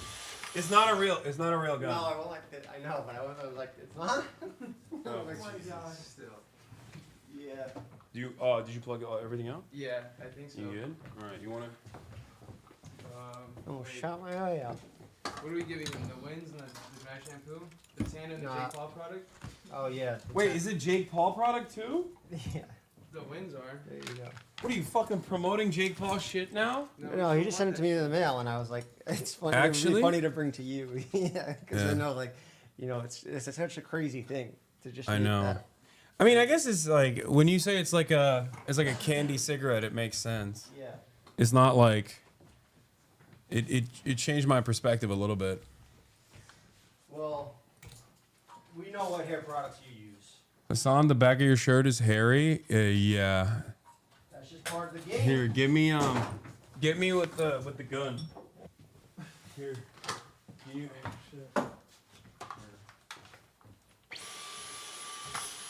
Is it not sucking? It is. It sucks. Wait, hold on. I'll put it on boost. Fuck. Hiding the shirt?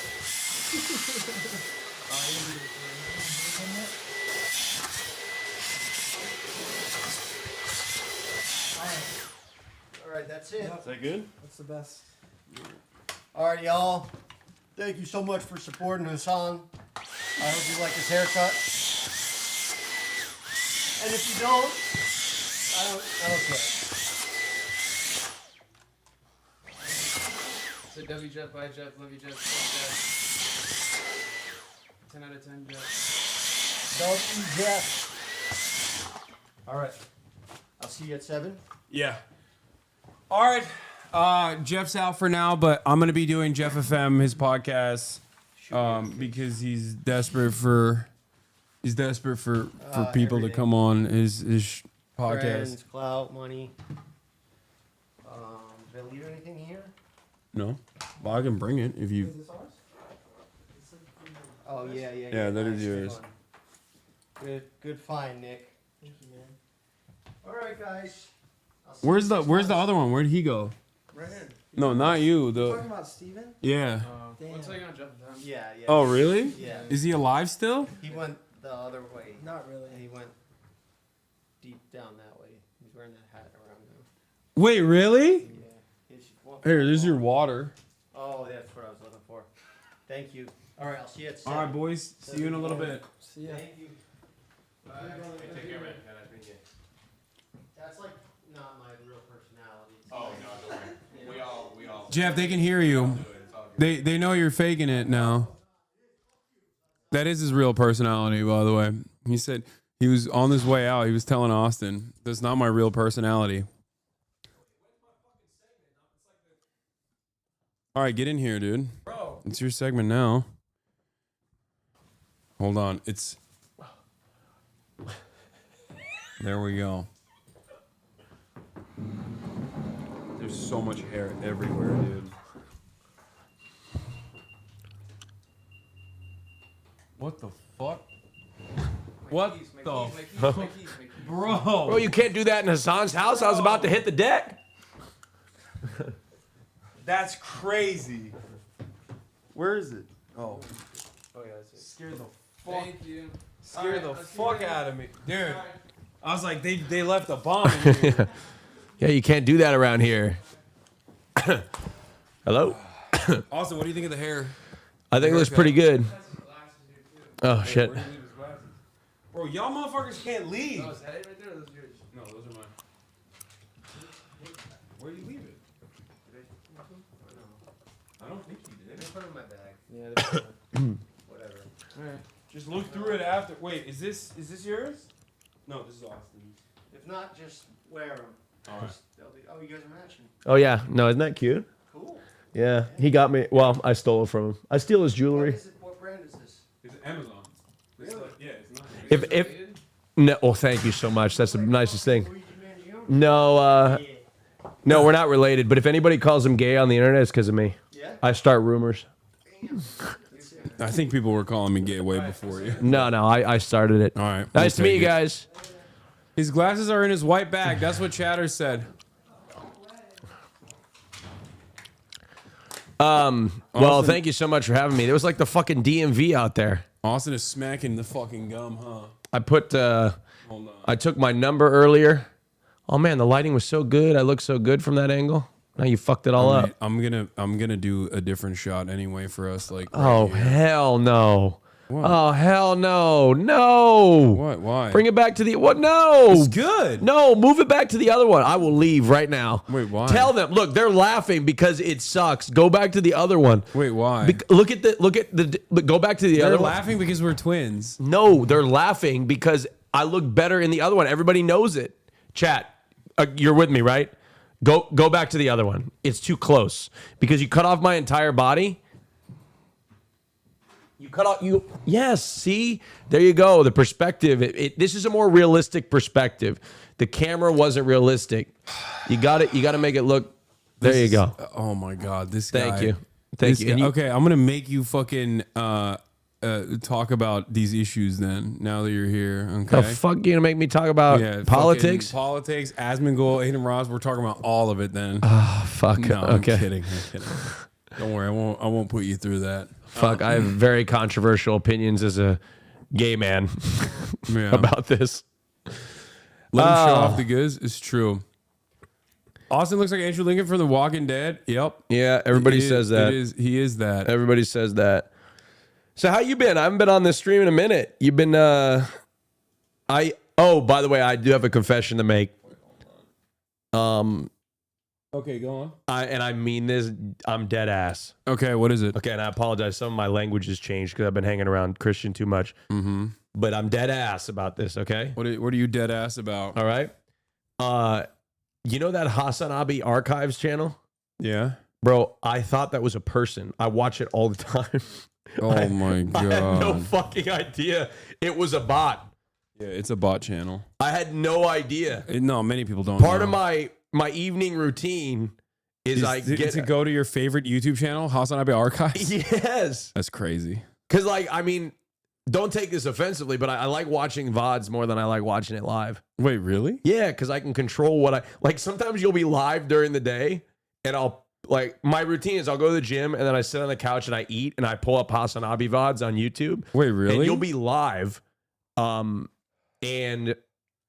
I will watch a YouTube VOD instead. The thing is though, is Twitch doesn't have like a good TV app.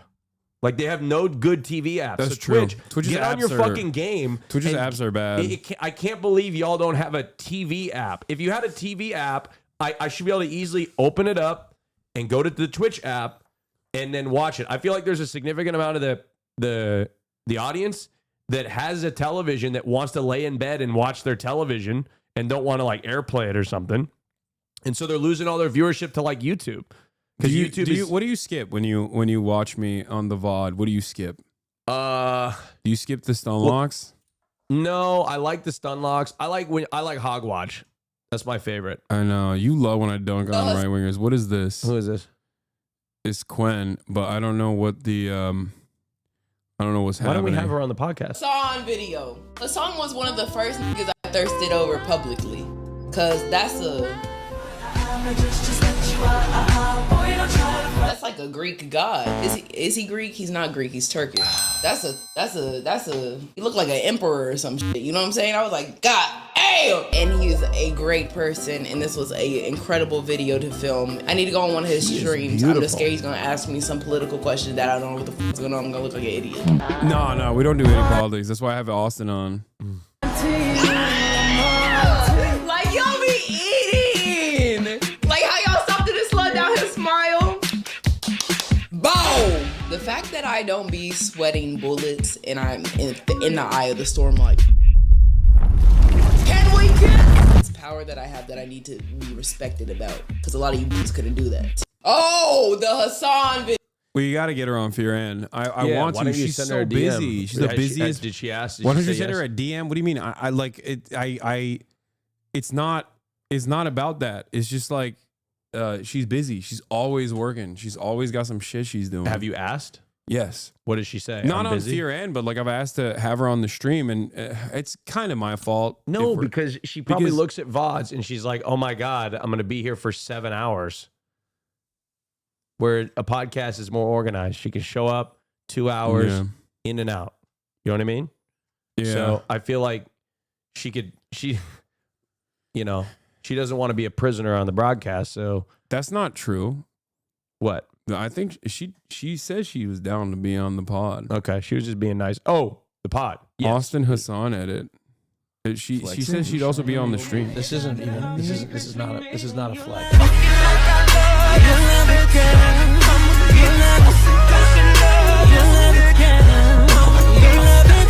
Dude, I was so fat. You were so pale. We've improved. Yeah, well, I just got a spray tan for the GLAAD Awards. I'm gonna be pale again. Oh, yeah. Soon. It's washing off. I've got about 4 or 5 days left of this color, and then it's gonna wash off. Okay. You have to watch this clip of Asman parody. Hasan, he did it again. Did you see what Trump said? Did you guys see that video on Trump and Elon video? Hasan. That's funny. Damn. Hasan. Damn, I thought I was watching an Asman stream for a second. That's crazy. That's wild. The eyebrows taking me out. I know. Hasan. Oh, I'm gonna hit that with a repost. Not accurate. Asmongold would never actually play well. Yeah, that's true. So to answer your question, what is it? The things I skip on your stream, when I'm watching it on YouTube, I like when you talk about Trump. That's my favorite, hands down. And when you start to get into like non-politics, I just stop watching. It's fine. You're not alone. There's a lot of people that... I'm just a politic guy. I like your commentary on Hogwatch. Hogwatch is my favorite part of your content, hands down. Your commentary that makes me laugh so much when you talk about politics. I'm not really a gamer. I was kind of on Elon's side when it came to you not gaming anymore. I thought that was a good idea. You were on Elon's side in general. No, just for the gaming That's right. thing. No, Austin just no for the longer. game. Austin is tapped out of politics. He's apolitical now, and we all know what that is. Put the fucking hat on. Oh yeah. Put the I have guy. an announcement to make. Looking real apolitical right I now. kinda Let look me straight tell you. as fuck like Wait, this. hold Look at on. this. You put You that know- on. I got the other hat. Hold on. You know how the straight guys wear the hat like this, where they don't put it fully on their head, they just like let it rest like this? Look at this. What's up? What's up? What's going on, guys? That's right. Next right wing podcast. Yeah, hell yeah. Today we're gonna talk about freaking gay shit. Yeah. Ew, we Whoa. hate it. That's right. And how Yeah. they keep putting gay men in sports. Yeah. We don't want gay men in sports. Yeah, we want them in my bedroom. Yeah, What? wait. I mean, fuck. I meant like, yeah, keep them out of sports and out of my TV. Yeah. Looking hot. The Jelk Yeah. Boys. Get the We're the Jelk Boys. Yeah, what's up? Yeah. Quit putting gay men near me. I feel like I want to. I got the suck it. Zin, and more importantly than that, I got the W. Jake Paul candy for children. Wait, is it really? It's a Zin candy No for kids. way. Is it? That's right. This product contains Yeah. wins. That's Like, right. have you tried them? I love Jake Paul. He's my best friend. Have you tried them yet? Of course, I've tried it a lot. I try everything. Why is except for gay sex? I hate them. Man. No, don't take it off. We're doing it. Oh, This we're is doing it? This is our new Okay. pivot, bro. Come on. All right, yo. Let's, ADINROSS on ban. Asmongold popping off. We gotta fucking get it on the market. What's hot? What else? What's Trump is doing so good. Well, like, you know what I love about Trump? Yeah, that, what- like, people dude, that everything. people don't understand is like Everything. he just says what's on his mind. Like we're all thinking it. Bro, yeah, I'm thinking slurs too, but he's Yeah. not saying that. Yeah, like we're all thinking it. Oh. Like seriously, as a white straight man, I feel Right. like my opportunities are getting taken away. Dude, I know, dude, by women. Yeah, by women. Like, like yuck. would they understand that, like, when they mean equal rights, they mean less rights for white people? That's what For they white really men mean. in particular, White men though. in particular. Because, like, white women also Yes. kind of lame. Because Yes. they won't have sex with me. Whenever I Yes. tell them, like, Yeah. where's my hug at? Yeah. And they're like, ew, get away from me, creeper. I'm like, why? Yeah. Yeah, no, and like DEI, diversity equals die. Yeah, yeah, I hate DEI, diversity. Like when they hire pilots, it's diversity means unqualified. Yeah, right. they're like, always. there was definitely a white guy that could have had that job. Yeah, and definitely the person got hired because of their race, and not the fact that they were absolutely qualified. And had all the my credentials. uncle's nephew, he's a white guy, wanted to be a pilot his whole life. They were like, we can't give you a job because a black person needs to take it. That's absolutely right. And that's fucked up. That's right. And you know what? All of this is going to make my grocery prices lower. I like that even straight Jelk Boys Austin still somehow talks about airplanes, by the way. Like, you had to fucking bring, what's the deal with these fucking, what's the deal with these airplanes, man? Yeah, I hate how gay they are. Yeah. It's like you're man, getting on a plane, it looks like a penis. Yeah. Yeah. Man, the stock market doing bad, but it's good. Yeah. That's what I was thinking, you know too. What I mean? Like, it's good. Like, it's actually good. Like, because Trump's in charge, like, it doing bad is good. Yeah, for me. and if it's bad, it's because Joe Biden made it bad. Oh, Joe Biden! I can't wait. I can't wait, me, who is very, very middle class, to get a tax break for very wealthy people that will definitely benefit me. Yeah. Somebody who makes $50,000 a year and lives in Lincoln, Nebraska. I got fucking- I cannot wait for the tax cuts for billionaires to benefit me personally. Once I get rich, after this new cryptocurrency I just bought into, I sold my brother's Honda Civic. Yeah. And now I put it all in this one crypto. It's Retardio. Yeah. And I think it's going to the fucking moon, right? Yeah. Even though the crypto Do you market's see what I kind of mean? bad Like, too. we can't tax the rich Yeah. because their money trickles down to us. Yeah. Just like it has in the last several decades. And also one day I'm gonna be rich like That's that. right. I'm gonna be the guy. Yeah. I'm gonna be that guy. And when I'm that guy, that's me. the I fucking don't want to pay poor's. taxes. I'm not gonna pay tax. The government's stealing my money. Who Yeah. makes, like, they're stealing my money. I want to cut programs that benefit me personally. Yeah. Like, I don't think I should have free healthcare or free education. Like, I feel like I should have to pay a lot for that. Yeah, I don't agree. understand. I hate the. I don't want help. I hate healthcare. I hate medicine. I don't want help. Like, I don't want help. I don't understand, like, why doctors, like, need to tell me what to do. Like, what like, who told, you know? Dude, who they're made all just you trying to get rich. Who made you the authority, huh? Everybody knows education is gay. That's why I dropped out of third grade. Yeah. No, exactly. It is so gay. And it's like, the more educated you are, the gayer you are. And doctors have to go to school extra time. You know what, Hasan? You know what I heard, which I'm What? so happy for, Yeah. which is going to improve the quality of my life. Yeah. What? Is they are changing Pride Month into Support Our Troop Month.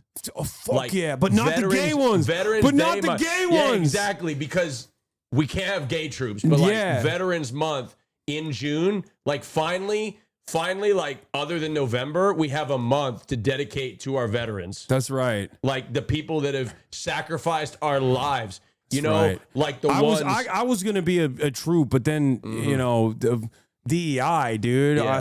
I went to the ROTC and they Yeah. were like, "You have a fourth grader's reading level," and I thought to myself, "I can pass the ASVAB. It's Yeah. fine. Give it to me. It's It's common sense." But they were like, "Nah, you're not gay, nor are you brown or black or a woman." It's just so refreshing to have billionaires fighting for my rights. Hell as yeah. somebody in the low to middle class. Like, I feel like they Hell have yeah. all of my, like, all my needs. I feel like they Yeah. understand me. I Yeah, feel like me they and get Elon, we're both like this. Like, we have the Yeah. same interests in the world, Yeah, you know? the common man, Elon Musk, Yeah. he just gets it. When he took out the Consumer Financial Protection Bureau, I thought to myself, that's for me. That's so sick. I love when banks give me overdraft fees. It makes me grind harder. Yeah. It makes Hell me fucking grind harder, dude. Yeah. That's right. Yeah. Anyway, I don't know what else to be mad about, so let's talk about trans people. Yeah. No. Guatemalans. Why aren't we deporting more of them? Like, I never met a trans person, but they piss me off, bro. Yeah. Like, what the fuck? Like, oh, you said trans person. Oh, I'm getting mad. Quit trying to fucking put them in my sports. Yeah. No, we don't want trans people in the NFL. Yeah, if you also watch women's sports, you're gay. Yeah. But also, for the sake of this exact argument, for this very specific moment, I'm the #1 champion of women's rights. That's right. And then also, fuck all of the women. Yeah. Fuck women's sports unless they're hot. And Yeah, actually, I heard Donald Trump's gonna ban women's sports altogether, dog. Fuck yeah, they're not profitable. I hate them. And fuck pronouns. How about they do sporting goods in the kitchen, Like, dude? when will they understand that I don't have pronouns? Yeah. He doesn't have pronouns. Yeah. She doesn't have pronouns. Exactly. They don't have pronouns. Oh, don't Nobody even say has they. pronouns. Don't even say they. Shit, you're right. No you're more right, they, you're right. them. If Yeah, I want to, if I want to describe a She group and of he people, don't I'll have say it. pronouns. Yeah. Like, they're trying to make everything political. Right. Like, Trump is making the English language great again, dude. Fuck yeah. This is awesome. Dude, it's so much fun being a hog. Like, it's just fucking awesome. Oh man. Yeah. No wonder. No wonder people so profitable. Holy shit. No wonder people fall into this riff. They just start memeing, and then they're like, before you know, they're like, no, I actually sincerely believe this now. You know? What's my hog name? Austin. Yeah. What do you mean, bro? I don't have there's a lot of Austins that probably think like this. Yeah. You know? My name is a city in Texas. You know? Well, gay one though. Oh, it's a gay. The yeah, woke's that's right. ruined It's it, the bro. woke one. Maybe I'll be instead of Austin, I'll be like Amarillo or something. Yeah. No, that sounds too Mexican. Okay, We don't yeah, like you're that right, either. You're right. Keith. No, that's too British. No, Keith's fine. I no, think. Keith. Dustin. Someone said Andy. Dustin's good. Dustin's pretty good. undefeated. Yeah, Dustin. You say your name is Dustin, ain't nobody thinks you're woke, okay? Yeah.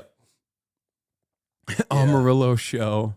Yeah, hell yeah, dude. I'm Hell glad yeah. that we got some patriotism out here for a little Can we bit. do a little hog watch? I do. Let me see if there's any actual hogwash that we can. Dustin show. Yeah. Reacting to senator saying men and women are equals. Questions raised by false deportations and arrests of pro-Palestine protesters. Experience. Oh wait, this is gonna be Joe being woke because he has the. Oh, actually, never mind. Let's see. The Joe Rogan You Experience. want to talk about this? 31-year-old makeup artist falsely deported to El Salvador prison, lawyer says. Immigration attorney say a gay Venezuelan makeup artist seeking asylum in the U.S. was wrongly detained as a gang member and deported to El Salvador, a case becoming a flashpoint in the debate over the Trump administration's deportation of hundreds of migrants to a notoriously inhumane El Salvador mega prison.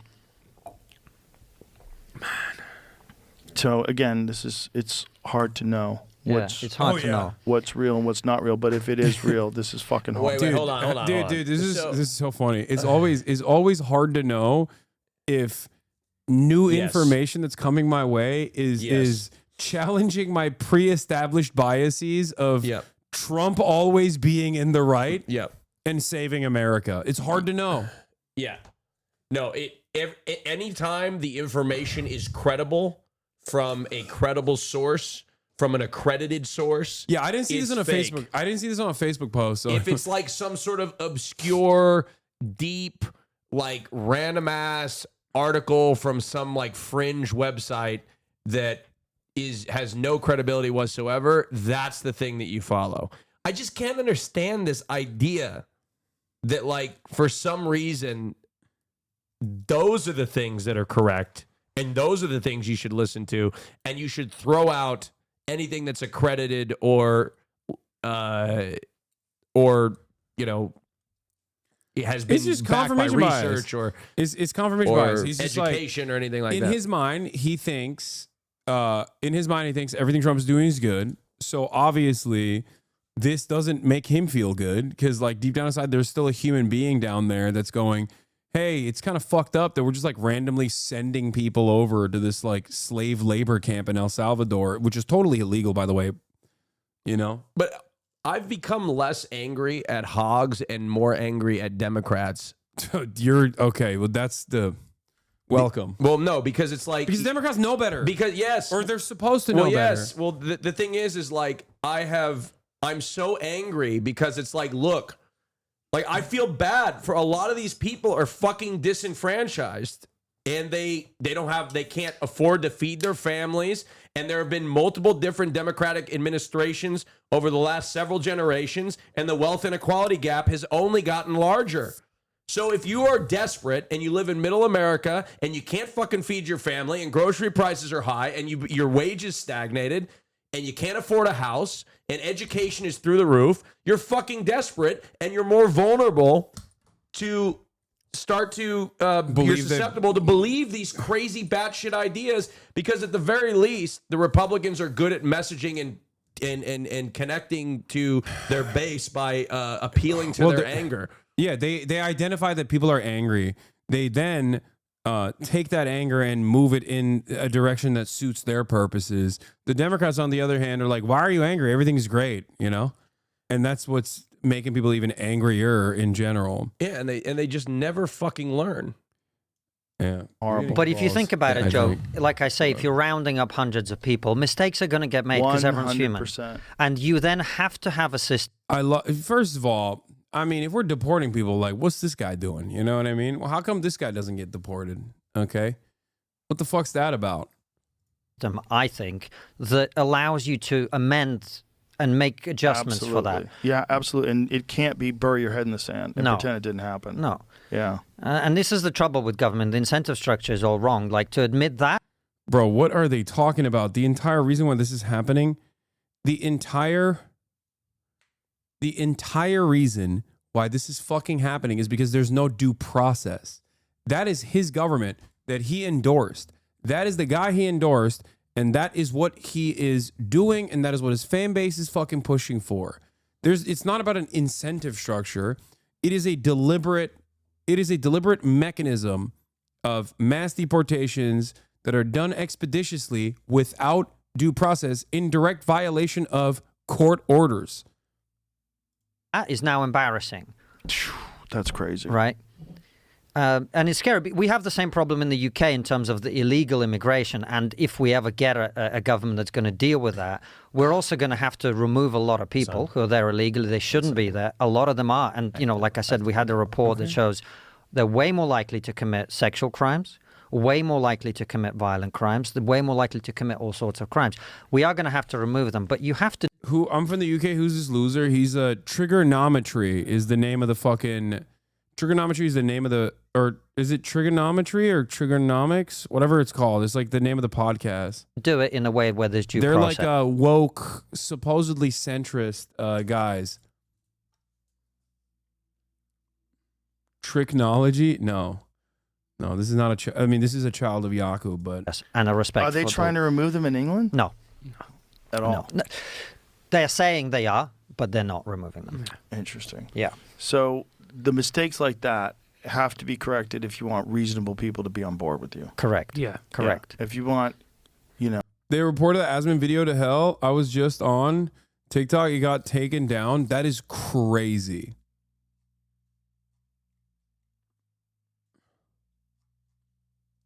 Compassionate people to be on board with you. You can't deport gay hairdressers seeking asylum. That's fucking crazy. And then throw them in an El Salvador prison. That's not even his country. Right. You deport people back to their country. Right. It's nuts. It's just, what was the story with the student that got arrested for writing an op-ed piece? Is that the Khalil guy or no, the woman? Is that the girl from the Korean girl from? Is that the Korean girl from? No, it's not the Korean girl. Why don't you guys just like Google this? What's going on? What is happening here? From Columbia University. I don't know. No, that's a different one. There's so many of them. There was a woman who got arrested for writing some sort of a thing. This is a Turkish student at Tufts University. latest Palestinian supporters swept up in U.S. crackdown. Right. What did she get arrested for? Have you seen this one? No. I saw it, but I haven't delved into it. Joe, sorry, could I have the lighter, please? Yeah, sure. Thank you. There you go. She engaged in activities in support of Hamas, a foreign terrorist organization that relishes the killing of Americans. But the department did not provide evidence of that support. Right.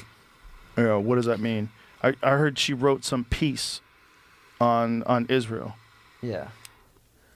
I don't know what the law of that is because she's not an American national. Right. But instinctively. Why are you guys okay?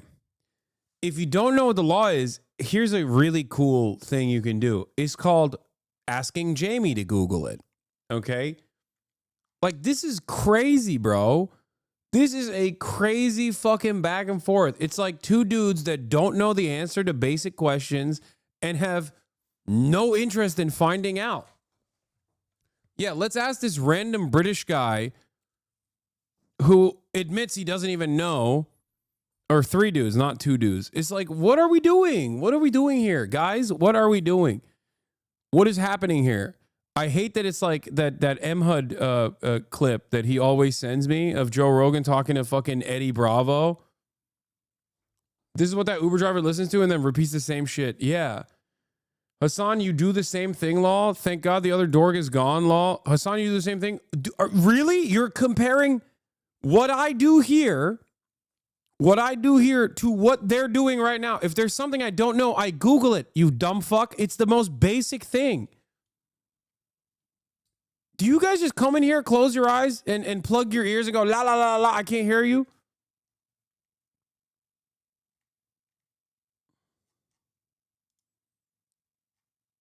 The fuck is this? Lol, yes, sometimes. Give me a fucking example, please, of an instance where I don't know something and I give you an opinion, like a firmly held opinion on said thing that I'm not knowledgeable on. And then if I'm wrong on it, I just double down on it. Please give me a clear-cut example of something or I will ban you, okay? Especially something that pertains to politics, like ban me. Oh, God, you're such a fucking loser, dude. Ban me. I want to be a warrior. I want to be a warrior. You're not going to ban you. You're fucking... You're irrelevant and worthless. It's worthless to ban you. Yeah, I'm just like, that's a lot. That's like crazy. You had the microphone for the first time in your life. You're in front of a fucking stadium full of people. You have the microphone, and this is what you do with it. Oh, this is lame, man. I think she's been in America though since she was 7. Right. Has she? I believe so. No, that's the Korean. That is the Korean girl. As a Jew with a child, you have put my life in danger and my daughter's life in danger. You will end up in Gitmo, even if I have to put you there myself. Elusive Gaming 69. Did I put your life in danger by saying I'm gonna fucking play video games and not play? And it's elusive? Is that what you mean? The fuck do you mean? As a Jew with child, you should be endlessly more afraid of the American government using your religion, okay, falsely to do Nazi shit. How the fuck do you not see how that's going to turn on you inevitably? God damn. You know what's elusive? Your fucking brain. Go raise your goddamn children. ICE is out here rounding out people. The fucking administration is saying like shalom about all the fucking people that they're rounding up. And they're rounding them up because they're rounding them up and placing them in concentration camps because these people have criticized a foreign nation, and your dumb ass doesn't understand how this might look poorly upon the entirety of the Jewish population. Are you that fucking short-sighted that you think I'm your enemy? Someone who actively combats anti-Semitism. You're so fucking brain broken. Someone lied to you. Someone duped you. Okay? Yeah, I don't think this is a real person either. I thought she had a student visa. I think she's been in America since she was very young. I think that's one of the things that I had read. Okay. She'd previously been arrested in April 2024 for taking part. Yeah. Taking part in protests at Columbia University. So it seems like You're they're the really one trying glazing to crack down on terrorists. some of these There's never been a moment where I've glazed the IDF or the American military. So no, I'm not glazing terrorists. Dumb fuck. Also, you're a fucking terrorist. What do you think this is? This is literally terrorism. Just because the government backs this attitude that you have right here doesn't change the reality that this is unironically terrorism. You're telling a fucking person that you disagree with that you want to put him in a fucking concentration camp, dumb fuck. How the fuck do you think you're on the right side of this? How do you think you're on the right side of any argument? You're the one glazing terrorists. You should be in Gitmo because I misunderstood your position and I disagree with you, which means you should be put in fucking Guantanamo Bay. I'm the good guy. I think you should be extrajudicially locked up in a concentration camp. I'm the good guy, by the way.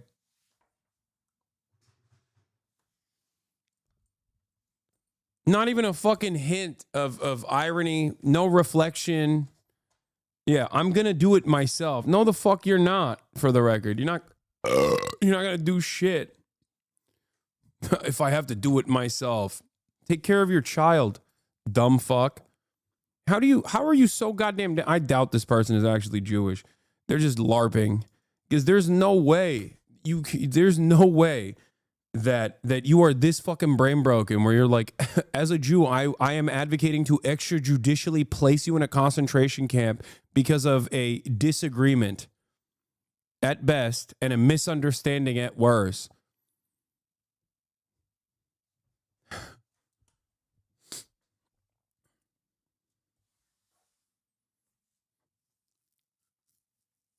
God damn. Columbia protests, Yeah. right? And I'm in two minds about that because I think on a free speech basis, unless I don't know the law. Just for clarity, that was a second person. Second person. Oh, this is a second person that was arrested? Second arrest. Oh, second pro-Palestinian Columbia University protester. Okay, so this second person has been arrested before. Yeah. Okay. I see. Yeah. Yeah. It's like, are we really arresting people for protesting? Or are they protesting and also causing vandalism and violence? Like, what are we saying? We don't know, right? All right. But I think there's the legal thing from what I've read is very complicated because if someone is not a U.S. national, right, they may be subject. I bet you he did not read shit. Okay, he did not, because if he did any reading whatsoever on this matter.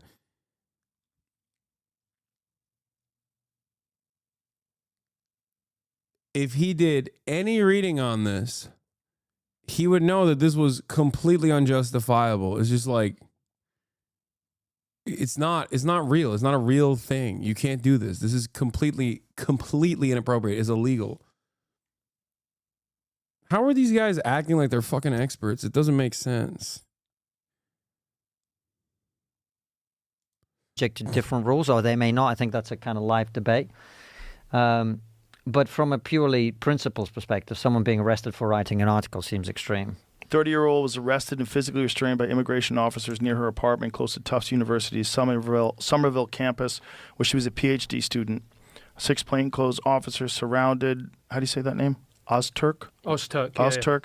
As she walked alone, neighborhood surveillance video appears to show the officers did not show their badges until she was restrained, the video shows.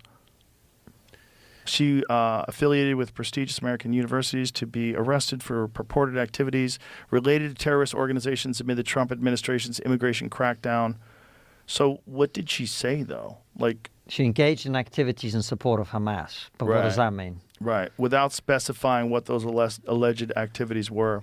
Yeah, this is scary shit. Yeah. You know, especially if it's just protesting. I mean, dude, it's not even protesting. This person was fucking kidnapped off the street for writing an article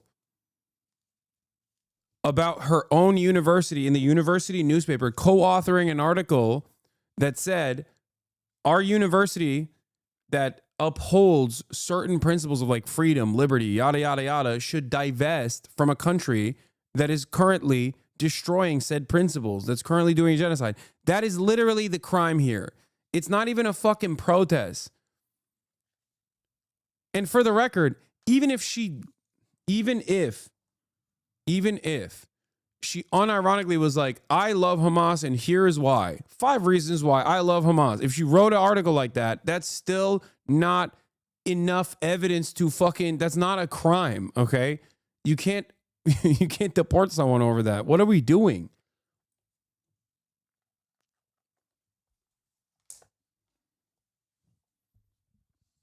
What a ridiculous precedent, dude. What is happening right now? These are supposed to be the free speech defenders, too. I don't know, Look, the counter argument on this, and I think it's one that I, as someone who... This stuff is scary, and because of an anti-Semitism on the right, the day at work, I had a coworker ask me what I think of Jews. Oh, yeah, that's the other side of this, of course. Because, look, Joe Rogan and these, like, podcast bros aside, Americans don't fuck with this stuff. Like, they don't. So every time this administration is like, we're disappearing people because of Israel, and also because of anti-Semitism, because Israel is for the Jews and Jews are for Israel. Jews only care about Israel is the thing that people are going to take away from this. Okay? And they're not going to like it. Yeah, sure, you're, shipping off brown people for the time being. But, like, even then, Americans are like, what do you mean? What do you mean we're deporting people that are here for the Jews? That's the takeaway from the average person. This is what I've been screaming about this whole fucking time. Oh my God. The toothpaste is out of the tube, by the way. There's no, I don't even know if they're ever going to be able to turn around and like fix the situation. Who visits the United States also feel is like, I don't think the United States would have given this person a visa if she had told them this is what she plans to do in America, right? So that's their argument. That's the argument that Marco Rubio is making, which is if we'd known you were going to do this, we were never going to give you a visa. Right. I don't think this is the one that I'm thinking about that was here since she was 7. No, that's a Korean girl at Columbia University, Joe. Oh, okay. And they're talking about deporting her, right? Yes, they're talking about deporting her, but I don't know enough about and that. And what had she done? Had she committed vandalism or... I don't know enough about it. Jamie, if you get it up, then we can have a look at it. But that's the one you're thinking of. The girl who'd been here since she was 7 is a Columbia student. This girl also went to Columbia. So she got a master's degree at Columbia. Yeah. Interesting. So Columbia is the hotbed. Seems like that. Yeah. I wonder why. Why particularly Columbia? Well, there have been a lot of protests, pro-Palestine protests in Columbia. There she is. Yeah. Yeah. Yeah, that's the goal. It's kind of wild that these guys, every single person on this podcast has made a living talking about woke and cancel culture and freedom of speech. Every single person. Joe Rogan has done tens of thousands of hours at this point just on woke, free speech, and cancel culture. Okay?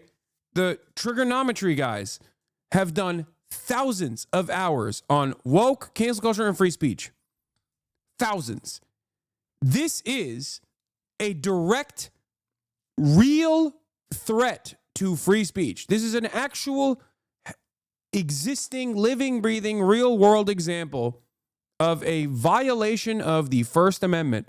And these guys are like, well, I haven't done a lot of reading. Okay. Then do the reading right now. Do the fucking reading right now. And then make up your mind afterwards. How the fuck are you oblivious to this as someone who is a cancel culture warrior? These people are fucking cowards. I know their conscience here says something different, but their careers force them to not say what they truly mean. And that can go in either direction, by the way. Ultimately, it could go in either direction. They could be like, nah, it's actually awesome that they're doing this, but they're too afraid to say it out loud because they recognize what that sounds like. Or they're thinking, yeah, this is a little bit fucked up, but I can't say it because I have to be pro-Trump.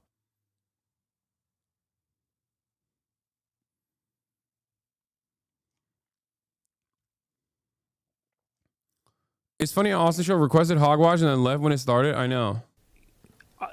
We're rapidly approaching the time where America and the UK is going to have a pretty uncomfortable debate as to what is acceptable and what is unacceptable when it comes to dealing with people who come here illegally, people who commit crime, or even if they attend protests. Yeah. Where is the line? Because we're going to have to make a decision. Because until we do that and we start to actually apply the law as it's meant to be applied and put certain laws in place, then these type of things are just going to continue to happen. Yeah, 100%. Especially if someone wants them to happen. Because that's what my fear is, that a lot of these things are paid for and organized, and including a lot of these protests at universities. I think they're doing it on purpose, and I think they're trying to build up a lot of passion in these people for being disruptive, and a lot of passion for protest and passion for, and then they weaponize it. I really do. I believe that's exactly what they did with the Tesla buildings, with all the Tesla dealerships being light on fire. I think they weaponized it, and it's a good test run. You know, if they can weaponize it against Tesla, they can do that with a lot of other things and justify that kind of vandalism and fire and arson and all the chaos and property destruction. I went to UCLA campus. This was May last year, and I went to a pro-Palestine demonstration, and I just went around just interviewing people, talking to students, and both on pro-Palestine and the other side. And one thing one of the kids said to me was, as he was trying to get into the library, he was like, you know, most of the people who are doing this, they're not from UCLA. They're not from this college campus. Right. What are they doing here? Right. He goes, look. Wait. Is he talking about the counter protesters? Because I was there. The protesters were absolutely UCLA students. The counter protesters were not UCLA students. So the idea that the college campus protesters were actually not UCLA students is a fucking abject lie. Is he just flipping the truth? Is that what's going on? But fair enough. If you want to protest and you go to UCLA. Oh my God, he literally is lying. He's saying the exact opposite of what happened. Oh my God. Oh my fucking God. It is insane. It is insane. He said May last year. Yeah, at the time I went there, for the record. Like when I went to the UCLA campus protest, I guess he was there too. And he's claiming that the campus student protesters were not actually students, but the counter protesters, I guess, implied is they were. And the exact opposite is the truth, for the record. That's all cool, whatever. Number one, don't stop me from getting an education when my parents have paid X amount for it. But number two, like, he pointed at one of the dudes. He was like, that guy's about 42. I know he doesn't go to my college. Right. Why is he here protesting? Right. He's being paid. I can't tell if is he still talking about the counter? It feels like he's talking about the counter protesters. You aren't at Columbia, bro. No, he's talking about UCLA. They're talking about you? Okay, good one, chatter.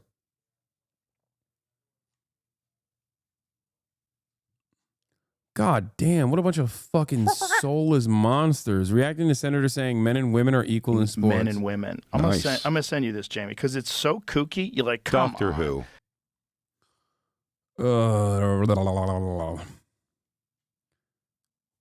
I can't. I don't. No wonder people are turning to Candace Owens. Yeah. The liberal media, or not liberal media, but these ADL style institutions play a big role on this, by the way, because they constantly actively try to deplatform people like myself, and the right is never going to give me the time of day anyway. And they have so much prominence. They have these massive fucking platforms. And they're always going to platform other right-wingers. So then at a certain stage, the only kind of permissible narrative on this issue comes from right-wingers, whether they're pro or anti-Israel. And the anti-Israel right-wingers oftentimes, more often than not, are fucking anti-Semitic. It's crazy. My parents were big-time Ben Shapiro people, but now they only watch Candace Owens and are now pro-Palestine, at least so. I mean, it's devastating and dangerous that they're getting their anti-Israel takes from fucking Candace Owens. Ay, ay, ay. It's some real scary shit, dude.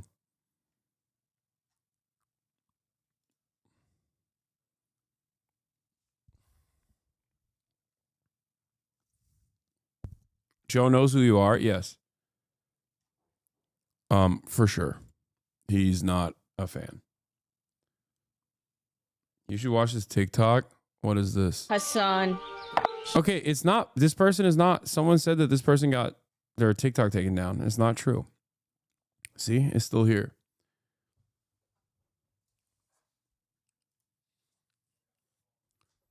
American people deserve to know where their tax dollars are going.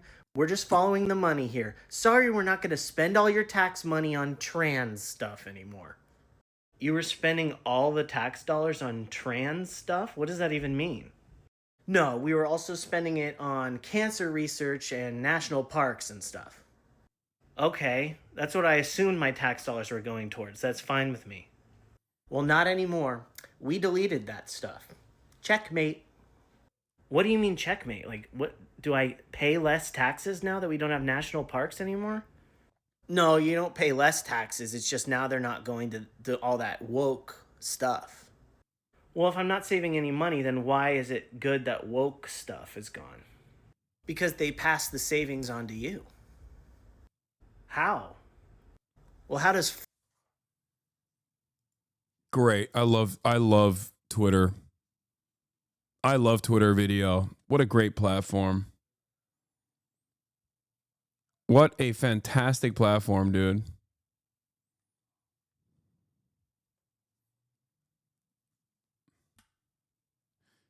Fucking Elon Musk.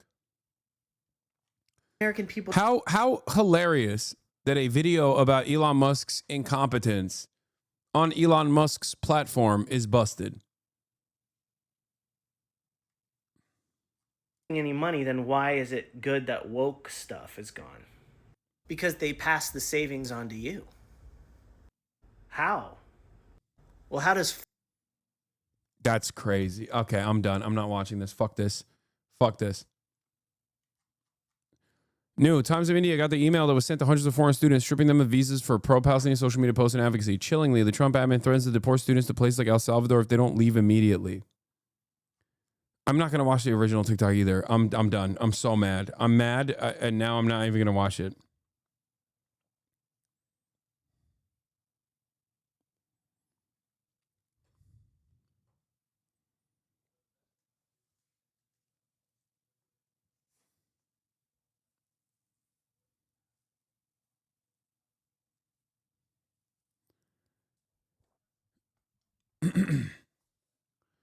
On behalf of the United States Department of State, the Bureau of Consular Affairs Visa Office hereby informs you that additional information became available after your visa was issued. As a result, your F1 visa with expiration date XXX was revoked in accordance with Section 221 of the United States Immigration and Nationality Act as amended.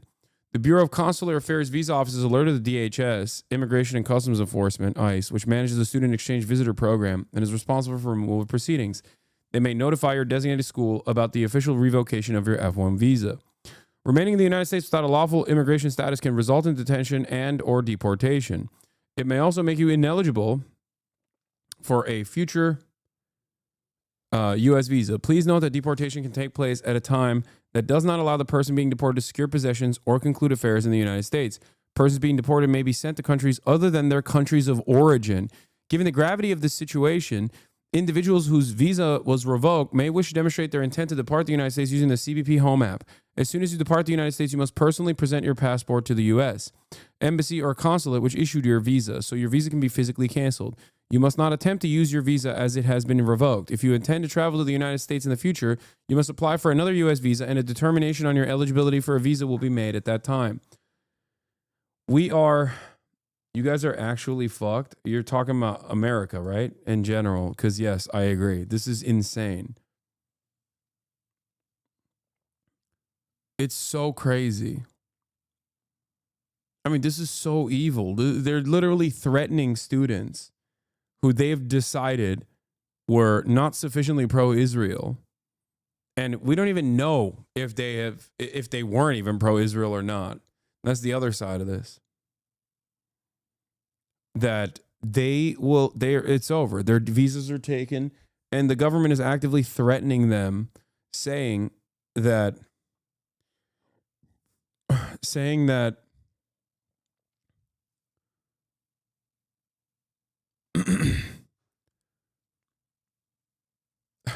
they're going to violently seize them before they can even like procure their assets or anything like that, and ship them off basically to El Salvador, like a different country.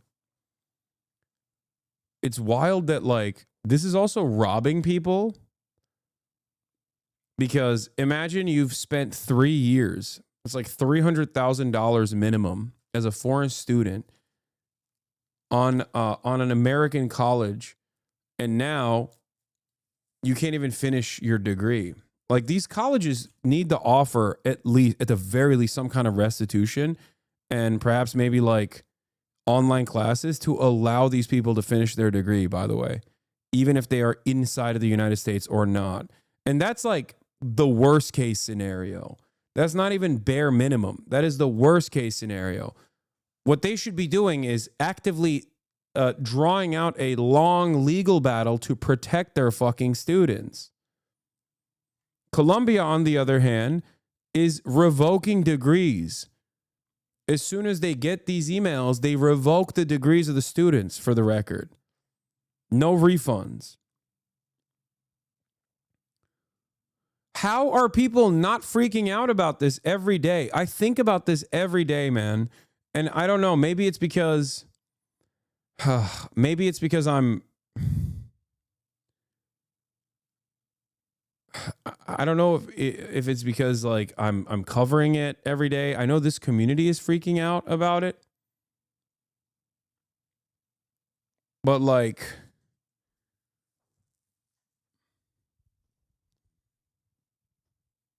this is truly heinous shit. That we'll revoke the visas of whoever it is that fits within the category of what it is we're deciding is going to get your visa revoked, which is illegal activity, essentially. I do know that from our own conversations here, that, here we go, the department, I can say this specifically, revokes visas every day in order to secure America's borders and keep our communities safe, and will continue to do so. Because the process is ongoing, the number of revocations, as I've noted, is dynamic, and the department generally does not provide statistics on visa revocations, and generally we were not going to add anything at this time. But clearly, this is a process that we're committed to and is part of making America safe again. It's within our right, it's within the right of every sovereign nation to make a determination who will stay in this country, who will be allowed in this country. And the Secretary, of course, has been very clear on this.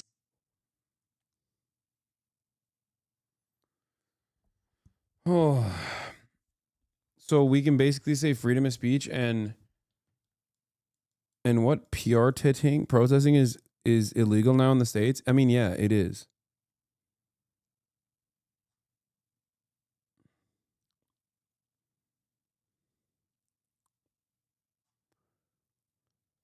I don't know how to penetrate public consciousness with what is going on here.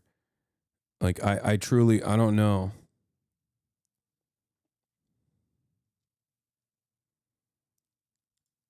News tonight, CNN has learned exclusively that Ecuador isn't just calling for U.S. help, it's preparing to host American troops. Learned that Ecuadorian President Daniel Noboa is Yeah, God forbid you get like leftist motion in a country, okay? Time for American troop presence instantly. flying into South Florida tonight in an unannounced last-minute Classic. Of course he's going to fucking South Florida, the safe haven for international dictators. visit. He's going to meet with President Trump this weekend at Mar-a-Lago, where he's expected to push for U.S. support in the fight against violent drug gangs in Ecuador. CNN has learned exclusively that Ecuador isn't just calling for U.S. help, it's actually preparing to host American forces. David Culver was granted rare access on the ground, embedded with Ecuadorian police and military during overnight raids across gang strongholds. He joins me now. David, what more can you tell us about this apparent military alliance or preparation for it? Right. Well, it's an alliance, at least, Anderson, that President Noboa is hoping to strengthen when he meets with President Trump right here in South Florida tomorrow. I mean, the president from Ecuador just arriving here late tonight, and it's rather last minute. It's unannounced, but it's awfully suspicious that there is a presidential election runoff happening with a popular leftist lawyer in this presidential race that is about to take place in Ecuador. Interesting timing for U.S. troops to be present. Very interesting timing. Very strange. That's great. Maybe they'll go to Turkey next. Well, they already are in Turkey. significant because it suggests that he is quite desperate to get U.S. help. And okay, dude, I'm sorry, but this is like the coverage from CNN is also fucked up. Like no questioning whatsoever about what is about to happen. Like what is about to happen in Ecuador? Like that's not even remotely interesting in this conversation. Like not even a little bit, huh? Because it's obviously an interesting timing for this to take place. As you mentioned, we spent some time in Ecuador, more than 2 weeks on the ground, embedded with police and military. They are urgent in their request right now. It is a situation that is increasingly dire. They consider it a war against the gangs, and they say they're losing. So not only are they asking the U.S. for help, but right now, as we are now reporting for the first time, they're gearing up for that help. Yeah, Noboa is the incumbent. Okay, he's conservative, and he is. This is Ecuador's right-wing president, Daniel Noboa. He's a U.S. citizen from Miami, Florida, and he is the failed son of Ecuador's richest billionaire oligarch who's linked to organized crime. Noboa allowed the U.S. to open a military base in Galapagos Island, and he approved the law that lets the U.S. military enter Ecuadorian territory any time for any reason without oversight by the Ecuadorian government.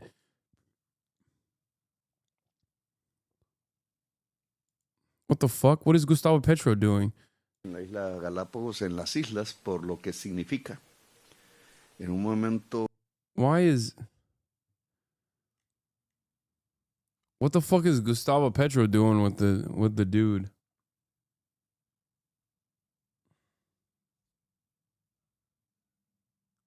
I'm glad you're back on the news. Seeing you get your haircut made me feel extra poor. What? I got a free haircut from a friend of mine as like content. What the fuck did that make you feel poor? Make friends with a barber. Chatter, you can get it for free too.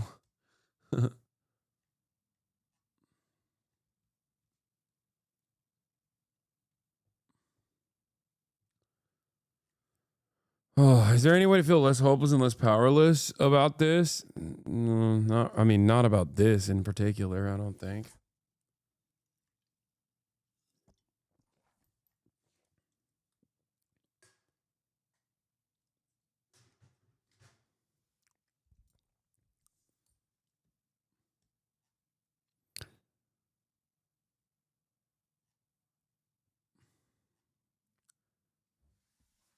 Anyway.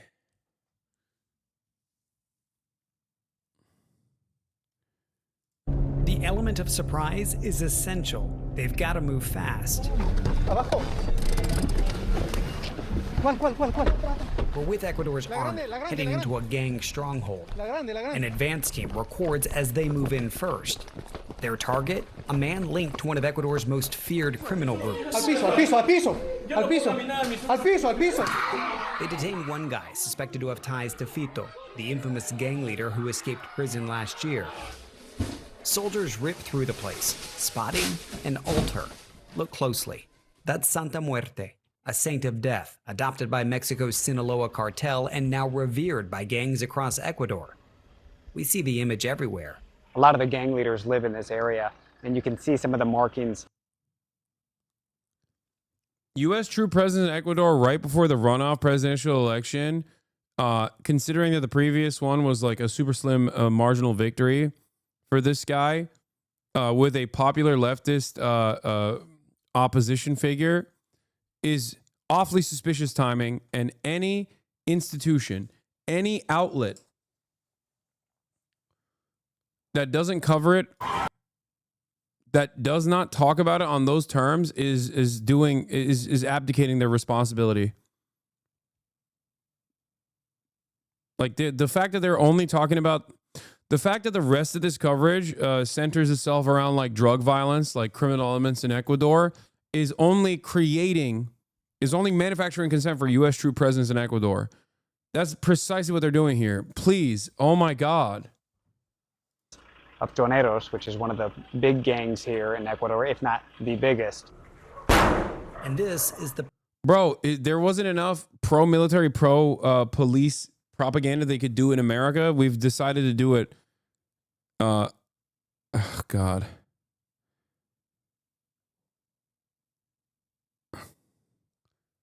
We've decided to do it for Ecuador, too.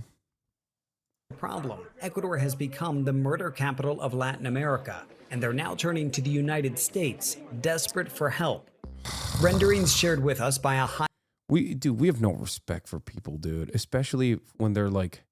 The media doesn't have any fucking respect for people. Like, that's crazy. You didn't even censor the rest of it. Like, god damn, dude. High-level Ecuadorian official appear to show plans for a potential deployment of U.S. troops into Ecuador. Like, what am I on fucking Twitter? Like, this is insane. Including a floating dock that jets out some 500 feet into the Pacific, said to accommodate up to 7 Coast Guard vessels. And here, details of a workspace and possible military housing. The structure complete with offices, beds, a kitchen, mess halls, and plenty of parking, allowing for a foreign force to carry out sustained security operations here, according to the source. When troops from another country come, they come with resources, and those are what we need the most. There were troops, U.S. troops here up until 2009, roughly, right? Yes, they were. And does that help when there's a U.S. troop present? Of course, it helped a lot. U.S. defense officials in the White House have... Dude, how are people not seeing that, like... I mean, every country is Nazifying at an alarming rate. And America is actively helping with that process. Like, what is happening? Like, eventually people are going to be like, enough, dude. What the fuck, right? I assume...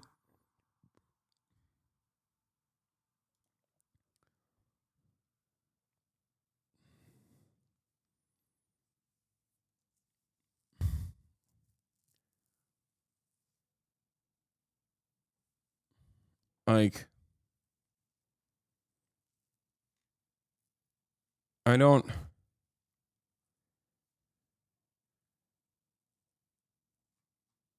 have not confirmed any such deployment, but Ecuador's officials are hopeful. For a decade, a U.S. military base in the port city of Manta was used as a key surveillance hub to monitor cartels operating in the region. But Ecuador chose not to renew the contract in 2008, forcing U.S. troops to pack up and leave the following year. In the time since, officials say cocaine has flooded into Ecuador, fueling deadly violence spearheaded by the cartels. Today, we will also be designating the cartels as foreign terrorist organizations. Applauding President Trump's Inauguration Day pledge to combat organized crime, Ecuador's president, Daniel Noboa. Maybe I'm crazy, but I don't think we have enough.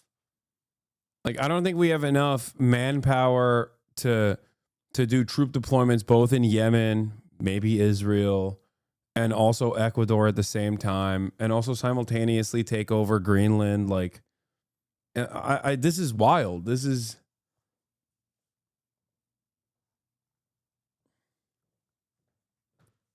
fucking insane stuff, man. I mean, this is... What? Oh, you're muted. Hold on. Are you kidding me, Hasan? What happened? We've got the greatest fighting force that God has ever created. Yeah, we could take over the world if we want to. For sure. Come on, Hasan. We can do this. Trump the peaceful We can do this. I've always wanted Greenland. I don't even know where it is on a map, but I want it. Yeah, it's also cold as shit. Yeah. I love Greenland. It's got a lot of grass and green. Yeah, it's in the name, brother. Yeah, brother. You're coping. I'm coping. No, this is an overextension, chatter. I'm serious. I'm coping. Look at Iraq and Afghanistan. What are you talking about? Yeah. They're talking about sending troops to Ecuador. For what? Oh, well, the current conservative fascist leadership in Ecuador, who is an American citizen, by the way, is asking for Trump to send troops to a new facility that he set up for them, where they can do whatever the Ecuadorian president wants, right as there is an election runoff coming up, where his main opposition is a leftist lawyer.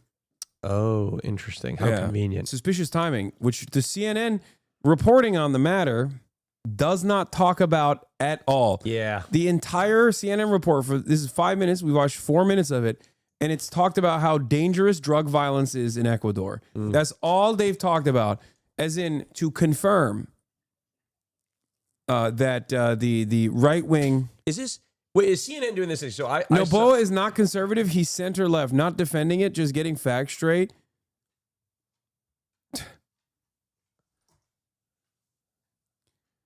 Oh, okay. So the leftist part. First of all, isn't Noboa tied to fucking cartels? What do you mean?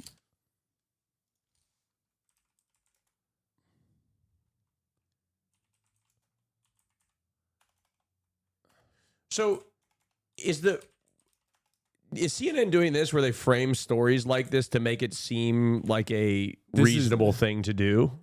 As in, like, if you're not tapped in, you read this storyline and you're like, oh, of course we don't like violent drug gangs.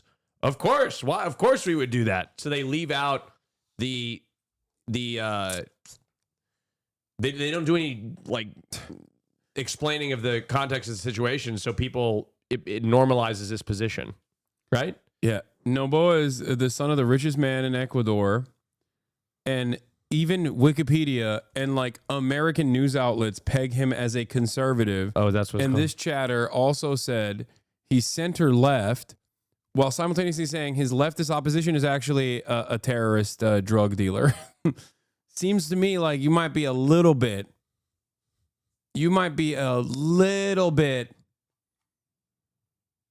biased. Here, this will tell you whether he's right or left. Yeah, I mean, he's a fucking... taking office at the age of 35, he's the second youngest president in the country after Juan Jose Flores, and is the youngest to be elected. Noboa was a member of the National Assembly of Ecuador from 2021. It was dissolved following the Muerte Cruzada, constitutional mechanism invoked by President Guillermo Lasso. Before his political career, Noboa served in several positions at Noboa Corporation. I wonder why it's the same name. Wait, an exporting business founded by his father, Alvaro Noboa, a billionaire who unsuccessfully ran for president of Ecuador 5 times. He has been widely described as an heir to his father's company and fortune. Let's see what his political positions look like. Noboa has rejected the identification with both the left and the right of the political... Oh, he's a centrist. Broadly describing his political alignment as center-left. Some news outlets have described him as having a conservative view on financial issues and liberal view on social issues. He has been described as a centrist. According to Konstantin Grohl, head of the Friedrich Ebert Stiftung's office in Ecuador, Noboa stands for business-friendly politics and conservative values. It could be classified as belonging to the right-wing camp. In an interview with Diario Expreso, Daniel Noboa, when questioned about some criticism for his lack of defined political views, he referred to the media outlet to the political history of his father, Alvaro Noboa, mentioning that he ran for left-wing socialist and indigenous parties against the right. What is my ideology? Center-left. Daniel Noboa. Noboa supports LGBTQ rights and denounced discrimination. Oh, okay. I guess he's not right-wing. My bad.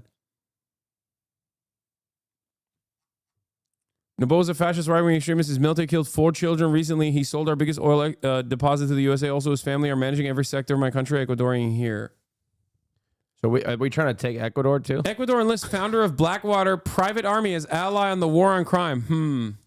That's a normal center-left position, to hire private mercenaries, dude.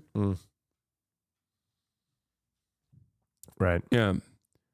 Hire private mercenaries and ask for America to stage troops in the country. Oh, Lamau yes. clown. No, I want to see what. Oh, come on. What this I want to guy's see what gonna they had to say. Come on. No, I don't think he's calling me a clown. I think he's calling the other chatter a clown. No, he tagged you directly. He added me because he's Chatter, are you calling Hassan a clown or some? Yeah. Oh. He's been following since 2021. So previously subscribed for 1 month. Yeah, no, he's a HasanAbi. He's this guy's center left. and dude. his wife, front and center as Trump took the oath of office. That's our center left right here at the front and center of the Trump inauguration. In January. Back home in Ecuador, Noboa finds himself in the midst of a tight runoff election He's calling the where chatter clown, security yeah. is the #1 issue. But for I don't support either side. Ecuadorians are desperate to be safe from narcos, of course. Yeah, it doesn't seem like you support. Born and raised Ecuadorian, was a child during Rafael Correa. He fucked us over bad. Okay, but you're saying that, one, Trump, get your hands off my country. Then you're claiming that Noboa is not a conservative. He's center-left, not defending it, just getting the facts right.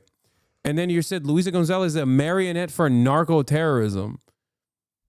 So the leftist opposition is a marionette, a puppet, or a puppeteer of narco-terrorism. So obviously, we just have to go with the center-left guy who wants American troops.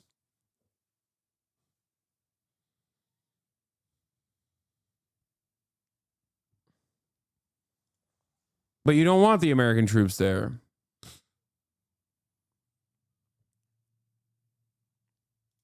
many, it's too late.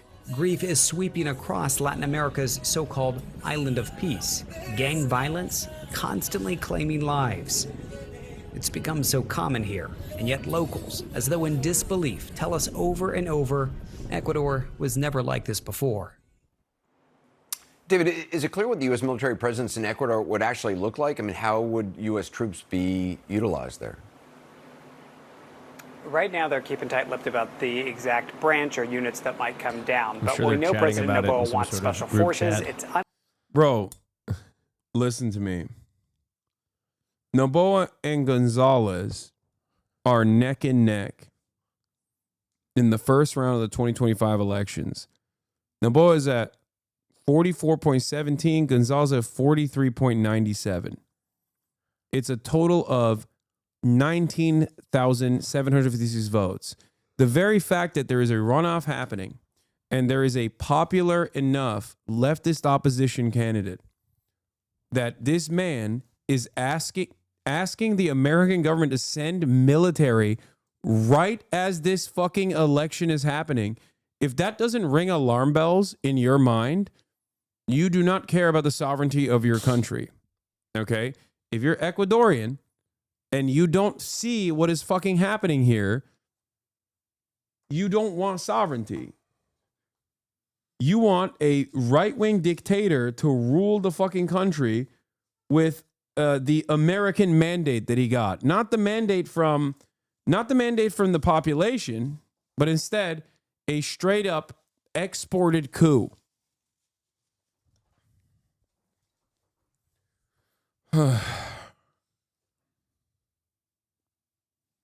unlikely that he'll get those, and for that reason, he's leaning on private contractors like the company formerly known as Blackwater that's operating in some of the gang strongholds, going door to door. Outside of that, if it were U.S. forces, Anderson, it's possible that it could be the U.S. Navy or Coast Guard helping with interdictions off the coast, or even just surveillance planes to help with some of the intel that they've had. No, totally. They fucking casually hired Blackwater, now called Constellus, which is his like 11th different name. American private military contractor, mercenaries, with Eric Prince leading the charge. Yeah, this doesn't seem. Yeah, this seems perfectly normal. And he's not using gang violence and drug violence as a way to solidify power at all. You know, it's crazy.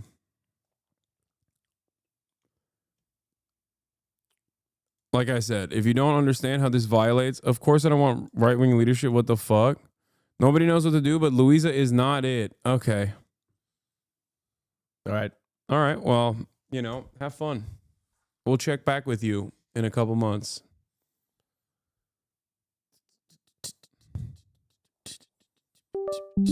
Oh, what the fuck? Why is this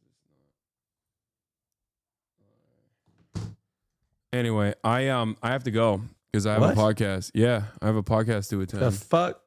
Yeah, bro, you literally said let's watch Hogwatch. I've been here for 9 hours. You said let's do Hogwatch. I've been here since 10 o'clock this morning. Okay, and then I finally had you on the stream, and then you fucked off for an hour. Well, because I got a phone call. Very busy. I'm very busy. It's like it's crazy. This man gets to do one day of work, and all of a sudden, one day of work. I had a sponsor on Wednesday. Yeah, I had a sponsor today. But I'll be live tomorrow, and Austin will be here as well. Wait, no, I'm not gonna be here tomorrow. Yeah, you are. No, I'm leaving. No, you were staying. I'm doing my flight stream tomorrow. No, you're staying. I can't. I gotta go to Vegas. All right. Well, love you guys. Thank you, Austin, for coming on. Thank you to Jeff. I'm gonna be on Jeff FM, so don't miss that. That's gonna be awesome. But yeah, I gotta go shower and get ready to go on this broadcast. So love you guys. I will see you tomorrow. I'm streaming tomorrow. Don't worry. I'll be here. And I'm gonna hit up Phineas to see if we can go get some spot bros later tomorrow, maybe. Who knows? Fucking hell. All right. Cheerio. See you tomorrow. Peace out, lads.